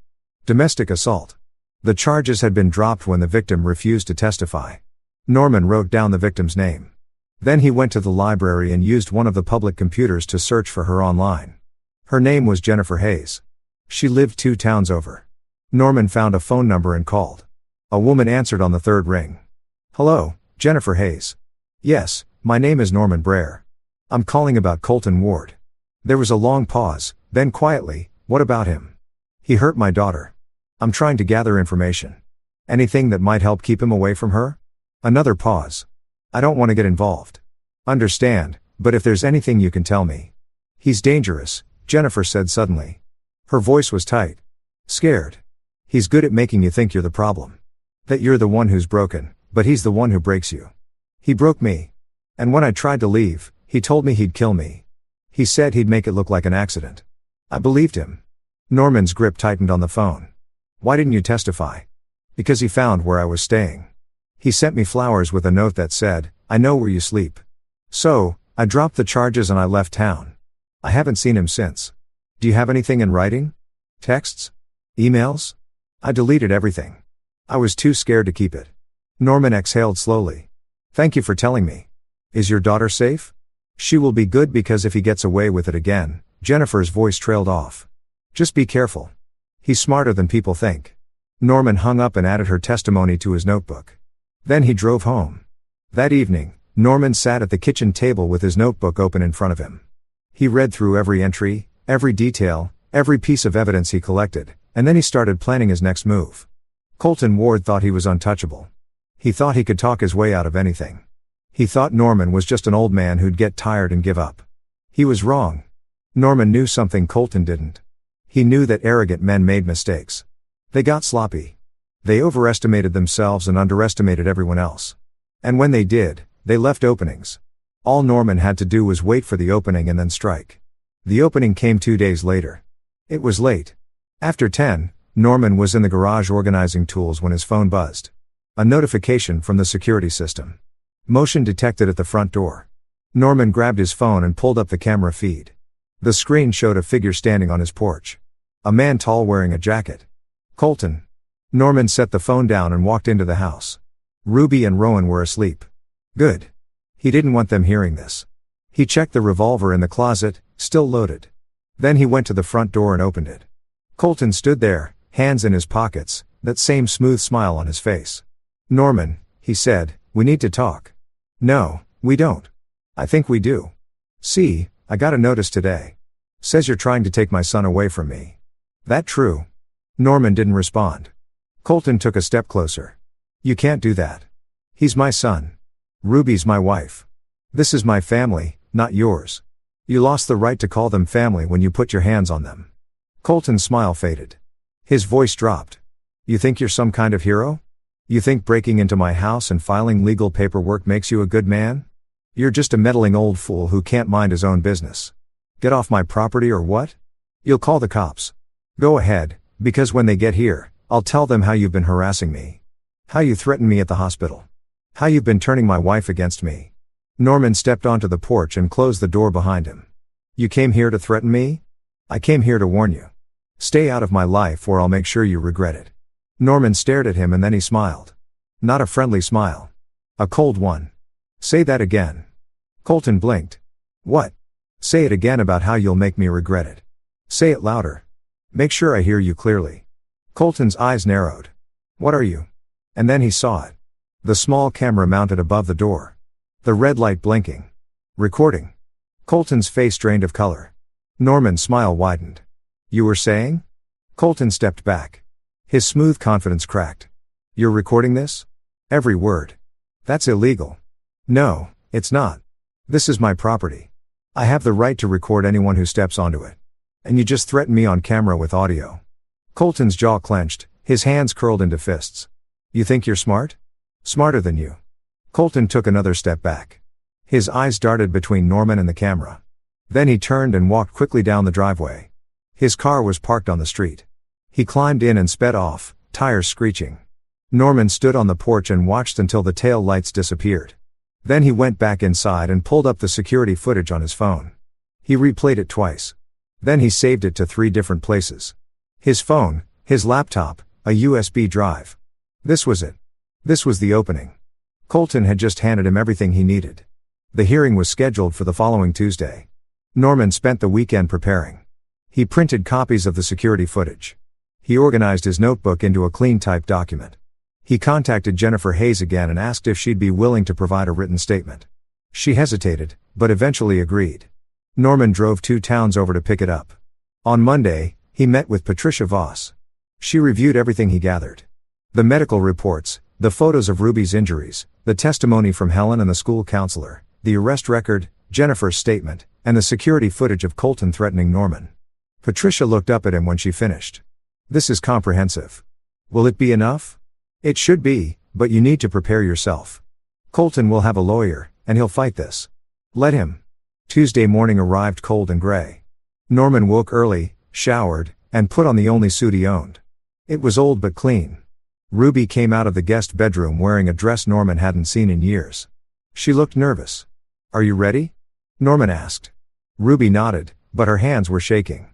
He's going to be there, she said quietly. I know. What if, Ruby?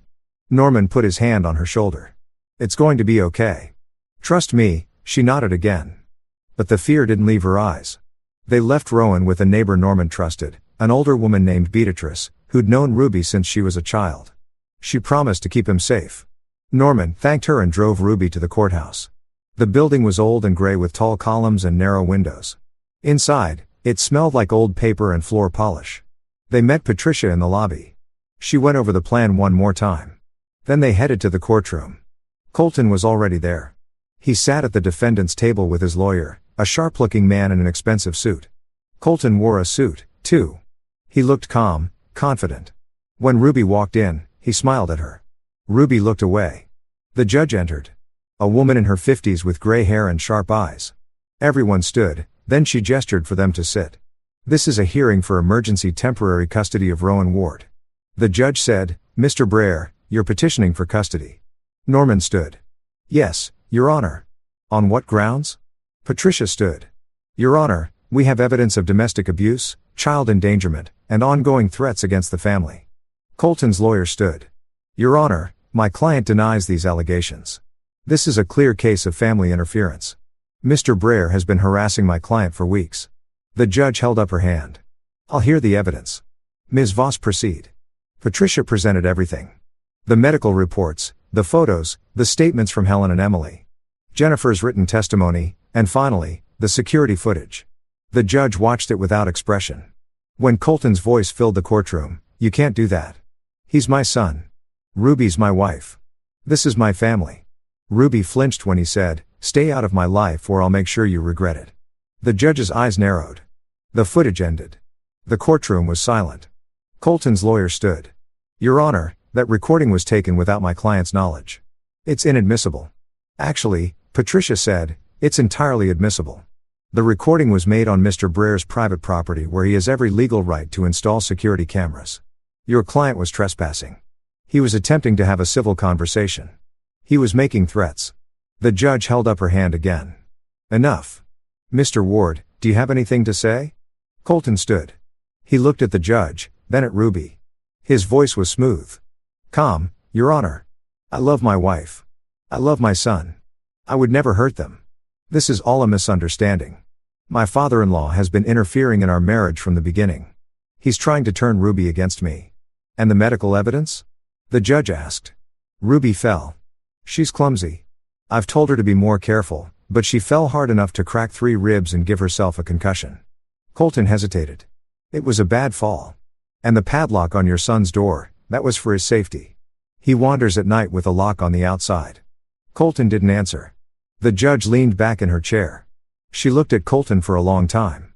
Then she looked at Norman, then at Ruby. "Mrs. Ward," the judge said. "Do you feel safe with your husband?" Ruby stood slowly. Her voice was barely a whisper.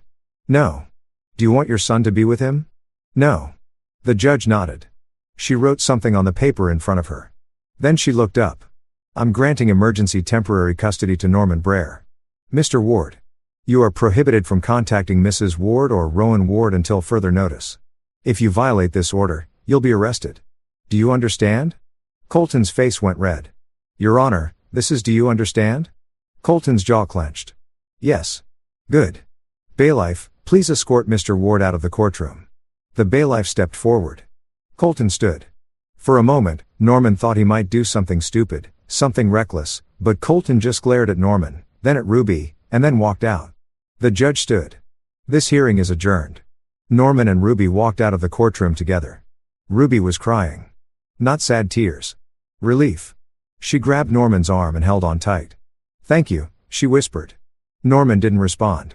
He just put his arm around her and led her out of the building. Outside, Detective Harrison was waiting. He walked over when he saw them. "Mr. Branner, Mrs. Ward," Detective Norman said, "I heard about the hearing. Congratulations." "Thanks." Harrison glanced back at the courthouse. "We also have a warrant for Mr. Ward's arrest. Multiple charges: assault, child endangerment, witness intimidation. Once we find him, he's going away for a while." "Good," Norman said. Harrison nodded. "Stay safe and call if you need anything." He walked away.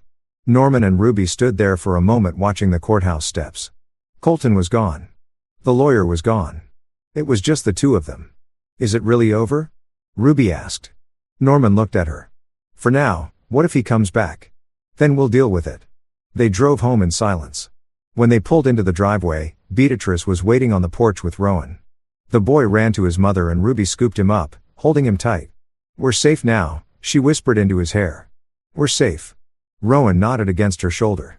Norman watched them and for the first time in days, he felt something other than anger. He felt relief. 3 weeks later, Colton Ward was arrested. He'd been hiding in Motel 2 counties over using a fake name. When the police found him, he tried to run. They caught him in the parking lot and cuffed him in front of a dozen witnesses. Norman heard about it from Detective Harrison. He called to let him know. Norman thanked him and hung up. That evening, Norman told Ruby. She cried again. This time, there were definitely tears of relief.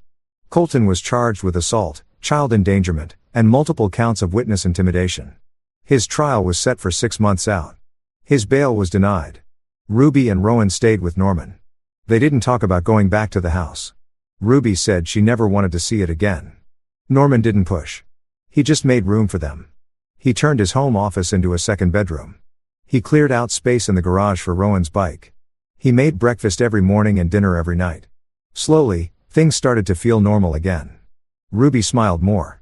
She started baking in Norman's kitchen. Cookies, bread, pies. She said it felt good to create something again. Norman ate everything she made and told her it was the best thing he'd ever tasted. Rowan started playing again. He laughed. He ran around the yard. He asked Norman to teach him how to use tools. And Norman spent hours in the garage with him, showing him how to fix things, how to measure, how to cut wood, how to be patient. One evening, Norman and Ruby sat on the back porch, watching Rowan play near the lake. The sun was setting, painting the sky in shades of orange and pink. The air was cool. The trees rustled. Ruby turned to Norman. "Dad, why did you do all this?" "Because you're my daughter." "But you risked so much. The police could have arrested you. Colton could have hurt you." "You, Ruby." Norman looked at her. "You don't understand. I didn't risk anything. I protected what's mine. That's not a risk. That's a responsibility." Ruby's eyes filled with tears. "I don't deserve you." "Yes, you do." She leaned her head on his shoulder and they sat there in silence watching the sun sink below the horizon. A few days later, Norman received a letter. It was from Jennifer Hayes. She wrote to thank him for standing up to Colton. She said hearing that he'd been arrested gave her hope.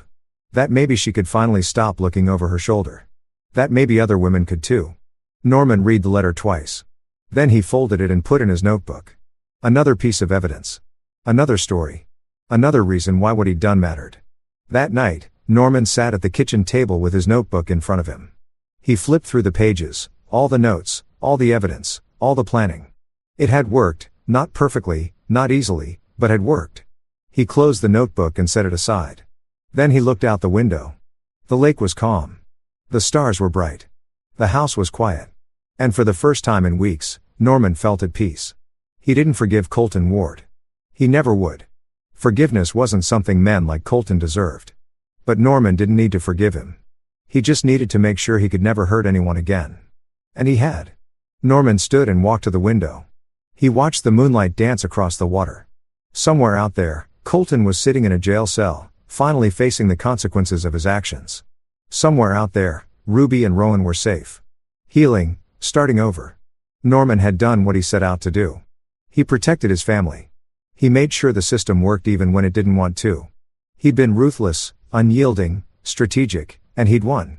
Norman turned away from a window and walked to the guest bedroom. He knocked softly. Ruby opened the door. She looked tired but content. "Everything okay?"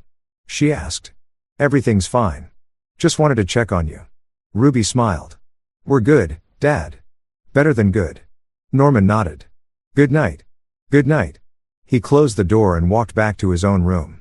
He lay down in bed and stared at the ceiling. The house creaked. The wind whispered through the trees. And somewhere in the distance, an owl called out into the night. Norman closed his eyes. He didn't dream. He didn't need to because the nightmare was over and they were finally safe. That brings this story to an end. Honestly, a pretty interesting one if you ask me. Let me know your thoughts down below, and let's start with the next one right away. This one is titled, My wife texted at 2:30 a.m., I'm at John's house. Come pick me up or we're done. I replied, we are done then. Then I screenshot her location and sent it to John's pregnant wife. By sunrise, my ex-wife was begging me for a place to stay because John's wife is you know that feeling when you're dead asleep, lost in some dream about winning the lottery? Or finally telling your boss what you really think, and then your phone decides to ruin everything? Yeah. Well, that's exactly what happened to me at 2:30 in the freaking morning.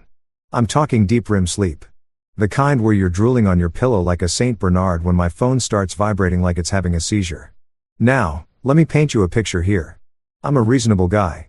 I put my phone on silent after 10 p.m. because I'm not some teenager waiting for a booty call. But Marissa, my darling wife of 3 years, she's got that emergency override thing set up. You know, the feature that's supposed to be for actual emergencies like the house is on fire or I'm in the ER. Instead, she uses it for stupid crap like, can you pick up milk? Or do you think Jennifer's new haircut makes her look fat? So, there I am, fumbling around in the dark like a blind bat, trying to find my phone without knocking over the glass of water on my nightstand. My eyes are burning. My brain feels like it's wrapped in cotton. And I'm already mentally preparing my this better be life or death speech. But when I finally squint at that glowing screen, the message I see makes my blood run colder than a polar bear's. But crack. I'm at John's house. Come pick me up or we're done. I blink a few times wondering if I'm still dreaming. Maybe this is one of those weird stress dreams where your spouse turns into a velociraptor or something, but nope. There it is. Clear as day. Complete with a location pin that shows she's exactly where she says she is. John's house at 2:30 in the morning on a Tuesday night.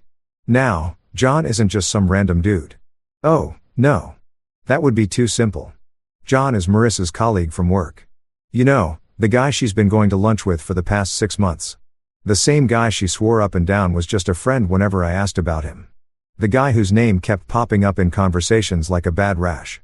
John said this. John thinks that John showed me this hilarious meme. John, the man was practically a third wheel in our marriage. And here's the kicker. Jay's wife, Claire, is 7 months pregnant. 7 months. The woman's probably got swollen ankles, back pain, and is working night shifts at the hospital as a nurse because they need the money for the baby. Meanwhile, my wife is playing house with her husband at 2:30 in the morning. I sit there on the edge of my bed, phone in hand, and I can feel something shifting in my chest. It's not panic. That's what she probably expected. It's not even anger, really. It's more like clarity. You know that moment when you're looking at one of those magic eye pictures and suddenly the dolphin jumps out at you? That's what this felt like. Everything just clicked into place. All those late nights she claimed she was working overtime. All those girls' nights out that seemed to happen awfully frequently. All those times she came home smelling like cologne that definitely wasn't mine. The way she'd guard her phone like it contained state secrets. The sudden interest in working out and buying new underwear. Not for me, mind you, because our bedroom had been about as active as a retirement home bingo night. I should probably mention that this isn't Marissa's first rodeo with ultimatums. Oh, no. She loves them. They're like her favorite weapon of choice. Take me to that expensive restaurant or I'll be upset all week. Buy me that designer purse or you don't really love me. Choose between your poker night with the guys or me. She's got a PhD in emotional manipulation and ultimatums are her specialty. But this one was different. This wasn't about a purse or a restaurant. This was her literally sitting in another man's house in the middle of the night, probably wearing God knows what, sending me coordinates like she's some kind of damsel in distress who needs rescuing. The sheer audacity of it all would be impressive if it wasn't so pathetic.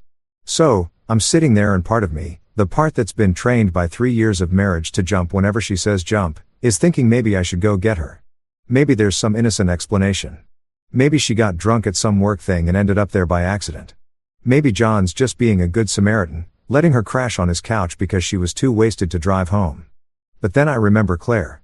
Poor Claire, who's probably at the hospital right now taking care of other people's medical emergencies while her own husband is entertaining my wife in their living room.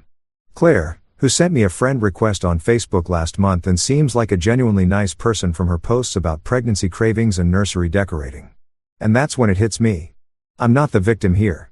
I'm not the one who needs to go running across town at 2:30 in the morning to clean up someone else's mess. I'm not the one who made this choice. Marissa did. She chose to be there. She chose to send me that text. She chose to turn our marriage into some kind of twisted game where she holds all the cards and I'm supposed to dance to whatever tune she plays. Well, you know what? I'm done dancing. My fingers move across the keyboard almost without conscious thought, typing out 4 simple words that feel like the most honest thing I've said in months. We're done then. But I'm not finished. Oh no. If Marissa wants to play games, I can play games, too. I screenshot her location pin. You know, the one she so helpfully provided, and I send it straight to Claire. No message, no explanation needed, just the coordinates of where my wife is hanging out at 2:30 in the morning. Then, I do something that surprises even me. I turn off my phone, toss it on the nightstand, and roll over. My head hits the pillow and for the first time in months, I feel peaceful. Like a weight I didn't even know I was carrying just lifted off my shoulders. As I drift back toward sleep, I can't help but smile a little. Tomorrow's going to be interesting. Dawn has a funny way of making everything look different. And something tells me that by the time the sun comes up, a whole lot of people are going to be seeing things in a brand new light. The funny thing about ultimatums is they only work if the other person cares about losing what you're threatening to take away. And lying there in my bed, finally getting ready to get some decent sleep, I realize I stopped caring about losing Marissa somewhere around the 15th time. She chose someone else over me. Game over, sweetheart. You just played yourself. You ever have one of those mornings where you wake up feeling like you just won the lottery, even though technically you lost everything the night before? That's exactly how I felt when my eyes popped open at around 6:30 a.m. no alarm needed. My body clock was apparently excited to see what kind of chaos the universe had cooked up while I was getting my beauty sleep. I stretched like a cat in the sunshine, grabbed my phone, and holy mother of all that's digital. I had 17 missed calls, 43 text messages, and 12 voicemails. It was like my phone had turned into Times Square on New Year's Eve. And guess who the star of this particular show was? If you guess my soon-to-be ex-wife, Marissa, ding, Ding, ding. We have a winner. The missed call started rolling in around 3:15 a.m. apparently, after I sent her location to Claire and went back to sleep like the stone cold legend I apparently am. Things got real interesting real fast. And by interesting, I mean Marissa's whole world went up in flames like a meth lab explosion. The first few voicemails were classic Marissa, all tears and drama, like she was auditioning for a soap opera. Baby, please pick up. I can explain everything. Explain what exactly? How gravity works. Because that's about the only thing that could justify being at another man's house at 2:30 in the morning while his pregnant wife is working a night shift. But as I scrolled through the messages, listening to her voice get progressively more panicked and desperate, I started piecing together what went down. And let me tell you, it was better than any reality TV show I've ever watched. See, Claire didn't just get my little location pin and shrug it off. Oh no, sister went full detective mode. She called in sick to her shift. And if you know anything about nurses, they don't call in sick unless they're literally dying or someone else is about to be. Claire hopped in her car, still in her scrubs, and made a house call that nobody was expecting.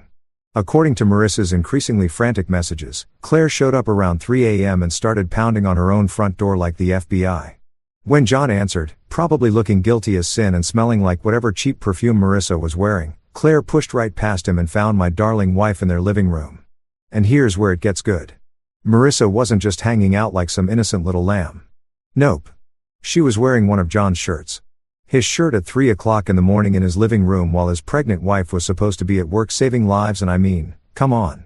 If you're going to cheat, at least be smart about it. Don't send your husband a location pin and then get caught wearing another man's clothes like you're starring in some budget porno. That's not cheating. That's performance art. Claire, bless her pregnant heart, didn't even waste time with questions. She just started throwing things. And by things, I mean she grabbed both John and Marissa by whatever she could get her hands on and physically tossed them out onto the front lawn. Can you imagine? A 7 months pregnant woman manhandling 2 grown-ass adults and booting them out of her own house like they were door-to-door salesmen. The mental image alone had me chuckling into my coffee. I'm picturing Marissa in Jay's oversized shirt, probably barefoot, standing on some suburban lawn at 3 a.m. looking like she just got ejected from a frat party. Meanwhile, John's probably in his boxers trying to figure out how he went from having a secret side piece to being homeless in the span of 10 minutes. But wait, it gets better. After Claire finished playing bouncer at her own house, she locked the doors and turned off all the lights. Just left them out there in the dark like a couple of raccoons who got caught raiding the garbage cans. Marissa's messages painted quite the picture. Apparently, they had to call an Uber because John's car keys were still inside and they couldn't exactly knock on the door and ask for them back. The Uber driver probably had the ride of his life. I mean, what do you even say in that situation? Oh, you two getting kicked out by a pregnant woman at 3 a.m.? Yeah, that'll be surge pricing, buddy. So, there's Marissa standing on some random street corner in a strange neighborhood wearing another man's shirt with no car, no keys, and a husband who just told her their marriage is over. And what does she do? She starts blowing up my phone like I'm her personal 24-hour crisis hotline. The voicemails were a masterclass in manipulation tactics. First came the tears. I made a mistake, baby. Please don't do this to us. Then came the anger. How could you abandon your wife like this? What kind of man are you? Then back to tears. I need you. I've got nowhere to go. And finally, the classic blame game. This is all your fault for not trusting me. My fault, lady. I didn't make you put on another man's shirt at 2:30 in the morning. I didn't make you send me a location pin from his living room. And I sure as hell didn't make you think I was stupid enough to come running to save you from a situation you created all by yourself. But the real kicker came around 5:30 a.m. a text message from Claire herself. Just 7 words. Thank you. I knew something was wrong. That message hit different than all of Marissa's dramatics. Here was a woman 7 months pregnant, working night shifts to support her growing family, who'd been living with the gut feeling that something wasn't right in her marriage. And I just handed her the proof she needed on a silver platter. Claire followed up with another message. You just gave me the proof I needed. And man, did that feel like justice served ice cold. Not revenge. Justice. There's a difference. Revenge is petty and vindictive. Justice is just, right? It's the universe finally balancing the scales. I found myself actually smiling as I deleted Marissa's messages without listening to the rest. Each voicemail I deleted felt like removing another anchor from around my ankle. This woman had been dragging me down for months, maybe years, and I'd been too blind or too stubborn to see it. The funniest part, she kept calling me cruel and heartless in her messages. Like somehow I was the bad guy for not driving across town at 3 a.m. to rescue her from the consequences of her own actions. Sorry, sweetheart, but I'm not your personal cleanup crew. You made your bed, or in this case, you made John's couch. Now lie in it. By the time I finished my coffee and got ready for work, the messages had finally stopped coming. Either Marissa's phone died or she finally realized I wasn't going to respond. Either way, the silence was golden. As I headed out the door, I felt lighter than I had in months. The sun was shining, the birds were chirping, and somewhere across town, two cheaters were probably trying to figure out how to explain to their respective families why they were having the walk of shame at dawn. It was going to be a good day. You know what they say about the truth. It has a funny way of leaving breadcrumbs. And boy oh boy did Marissa leave a whole damn trail of evidence that Hansel and Gretel would be jealous of. See, while I was sleeping like a baby after dropping that nuclear bomb of a text exchange, my dear wife was apparently having the time of her life documenting her little adventure on social media because that's what people do now, right? Can't just cheat quietly like our parents' generation. Nope. Got to broadcast that to the world like you're hosting your own reality show. Tonight on Cheaters Gone Wild, watch Marissa destroy her marriage in real time with the power of Instagram stories. I discovered this gold mine of stupidity around lunchtime while I was sitting in my office actually trying to get some work done. You know, like a responsible adult who pays bills and doesn't create drama at 2:30 in the morning. My buddy Steve texted me saying, "Dude, you might want to check your wife's Instagram before she deletes everything." Now Steve's a good friend, the kind who will tell you when you've got spinach in your teeth or when your wife is apparently having a very public mental breakdown on social media. So, I fired up Instagram and Jesus Christ on a pogo stick. It was like watching a car crash in slow motion, except the car was my marriage and it was spectacular. The first story was posted at 11:17 p.m. the night before. A cozy little shot of her and John sitting on what I'm assuming was his couch. Both of them with drinks in hand. All smiles and giggles. The caption read, "Work friends having a Tuesday night chat." Smiling face with smiling eyes. Work friends. At 11 p.m. on a Tuesday while his pregnant wife was at the hospital. Sure, honey, that's totally normal workplace behavior. But wait, there's more. At 11:58 p.m., and I'm not making this timestamp up, she posted another story. This time, she's wearing what's clearly a man's button-down shirt that's about 3 sizes too big for her. The caption, "Borrowed a cozy shirt. Cold night, cold face." Yeah, because Jay's house apparently doesn't have central heating, so she just had to strip down and put on his clothes. Makes perfect sense. That's definitely what colleagues do. The 12:43 a.m. story was a selfie from what was obviously John's bathroom. I could tell because there was a pregnancy book on the counter. You know, the kind Claire was probably reading to prepare for their baby while her husband was entertaining my wife. Marissa's caption was just a bunch of those laughing, crying emojis. Real classy stuff. But the crown jewel, the piece to resistance, was the 1:47 a.m. story.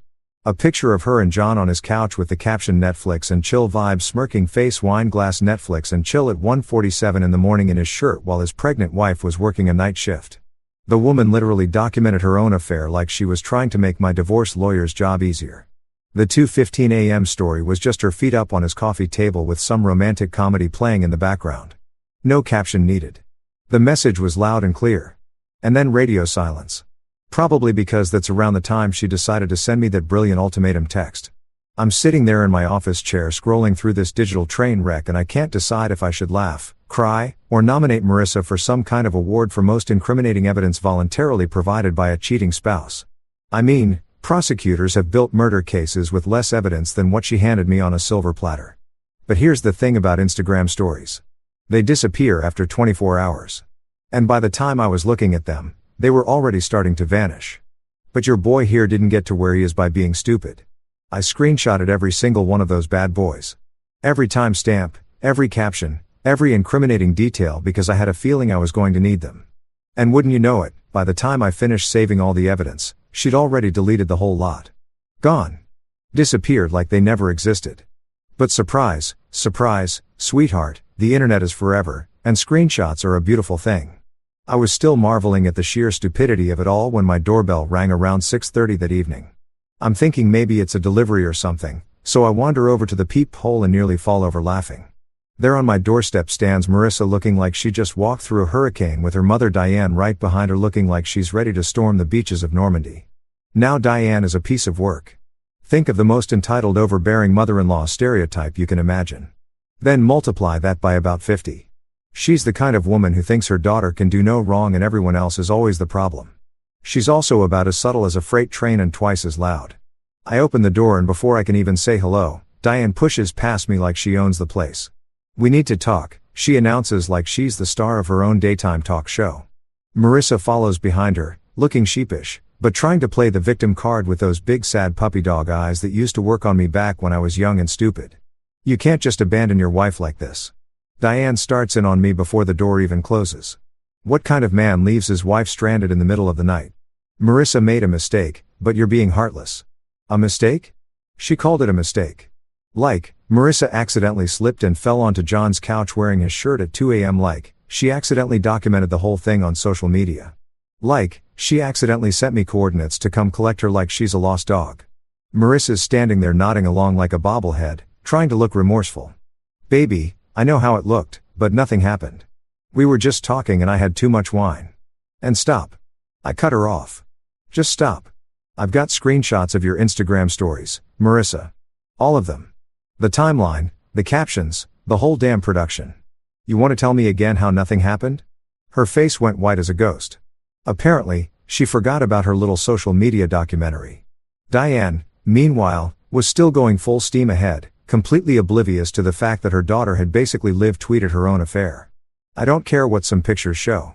Diane huffs, "Marriage is about forgiveness and working through problems. You're supposed to fight for your marriage, not give up at the first sign of trouble." First sign of trouble. Lady, this wasn't the first sign of trouble. This was the grand finale of months of trouble. This was the fireworks display at the end of a very long, very dysfunctional show. "You're not on the lease," I tell Marissa calmly. "You've been a guest in my apartment, and now you're not welcome anymore. I need you both to leave." That's when Diane really lost it. Started calling me every name in the book, saying I'd regret this, that Marissa deserved better, that I was going to end up alone and miserable. The whole greatest hits collection of bitter mother-in-law insults. But the line that really got me was when she pointed her finger right in my face and hissed, "You'll regret this. John will make you pay. John will make me pay." Like he's some kind of mafia boss instead of a cheating husband who just got kicked out of his own house by his pregnant wife. The threat was so ridiculous, I actually started laughing, which only made Diane madder. I showed them both to the door and as they were leaving, I couldn't help myself. "Hey, Marissa," I called out. "Next time you want to document your affair, maybe don't post it on Instagram. Just a tip." The look on her face was priceless. Pure shock mixed with the dawning realization that she'd played herself harder than anyone had ever been played in the history of playing oneself. As I watched them drive away, Diane still gesticulating wildly from the passenger seat. I felt that same sense of lightness I'd felt that morning. The trash had officially taken itself out, and I was free to start cleaning house. You know what's funny about cheaters? They always think they're the victim. It's like some kind of psychological law of the universe. The more wrong you are, the more convinced you become that everyone else is the problem. And John, oh, sweet, stupid John, was about to become a textbook case study in this phenomenon. It was Thursday afternoon and I was having a perfectly normal day at work. You know, doing actual work stuff, being productive, not creating drama that would make Jerry Springer weep with joy.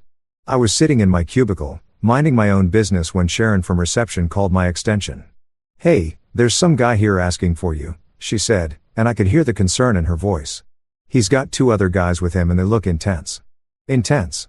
That's Sharon speak for these dudes look like they're about to start some. Sharon's been working reception for 15 years. So, she knows the difference between normal visitors and trouble walking through the door in human form. I head down to the lobby and there's John standing by the security desk with 2 guys who look like they bench press pickup trucks for fun. The first guy, I later found out his name was Marcus, was built like a refrigerator with arms. The second one, Leo, had the kind of beard that suggested he either worked construction or lived in the woods and wrestled bears for entertainment. John saw me coming and puffed up his chest like a rooster in a farmyard. "There he is," he announced loud enough for half the lobby to hear. "The guy who destroyed my marriage." I almost laughed out loud right there. This dude just said I destroyed his marriage. Me. Like I was the one who invited my wife over for a late-night Netflix marathon while his pregnant wife was working. Like I was the one who handed her his shirt to wear. Like I was the one who created this whole mess. But I kept my cool because unlike some people, I know how to act like an adult in public. "John," I said calmly. "What can I do for you?" "You can start by explaining why you cost me my marriage." He barked, stepping closer like he was trying to intimidate me. The guy was maybe 5'8" and on a good day, had the muscle tone of a soggy pretzel, and was wearing a polo shirt that had seen better decades. Real threatening stuff. "I didn't cost you your marriage," I replied, keeping my voice level, even though I wanted to point out the obvious. "Bringing my wife to your house at 2:30 in the morning cost you your marriage. I just made sure your wife knew about it." That's when Marcus decided to join the conversation. "You should have minded your own business," he growled, crossing his arms like he was auditioning for a bouncer job at the world's lamest nightclub. "Mind my own business? My own business, dude. When another man is entertaining my wife in his living room while she's wearing his clothes, that is my business. That's literally the definition of my business." But Leo, clearly the brains of this operation, had a different approach. "Look, man," he said, trying to sound reasonable. "John's going through a rough divorce now. His lawyer fees are going to be insane. You caused this mess, so you should help pay for it." I stared at him for a good 10 seconds, wondering if he was serious or if this was some kind of hidden camera show. "Let me get this straight," I finally said. "You want me to pay for John's divorce lawyer? Because I told his wife that my wife was at his house wearing his shirt at 2:30 in the morning." "Exactly," Marcus chimed in, apparently thinking he'd made some brilliant point. That's when I lost it. Not angry, lost it. I'm talking full-blown belly laugh, lost it. I started laughing so hard that people in the lobby turned to stare. I laughed until my sides hurt and tears were streaming down my face. These three stooges actually thought they could come to my workplace and shake me down for Jay's legal fees like I owed him money for exposing his cheating ass. "Oh man," I wheezed, wiping my eyes. "This is rich. You guys are actually serious about this, aren't you?" John's face was turning red, which only made the whole thing funnier. "This isn't funny. My life is ruined because of you. Your life is ruined because you decided to play house with a married woman while your pregnant wife was at work." I shot back, my laughter finally subsiding. I just connected the dots that were already there. That's when our security guard, Big Mike, decided he'd heard enough.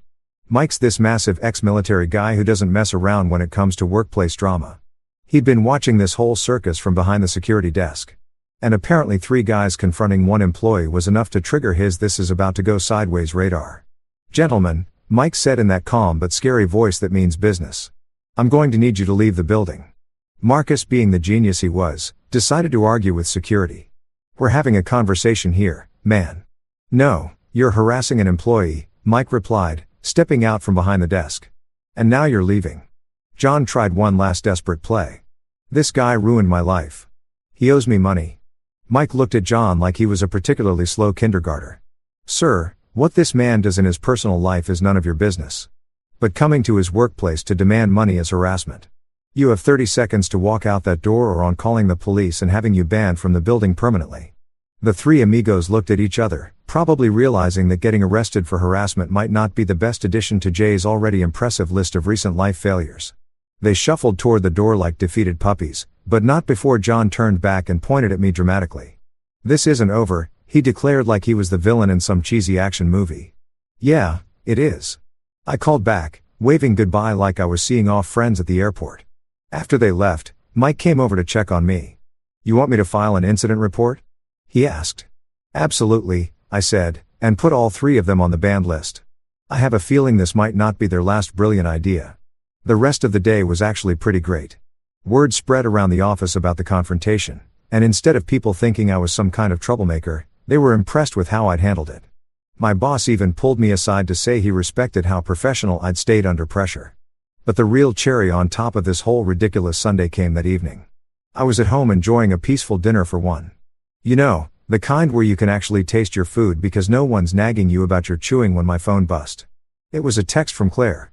"Hi, this is Claire. I hope you don't mind me reaching out. My lawyer says the Instagram screenshots would be helpful for the divorce proceedings. Would you be willing to share them?" Would I be willing, lady? I'd already organized them into a neat little folder labeled Evidence of Stupidity. I had timestamps, captions, the works. It was like Marissa had created a how-to guide for documenting an affair. I sent Claire everything. Every screenshot, every timestamp, every ridiculous caption, the whole digital trail of breadcrumbs that Marissa had so thoughtfully left behind. And with each photo I forwarded, I felt a little bit more like Karma's personal assistant. Claire's response was simple but perfect. "Thank you. This is exactly what we needed. John's not going to know what hit him." As I settled in for another peaceful night's sleep, I couldn't help but appreciate the poetic justice of it all. John thought he could intimidate me into paying his legal bills. Instead, he just guaranteed that I'd be extra motivated to help his wife take him for everything he was worth. Sometimes the universe has a sense of humor, and sometimes, just sometimes, the bad guys really do get what's coming to them. If you thought Marissa's Instagram documentation of her affair was peak stupidity, buckle up, buttercup, because the woman was just getting started. See, when Plan A, crying and begging, and Plan B, bringing mommy as backup, both failed spectacularly, she decided to go with Plan C, turning to the court of public opinion. Because nothing says I'm the victim here. Quite like airing your dirty laundry on Facebook for all your high school classmates to see. I found out about this latest masterpiece of self-destruction from my cousin Jake, who texted me around 10 a.m. on Friday with a simple message. Bro, your wife is having a complete meltdown on Facebook. You might want to see this before she deletes it. Now Jake's a good guy, but he's also got a front row seat to family drama that would make reality TV producers weep with jealousy. So when he says someone's having a meltdown, you know it's going to be epic. I pulled up Facebook during my coffee break, and sweet Jesus in a helicopter. It was like watching the Titanic sink in real time, except instead of an iceberg, Marissa had hit her own stupidity. The post was a novel. I'm talking a full-on dissertation about how real men don't abandon their wives in their time of need. She'd written this whole soba story about how she'd made one tiny mistake and how I was being cruel and vindictive by not forgiving her. According to her version of events, she was just a poor innocent victim who'd had too much wine at a work function and needed her husband to come rescue her like some kind of knight in shining armor. The post had been up for maybe 2 hours and already had about 30 comments from her little echo chamber of enabler friends. You know the type, the same women who cheer each other on no matter what kind of train wreck behavior they're witnessing. You deserve better, girl. He doesn't appreciate you. His loss. The usual Greek chorus of bad advice and validation seeking. But then something beautiful happened. Someone, and God bless whoever this person was, commented with a simple question that changed everything. Didn't you cheat with a married man whose pregnant wife was at work? It was like someone had thrown a grenade into a tea party. The comment section went from supportive to savage in about 30 seconds flat. People started asking for details.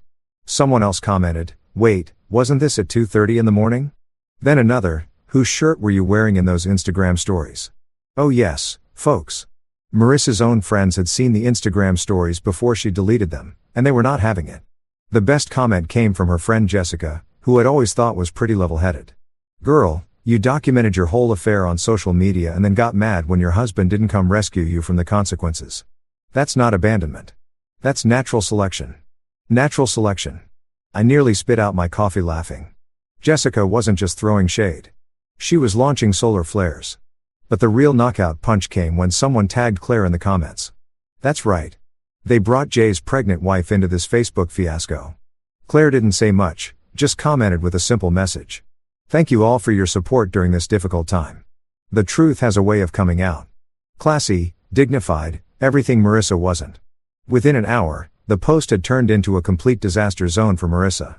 People were sharing stories about their own experiences with cheaters, posting memes about karma, and generally treating her like the cautionary tale she'd become. The woman who thought she was going to get sympathy and support instead became the internet's daily reminder that actions have consequences.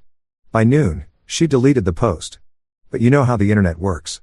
Once something's out there, it's out there forever. Screenshots were flying around faster than gossip at a church potluck. Her attempt at damage control had become more damaging than the original drama. But Marissa, being Marissa, wasn't done making terrible decisions. Oh no. She doubled down on the stupid and decided to take her campaign directly to my family, because if you can't win in the court of public opinion, why not try manipulating your ex's mother? Around 3:00 p.m. my mom called me laughing so hard she could barely talk. You're not going to believe this. She wheezed between giggles. Your wife just showed up at my house with a plate of cookies and a PowerPoint presentation. A PowerPoint presentation. The woman made a PowerPoint presentation about our marriage. I couldn't even be mad. I was too busy being impressed by the sheer audacity of it all. According to my mom, Marissa had put together a whole slideshow about how I was emotionally unavailable and had abandoned her in her time of need. She had charts and graphs and everything trying to prove that I was the real villain in this story. Mom said it was actually pretty well designed, which somehow made it even more ridiculous. But here's the thing about my mom. She didn't raise any fools. Patricia Wilson has been dealing with peoples for 63 years, and she can spot a manipulator from 3 counties away. She let Marissa finish her whole presentation, accepted the cookies politely, and then delivered the kind of verbal smackdown that legends are made of. "Honey," Mom told her, "I raised my son to be honest, loyal, and faithful. You cheated on him with a married man whose wife was working a night shift to support their growing family. My son is better off without you, and frankly, I'm embarrassed that I ever welcomed you into our family." Then she handed the cookies back and closed the door. When Mom told me this story, I felt prouder of her than I had in years.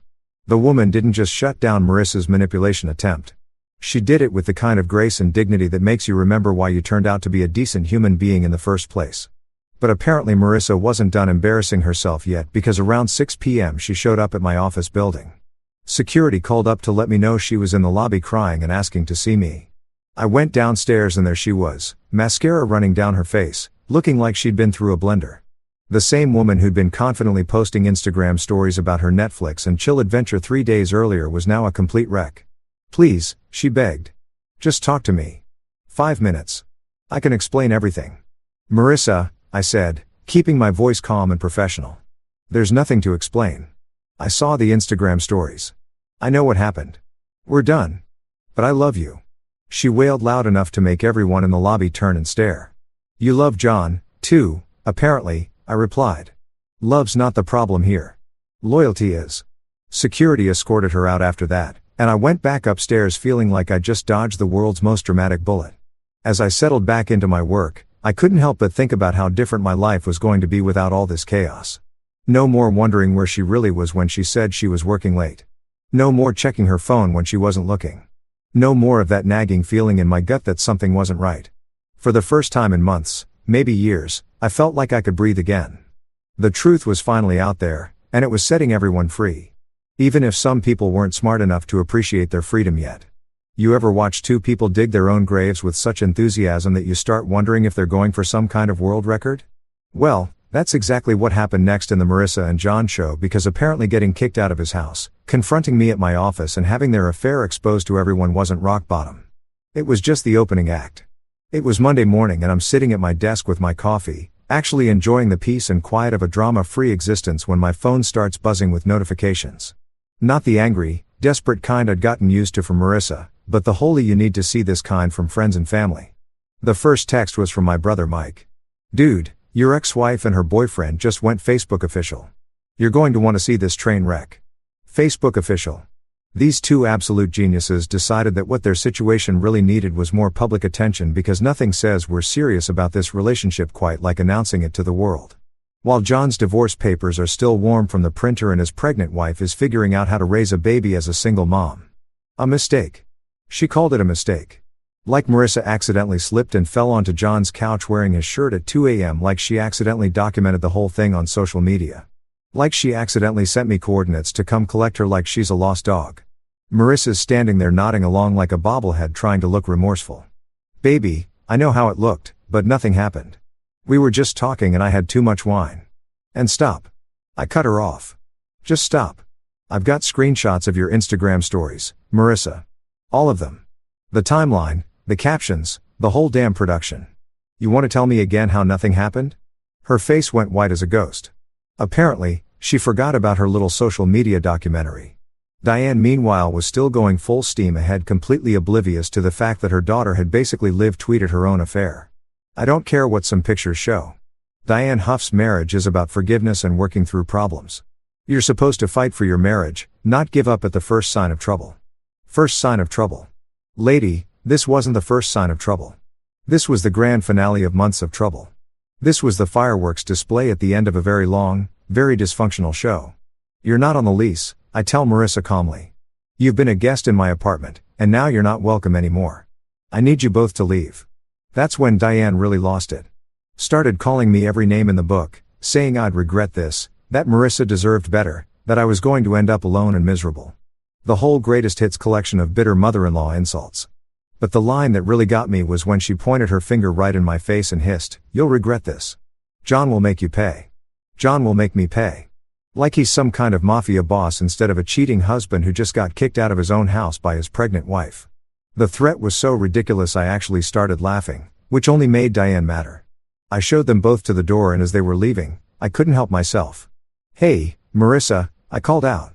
"Next time you want to document your affair, maybe don't post it on Instagram. Just a tip. The look on her face was priceless. Pure shock mixed with the dawning realization that she'd played herself harder than anyone had ever been played in the history of playing oneself.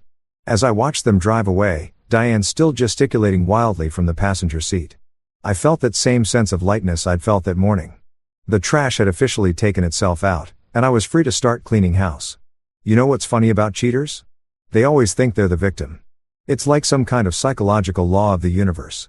The more wrong you are, the more convinced you become that everyone else is the problem. And John, oh, sweet, stupid John, was about to become a textbook case study in this phenomenon. It was Thursday afternoon and I was having a perfectly normal day at work. You know, doing actual work stuff, being productive, not creating drama that would make Jerry Springer weep with joy. I was sitting in my cubicle, minding my own business when Sharon from reception called my extension. "Hey, there's some guy here asking for you," she said, and I could hear the concern in her voice. "He's got 2 other guys with him, and they look intense." Intense.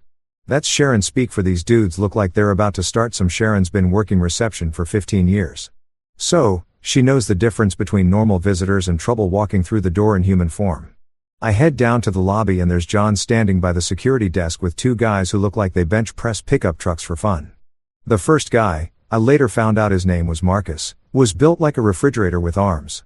The second one, Leo, had the kind of beard that suggested he either worked construction or lived in the woods and wrestled bears for entertainment. John saw me coming and puffed up his chest like a rooster in a farmyard. "There he is," he announced loud enough for half the lobby to hear. "The guy who destroyed my marriage." I almost laughed out loud right there. This dude just said I destroyed his marriage. Me. Like I was the one who invited my wife over for a late-night Netflix marathon while his pregnant wife was working. Like I was the one who handed her his shirt to wear. Like I was the one who created this whole mess. But I kept my cool because unlike some people, I know how to act like an adult in public. "John," I said calmly. "What can I do for you? You can start by explaining why you cost me my marriage." He barked, stepping closer like he was trying to intimidate me. The guy was maybe 5'8" and on a good day, had the muscle tone of a soggy pretzel, and was wearing a polo shirt that had seen better decades. Real threatening stuff. "I didn't cost you your marriage," I replied. Keeping my voice level, even though I wanted to point out the obvious. "Bringing my wife to your house at 2:30 in the morning cost you your marriage. I just made sure your wife knew about it." That's when Marcus decided to join the conversation. "You should have minded your own business," he growled, crossing his arms like he was auditioning for a bouncer job at the world's lamest nightclub. Mind my own business? My own business, dude. When another man is entertaining my wife in his living room while she's wearing his clothes, that is my business. That's literally the definition of my business. But Leo, clearly the brains of this operation, had a different approach. "Look, man," he said, trying to sound reasonable. "John's going through a rough divorce now. His lawyer fees are going to be insane. You caused this mess, so you should help pay for it." I stared at him for a good 10 seconds, wondering if he was serious or if this was some kind of hidden camera show. "Let me get this straight," I finally said. "You want me to pay for John's divorce lawyer because I told his wife that my wife was at his house wearing his shirt at 2:30 in the morning?" "Exactly." Marcus chimed in, apparently thinking he'd made some brilliant point. That's when I lost it. Not angry, lost it. I'm talking full-blown belly laugh, lost it. I started laughing so hard that people in the lobby turned to stare. I laughed until my sides hurt and tears were streaming down my face. These 3 stooges actually thought they could come to my workplace and shake me down for Jay's legal fees like I owed him money for exposing his cheating ass. "Oh man," I wheezed, wiping my eyes. "This is rich. You guys are actually serious about this, aren't you?" John's face was turning red, which only made the whole thing funnier. "This isn't funny. My life is ruined because of you. Your life is ruined because you decided to play house with a married woman while your pregnant wife was at work." I shot back, my laughter finally subsiding. I just connected the dots that were already there. That's when our security guard, Big Mike, decided he'd heard enough. Mike's this massive ex-military guy who doesn't mess around when it comes to workplace drama. He'd been watching this whole circus from behind the security desk. And apparently, 3 guys confronting 1 employee was enough to trigger his "this is about to go sideways" radar. "Gentlemen," Mike said in that calm but scary voice that means business, "I'm going to need you to leave the building." Marcus, being the genius he was, decided to argue with security. "We're having a conversation here, man." "No, you're harassing an employee," Mike replied, stepping out from behind the desk. "And now you're leaving." John tried one last desperate play. This guy ruined my life. He owes me money. Mike looked at John like he was a particularly slow kindergartner. Sir, what this man does in his personal life is none of your business. But coming to his workplace to demand money is harassment. You have 30 seconds to walk out that door or on calling the police and having you banned from the building permanently. The three amigos looked at each other, probably realizing that getting arrested for harassment might not be the best addition to Jay's already impressive list of recent life failures. They shuffled toward the door like defeated puppies, but not before John turned back and pointed at me dramatically. This isn't over, he declared like he was the villain in some cheesy action movie. Yeah, it is. I called back, waving goodbye like I was seeing off friends at the airport. After they left, Mike came over to check on me. You want me to file an incident report? He asked. Absolutely, I said, and put all three of them on the banned list. I have a feeling this might not be their last brilliant idea. The rest of the day was actually pretty great. Word spread around the office about the confrontation, and instead of people thinking I was some kind of troublemaker, they were impressed with how I'd handled it. My boss even pulled me aside to say he respected how professional I'd stayed under pressure. But the real cherry on top of this whole ridiculous Sunday came that evening. I was at home enjoying a peaceful dinner for one. You know, the kind where you can actually taste your food because no one's nagging you about your chewing when my phone buzzed. It was a text from Claire. Hi, this is Claire. I hope you don't mind me reaching out. My lawyer says the Instagram screenshots would be helpful for the divorce proceedings. Would you be willing to share them? Would I be willing, lady? I'd already organized them into a neat little folder labeled evidence of stupidity. I had timestamps, captions, the works. It was like Marissa had created a how-to guide for documenting an affair. I sent Claire everything. Every screenshot, every timestamp, every ridiculous caption, the whole digital trail of breadcrumbs that Marissa had so thoughtfully left behind. And with each photo I forwarded, I felt a little bit more like Karma's personal assistant. Claire's response was simple but perfect. Thank you. This is exactly what we needed. John's not going to know what hit him. As I settled in for another peaceful night's sleep, I couldn't help but appreciate the poetic justice of it all. John thought he could intimidate me into paying his legal bills. Instead, he just guaranteed that I'd be extra motivated to help his wife take him for everything he was worth. Sometimes the universe has a sense of humor and sometimes, just sometimes, the bad guys really do get what's coming to them. If you thought Marissa's Instagram documentation of her affair was peak stupidity, buckle up, buttercup, because the woman was just getting started. See, when Plan A, crying and begging, and Plan B, bringing mommy as backup, both failed spectacularly, she decided to go with Plan C, turning to the court of public opinion. Because nothing says I'm the victim here quite like airing your dirty laundry on Facebook for all your high school classmates to see. I found out about this latest masterpiece of self-destruction from my cousin Jake, who texted me around 10 a.m. on Friday with a simple message. Bro, your wife is having a complete meltdown on Facebook. You might want to see this before she deletes it. Now Jake's a good guy, but he's also got a front row seat to family drama that would make reality TV producers weep with jealousy. So when he says someone's having a meltdown, you know it's going to be epic. I pulled up Facebook during my coffee break and sweet Jesus in a helicopter. It was like watching the Titanic sink in real time, except instead of an iceberg, Marissa had hit her own stupidity. The post was a novel. I'm talking a full-on dissertation about how real men don't abandon their wives in their time of need. She'd written this whole sob story about how she'd made one tiny mistake and how I was being cruel and vindictive by not forgiving her. According to her version of events, she was just a poor, innocent victim who'd had too much wine at a work function and needed her husband to come rescue her like some kind of knight in shining armor.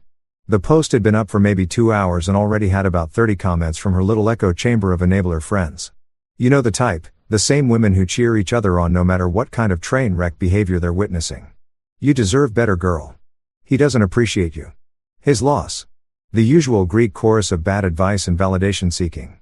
But then something beautiful happened.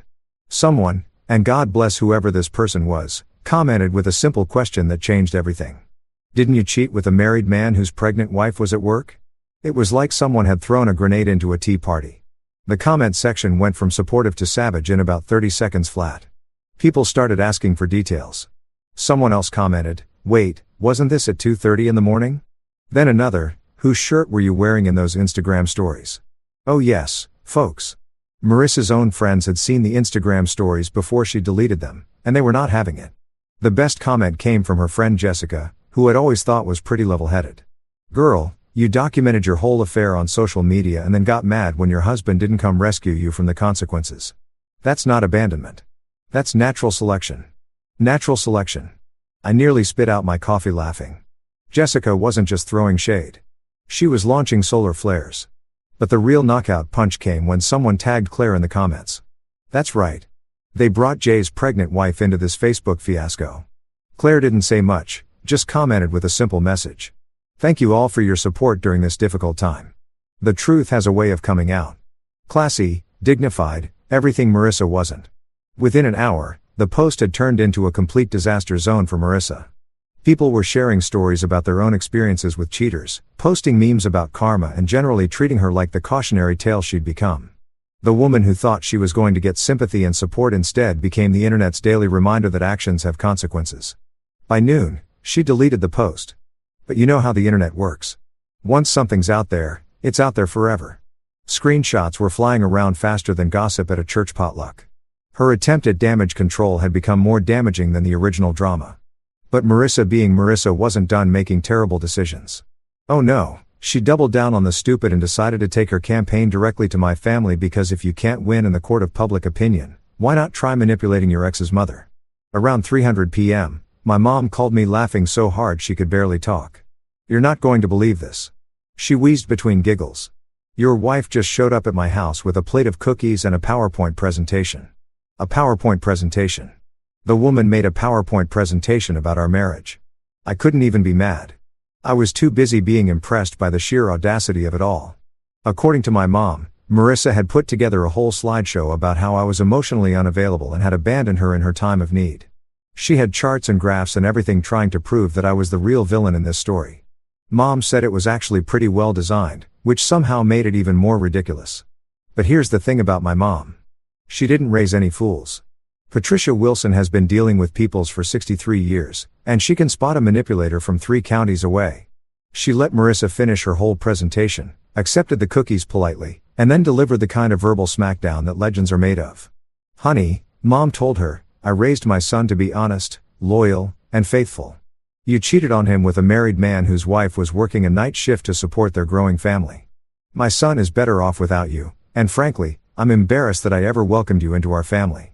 Then she handed the cookies back and closed the door. When Mom told me this story, I felt prouder of her than I had in years.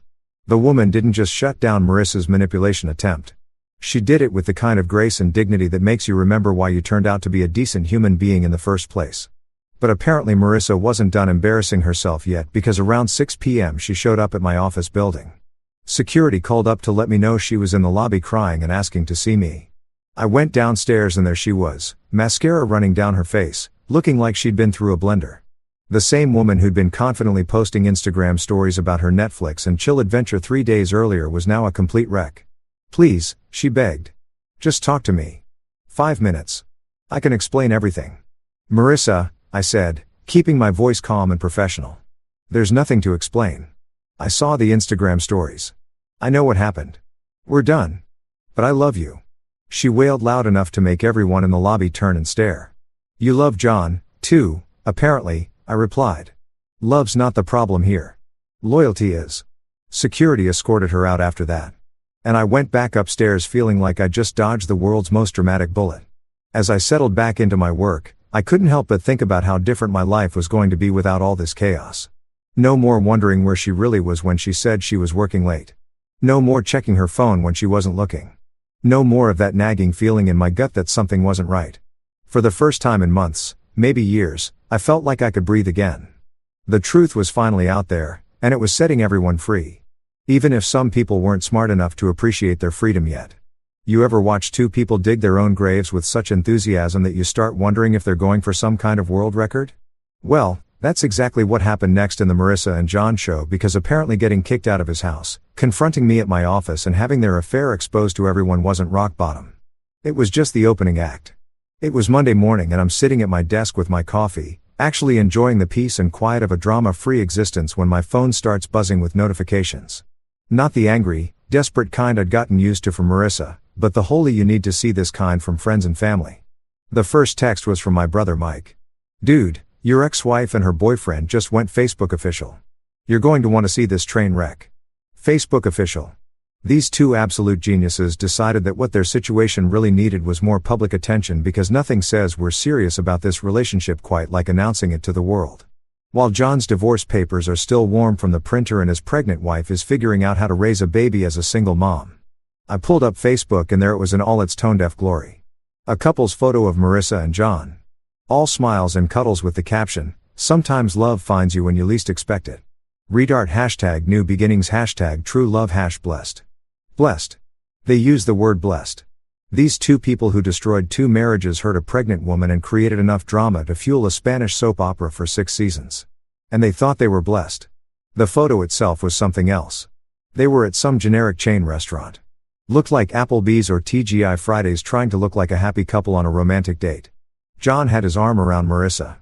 Both of them grinning like they just won the lottery instead of being the two most hated people in their social circles. But here's where it gets good. The comment section was absolutely savage. I'm talking biblical levels of digital destruction. It was like watching a public execution except the executioners were their own friends and family. John's brother, David, was first out of the gate. "You're dead to me. Don't ever contact our family again." Jay's mother, sweet old Mrs. Henderson, who used to bring cookies to neighborhood barbecues, dropped this bomb. "I am deeply disappointed in you, John. I thought I raised you better than this. Don't bring this woman around our family." Even Marissa's own cousin, Ashley, who'd been one of the supportive voices on her previous post, had apparently reached her limit. "Girl, what is wrong with you? This man's wife is about to have a baby, and you're posting couple photos. Have you completely lost your mind?" But the real killer was Claire. She didn't write a long angry comment. She didn't get into a Facebook fight. She just posted a single heart emoji. That's it. One little red heart. And somehow it was more devastating than all the angry comments combined because everyone knew what that heart meant. It meant I'm rising above this. It meant I'm focused on more important things. It meant while you two are playing dress up and posting selfies, I'm preparing to bring a human life into this world. The heart emoji became a rallying cry. People started responding to it with their own hearts, with supportive messages for Claire, with promises to help her through the divorce. Within hours, there were over 200 reactions to that single emoji, and every one of them was a nail in the coffin of John and Marissa's public image. The comments kept pouring in all day. Jay's co-workers started chiming in. Apparently, word had gotten around their office about the whole situation.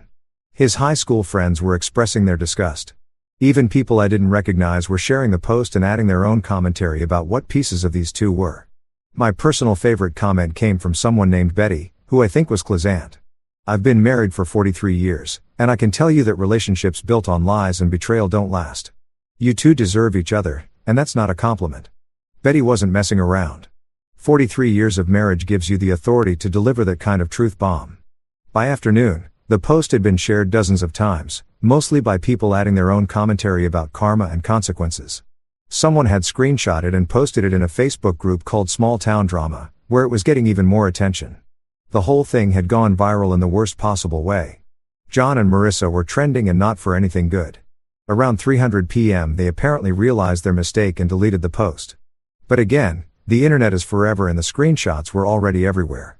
The damage was done and there was no taking it back. But here's where their stupid really reached new heights. Instead of laying low and letting the heat die down, they doubled down. They posted another photo later that evening, this time from what looked like John's mother's basement with the caption, "Haters going to hate, but love conquers all." 2 hearts, love conquers all from a basement. While hiding from the consequences of their actions.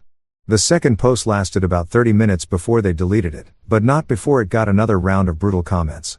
Jay's own mother commented on it. "This is not love, John. This is selfishness and immaturity and you're not welcome in my basement anymore." His own mother kicked him out of the basement. I couldn't have written a better ending to that particular chapter of stupidity if I'd tried.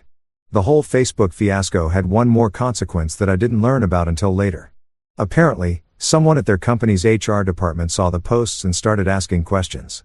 The same company that had rules about relationships between coworkers. The same company where John had been using corporate credit cards to fund his dates with Marissa. By Wednesday, both of them had been called in for meetings with HR. Word was already spreading around their office that an investigation was underway. The social media announcement hadn't just embarrassed them publicly, it had put a target on their backs professionally. As I watched this whole disaster unfold from the comfort of my drama-free life, I couldn't help but feel like I was watching some kind of masterclass in how not to handle a crisis. Every decision they made just dug them deeper into the hole they'd created for themselves. The best part, I didn't have to do anything. I just sat back and watched them destroy themselves with their own stupidity. Sometimes the best revenge is just giving people enough rope to hang themselves with. And boy oh boy did these two have enough rope to start their own hardware store. You know what they say about karma. She's but she's a thorough, and boy was she about to show John and Marissa just how thorough she could be. Because while they were busy playing house on social media and thinking they'd gotten away with their little affair, the wheels of corporate justice were already turning. And those wheels were about to run them over like a freight train carrying a load of your absolutely. It started on Thursday morning when I got a text from Steve, my buddy who works in the same building as John and Marissa's company. Dude, the message read, there are some serious suits walking around John's office. Like FBI looking with briefcases and everything. Now Steve's got a tendency to exaggerate. This is the same guy who once told me he saw Bigfoot at a Wendy's drive-thru. But when he sends follow-up photos of actual investigators walking through an office building, you know something big is going down. Turns out HR's little investigation into John and Marissa's relationship had uncovered way more than just two employees breaking the company's fraternization policy. We're talking full-scale financial fraud, time theft, and misuse of company resources. These two idiots hadn't just been screwing around. They'd been screwing around on the company's dime, and they'd left a paper trail longer than CVS receipt. The first domino to fall was the credit card records. Remember how John had been taking Marissa out for all those business lunches and client meetings? Well, turns out he'd been charging every single romantic dinner, every bottle of wine, every hotel room during their little afternoon renvis to the company American Express. We're talking thousands of dollars in fraudulent charges. All meticulously documented with receipts that clearly showed these weren't business expenses. The best part, John had been categorizing these charges as client entertainment in the expense system. So when auditors started digging, they found entries like client dinner at Romano's Macaroni Grill, $12,743 on nights when John was supposed to be entertaining major corporate clients. But the restaurant receipts showed it was just him and Marissa sharing a bottle of Kini and acting like teenagers. But wait, there's more. The IT department's investigation revealed that John had been booking conference rooms for what he labeled as strategic planning sessions and project meetings. Except these weren't meetings, they were hookup sessions. The security footage showed John and Marissa going into these conference rooms with no laptops, no notebooks, no business materials whatsoever, and coming out looking like they'd been wrestling with each other instead of wrestling with quarterly projections. The IT log showed that during these meetings, neither of them was accessing any work-related systems or files. Instead, they were streaming music from Spotify and probably doing things that would make the cleaning crew quit if they knew about it. Marissa's timesheet fraud was equally spectacular. This woman had been clocking in every morning like a model employee, but then sneaking out for 2 and 3 hour lunch breaks to meet up with John. The electronic key card system showed her leaving the building at noon and not coming back until 4:00 p.m., but her timesheets showed her working straight through the day. She'd been stealing 4 hours of pay every day for months. Also, she could go play housewife with her married boyfriend while his pregnant wife was at work. The auditors calculated that she'd stolen over $8,000 in wages by falsifying her time records. But here's where it gets really good. John had been doing the same thing. This genius had been marking himself as working remotely or in client meetings during the exact same hours he was meeting up with Marissa. The GPS tracking on his company phone showed him at restaurants, hotels, and even his own house during times when he was supposed to be closing major deals. The company's investigation team put together a timeline that read like a masterclass in workplace fraud. They had credit card receipts, key card logs, phone GPS data, email records, and even the Instagram stories that Marissa had so helpfully documented. It was like these two had been trying to create the perfect case study for how to get fired and possibly prosecuted in 10 easy steps. By Friday afternoon, both of them were called into separate meetings with HR, legal counsel, and what I'm pretty sure were actual federal investigators. Steve managed to snap a photo of them both walking out of the building carrying cardboard boxes, looking like they'd just been hit by a bus full of reality checks. The company didn't mess around. They fired both of them immediately, demanded repayment of all fraudulent expenses, and filed criminal charges for embezzlement and theft. Jay's final tally came to over $15,000 in fraudulent credit card charges and stolen wages. Marissa's was just over $9,000. Combined, they'd stolen enough money to buy a decent used car. And they'd done it all for the sake of sneaking around like horny teenagers.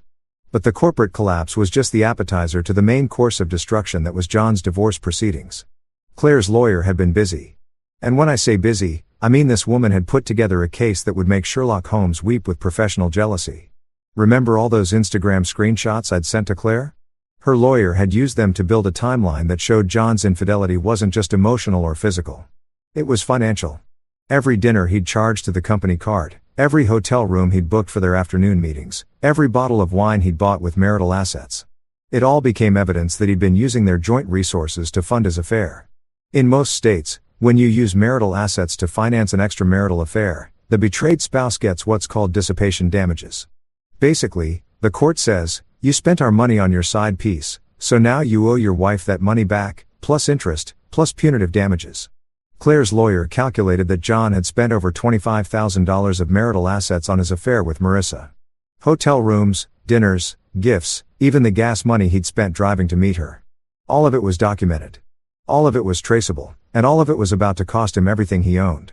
The divorce decree was brutal. Claire got the house, full custody of their daughter, alimony, child support, and half of John's retirement accounts. But here's the kicker. She also got awarded the $25,000 in dissipation damages, plus attorney's fees, plus punitive damages for Jay's willful and wanted misconduct.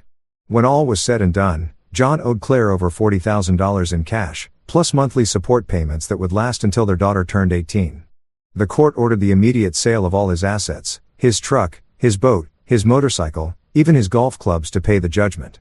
By the end of the month, John had lost his job, his house, his wife, his daughter, his truck, and pretty much everything else he owned. The man who'd thought he was so clever sneaking around with my wife was now a 36-year-old unemployed deadbeat living in his mother's basement with garnished wages and a credit score lower than most people's golf handicaps. And the best part, his mother made him pay rent. When people are drowning, they'll grab onto anything to stay afloat, even if it's a cactus covered in razor wire. And Marissa, well, she was about as desperate as they come. Her boyfriend was living in his mommy's basement. She was facing potential criminal charges for workplace fraud, and her entire social circle had basically excommunicated her faster than a vampire at a garlic festival. So, naturally, she decided it was time to pull out the nuclear option, the oldest trick in the cheating woman's playbook. I should have seen it coming. Honestly, it was like watching a predictable movie where you know exactly what's going to happen next, but you keep watching anyway because you want to see just how spectacularly the villain is going to fail. It was a Wednesday evening and I was actually having a decent week for once. Work was going well. I'd been sleeping better than I had in months and I'd even managed to go out for drinks with the guys without having to check my phone every 5 minutes for some manufactured crisis. Life without constant drama was turning out to be pretty fantastic. I was microwaving some leftover Chinese takeout, living that bachelor life like a king when my doorbell rang. Now, given recent events, I wasn't exactly expecting any friendly visitors. Could have been a delivery, could have been the neighbors, or could have been another one of Marissa's brilliant schemes to win me back. Given my luck lately, I was betting on option 3.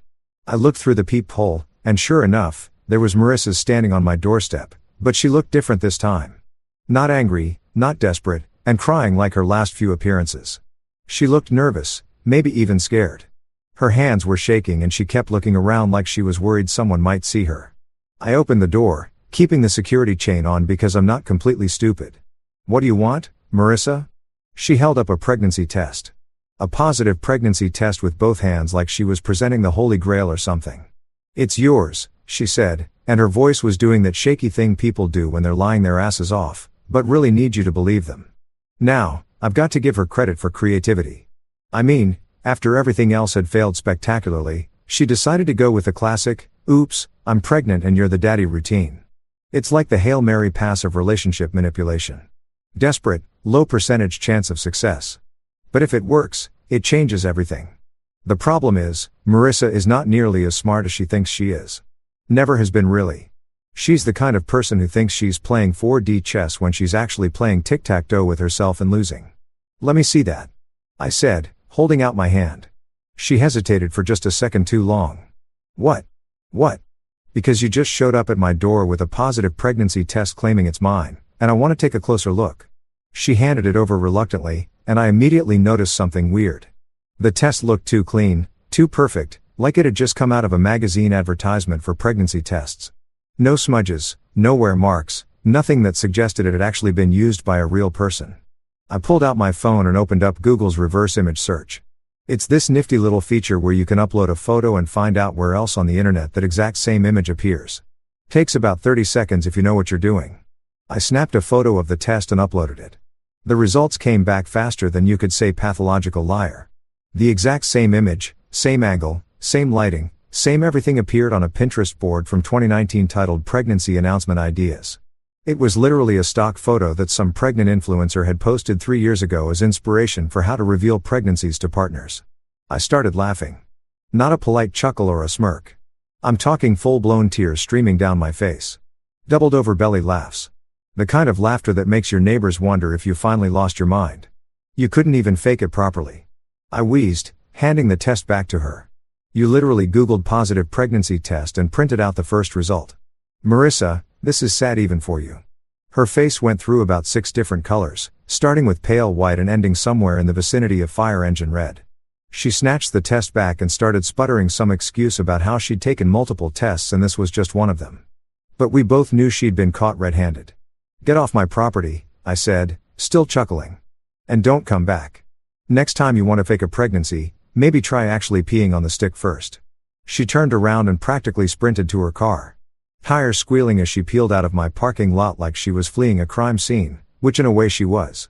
As I watched her tail lights disappear into the distance, I realized something important.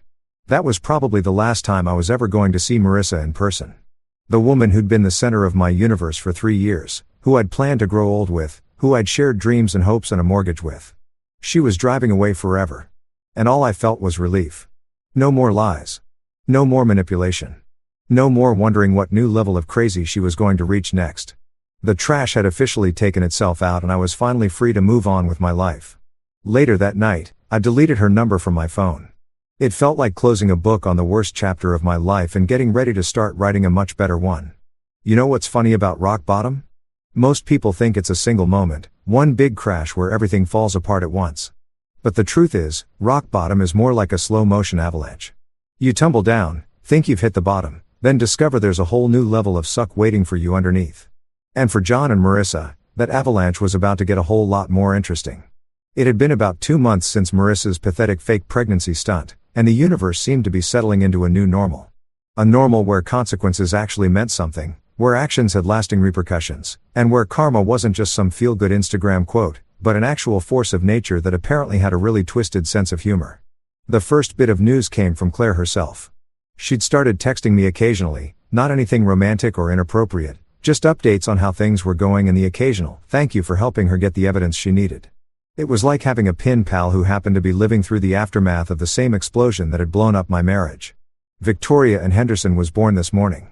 Her text read along with a photo of the most beautiful baby girl I'd ever seen. 7 pounds 3-0. She's perfect. Victoria. I had to laugh at the name choice. When Claire had mentioned it before, I thought she was just being dramatic. But seeing that little face, so innocent and perfect, born into a world where her father had chosen an affair over his family. Yeah, Victoria was the perfect name. This kid was going to be raised by a woman who'd fought for what was right and won. She's named Victoria because I'm victorious, Claire had told me months ago. And looking at that picture, I understood exactly what she meant. This wasn't just about winning a divorce case or getting revenge on a cheating husband. This was about choosing to build something beautiful out of the wreckage someone else had created. Claire's next text made me smile even wider. John showed up at the hospital yesterday demanding to see his daughter. Security had to escort him out when he started yelling about his rights. Apparently, owing $40,000 in back support and being unemployed doesn't give you many rights.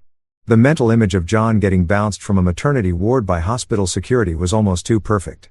Here's this woman, Claire, who'd just given birth to his child, starting her new life as a single mother.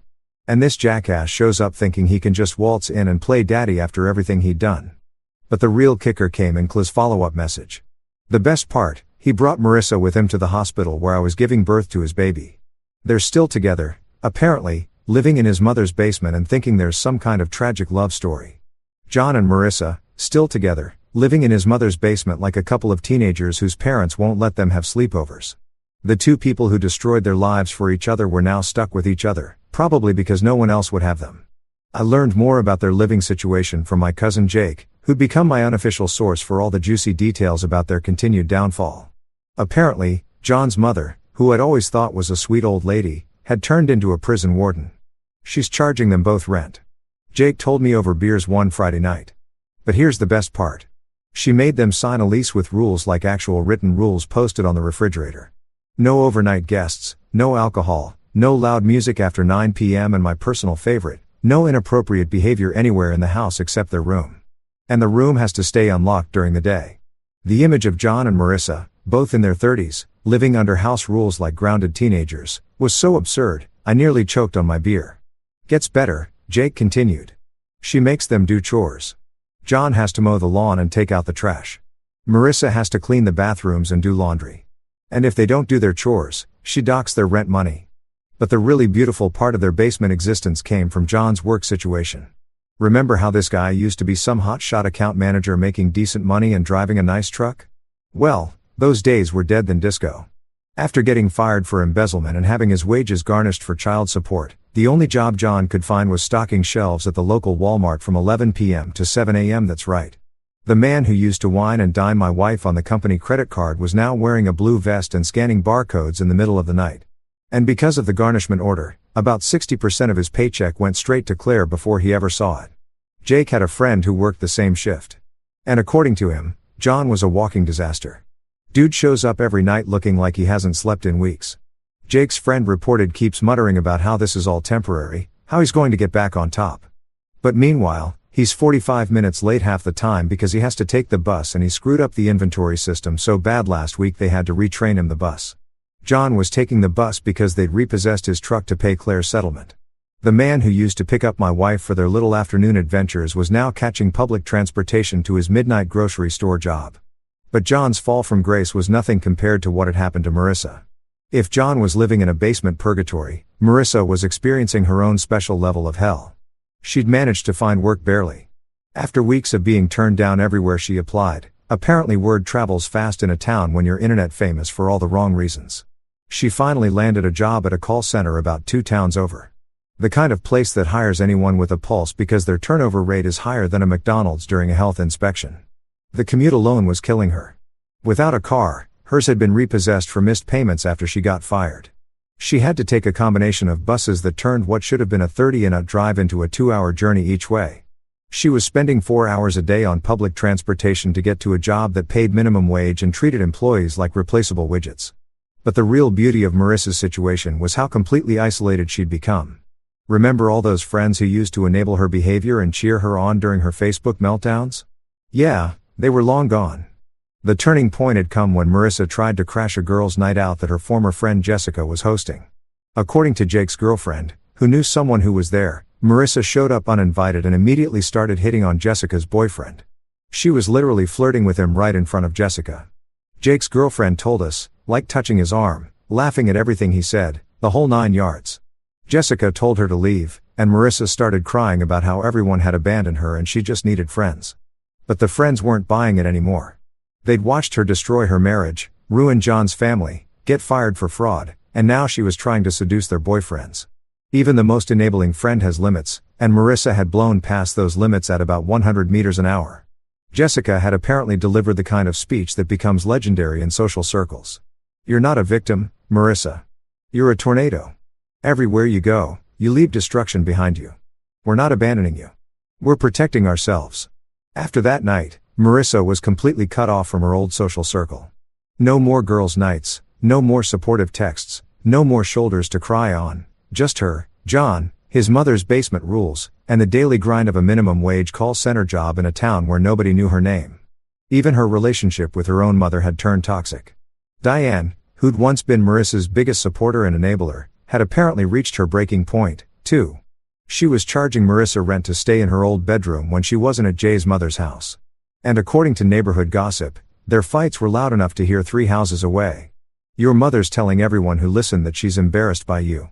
Jake told me says she doesn't know how she raised someone who could be so selfish and destructive.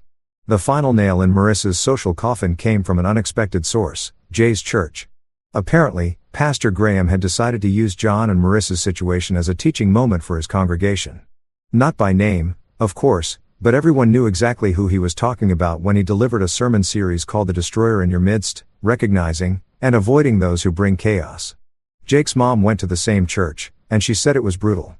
Pastor Graham talked about people who seduce the married, destroy families, and then play victim when consequences arrive.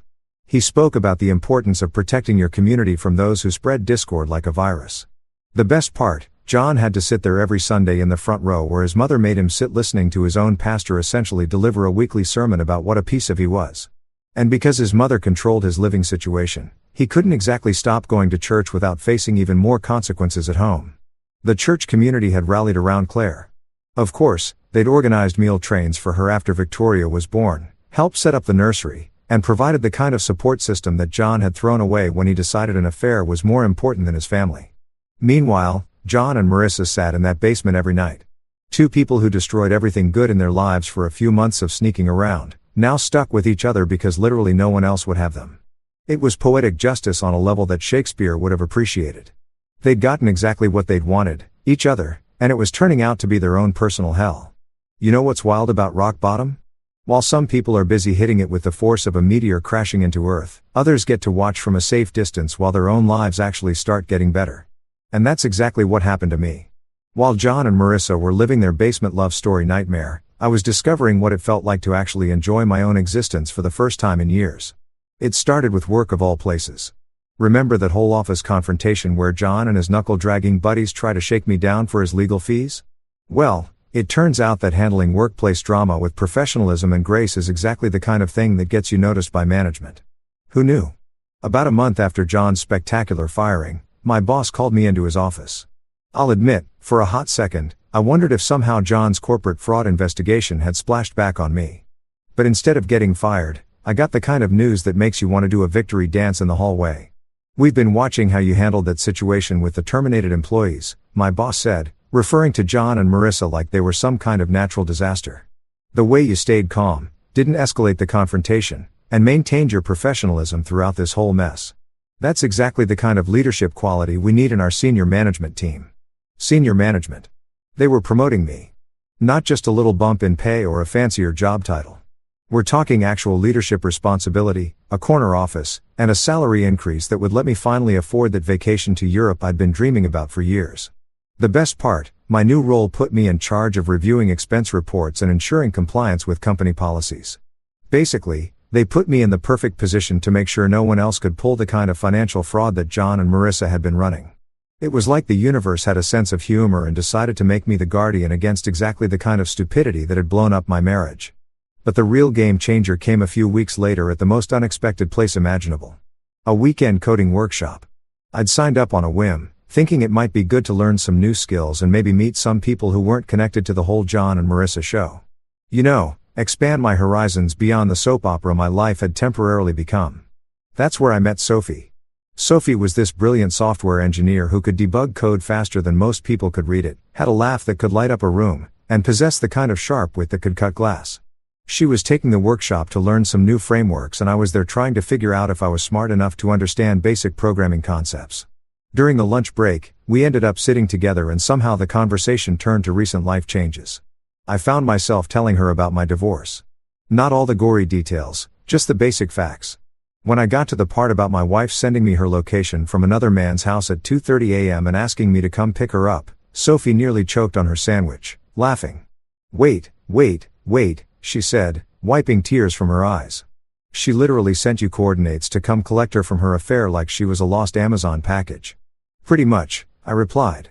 And for the first time since this whole thing started, I found myself laughing about it, too. Not bitter, angry laughter, just genuine amusement at the sheer absurdity of it all. "That's not a wife," Sophie said, shaking her head. "That's a walking red flag with commitment issues and the decision-making skills of a drunk teenager." The way she put it, so matter-of-fact, so completely devoid of drama or judgment, made me realize something important. This wasn't some tragic love story where I was the heartbroken victim.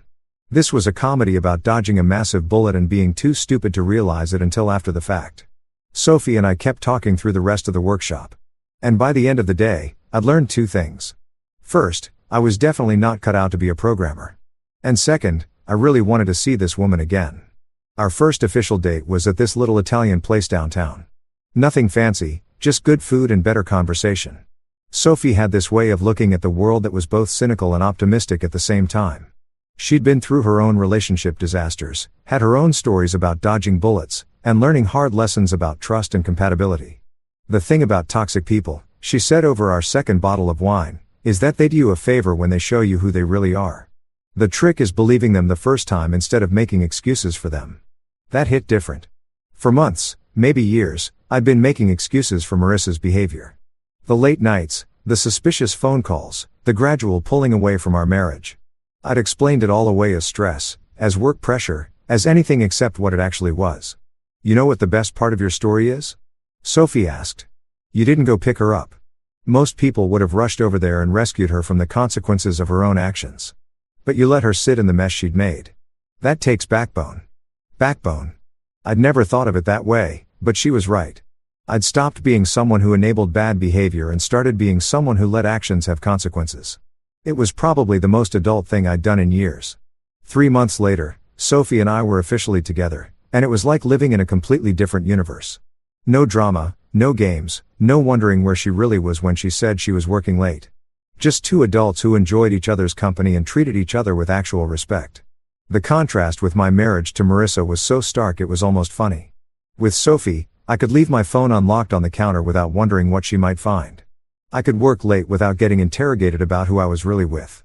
I could have friends and hobbies and interests that didn't revolve around managing someone else's emotional chaos. You seem different. My mom told me one Sunday when Sophie and I went over for dinner. Lighter, like you've been carrying around a heavy backpack for years and finally put it down. She wasn't wrong. I had been carrying a backpack, one full of anxiety, doubt, and the constant low-level stress that comes with being married to someone who treats your relationship like a part-time hobby they're not that interested in. But the real validation came from an unexpected source, Claire. We'd kept in touch sporadically, mostly just check hints about how her new life was going and occasional updates about Jay's continued descent into irrelevance. I'm dating someone. She texted me one evening.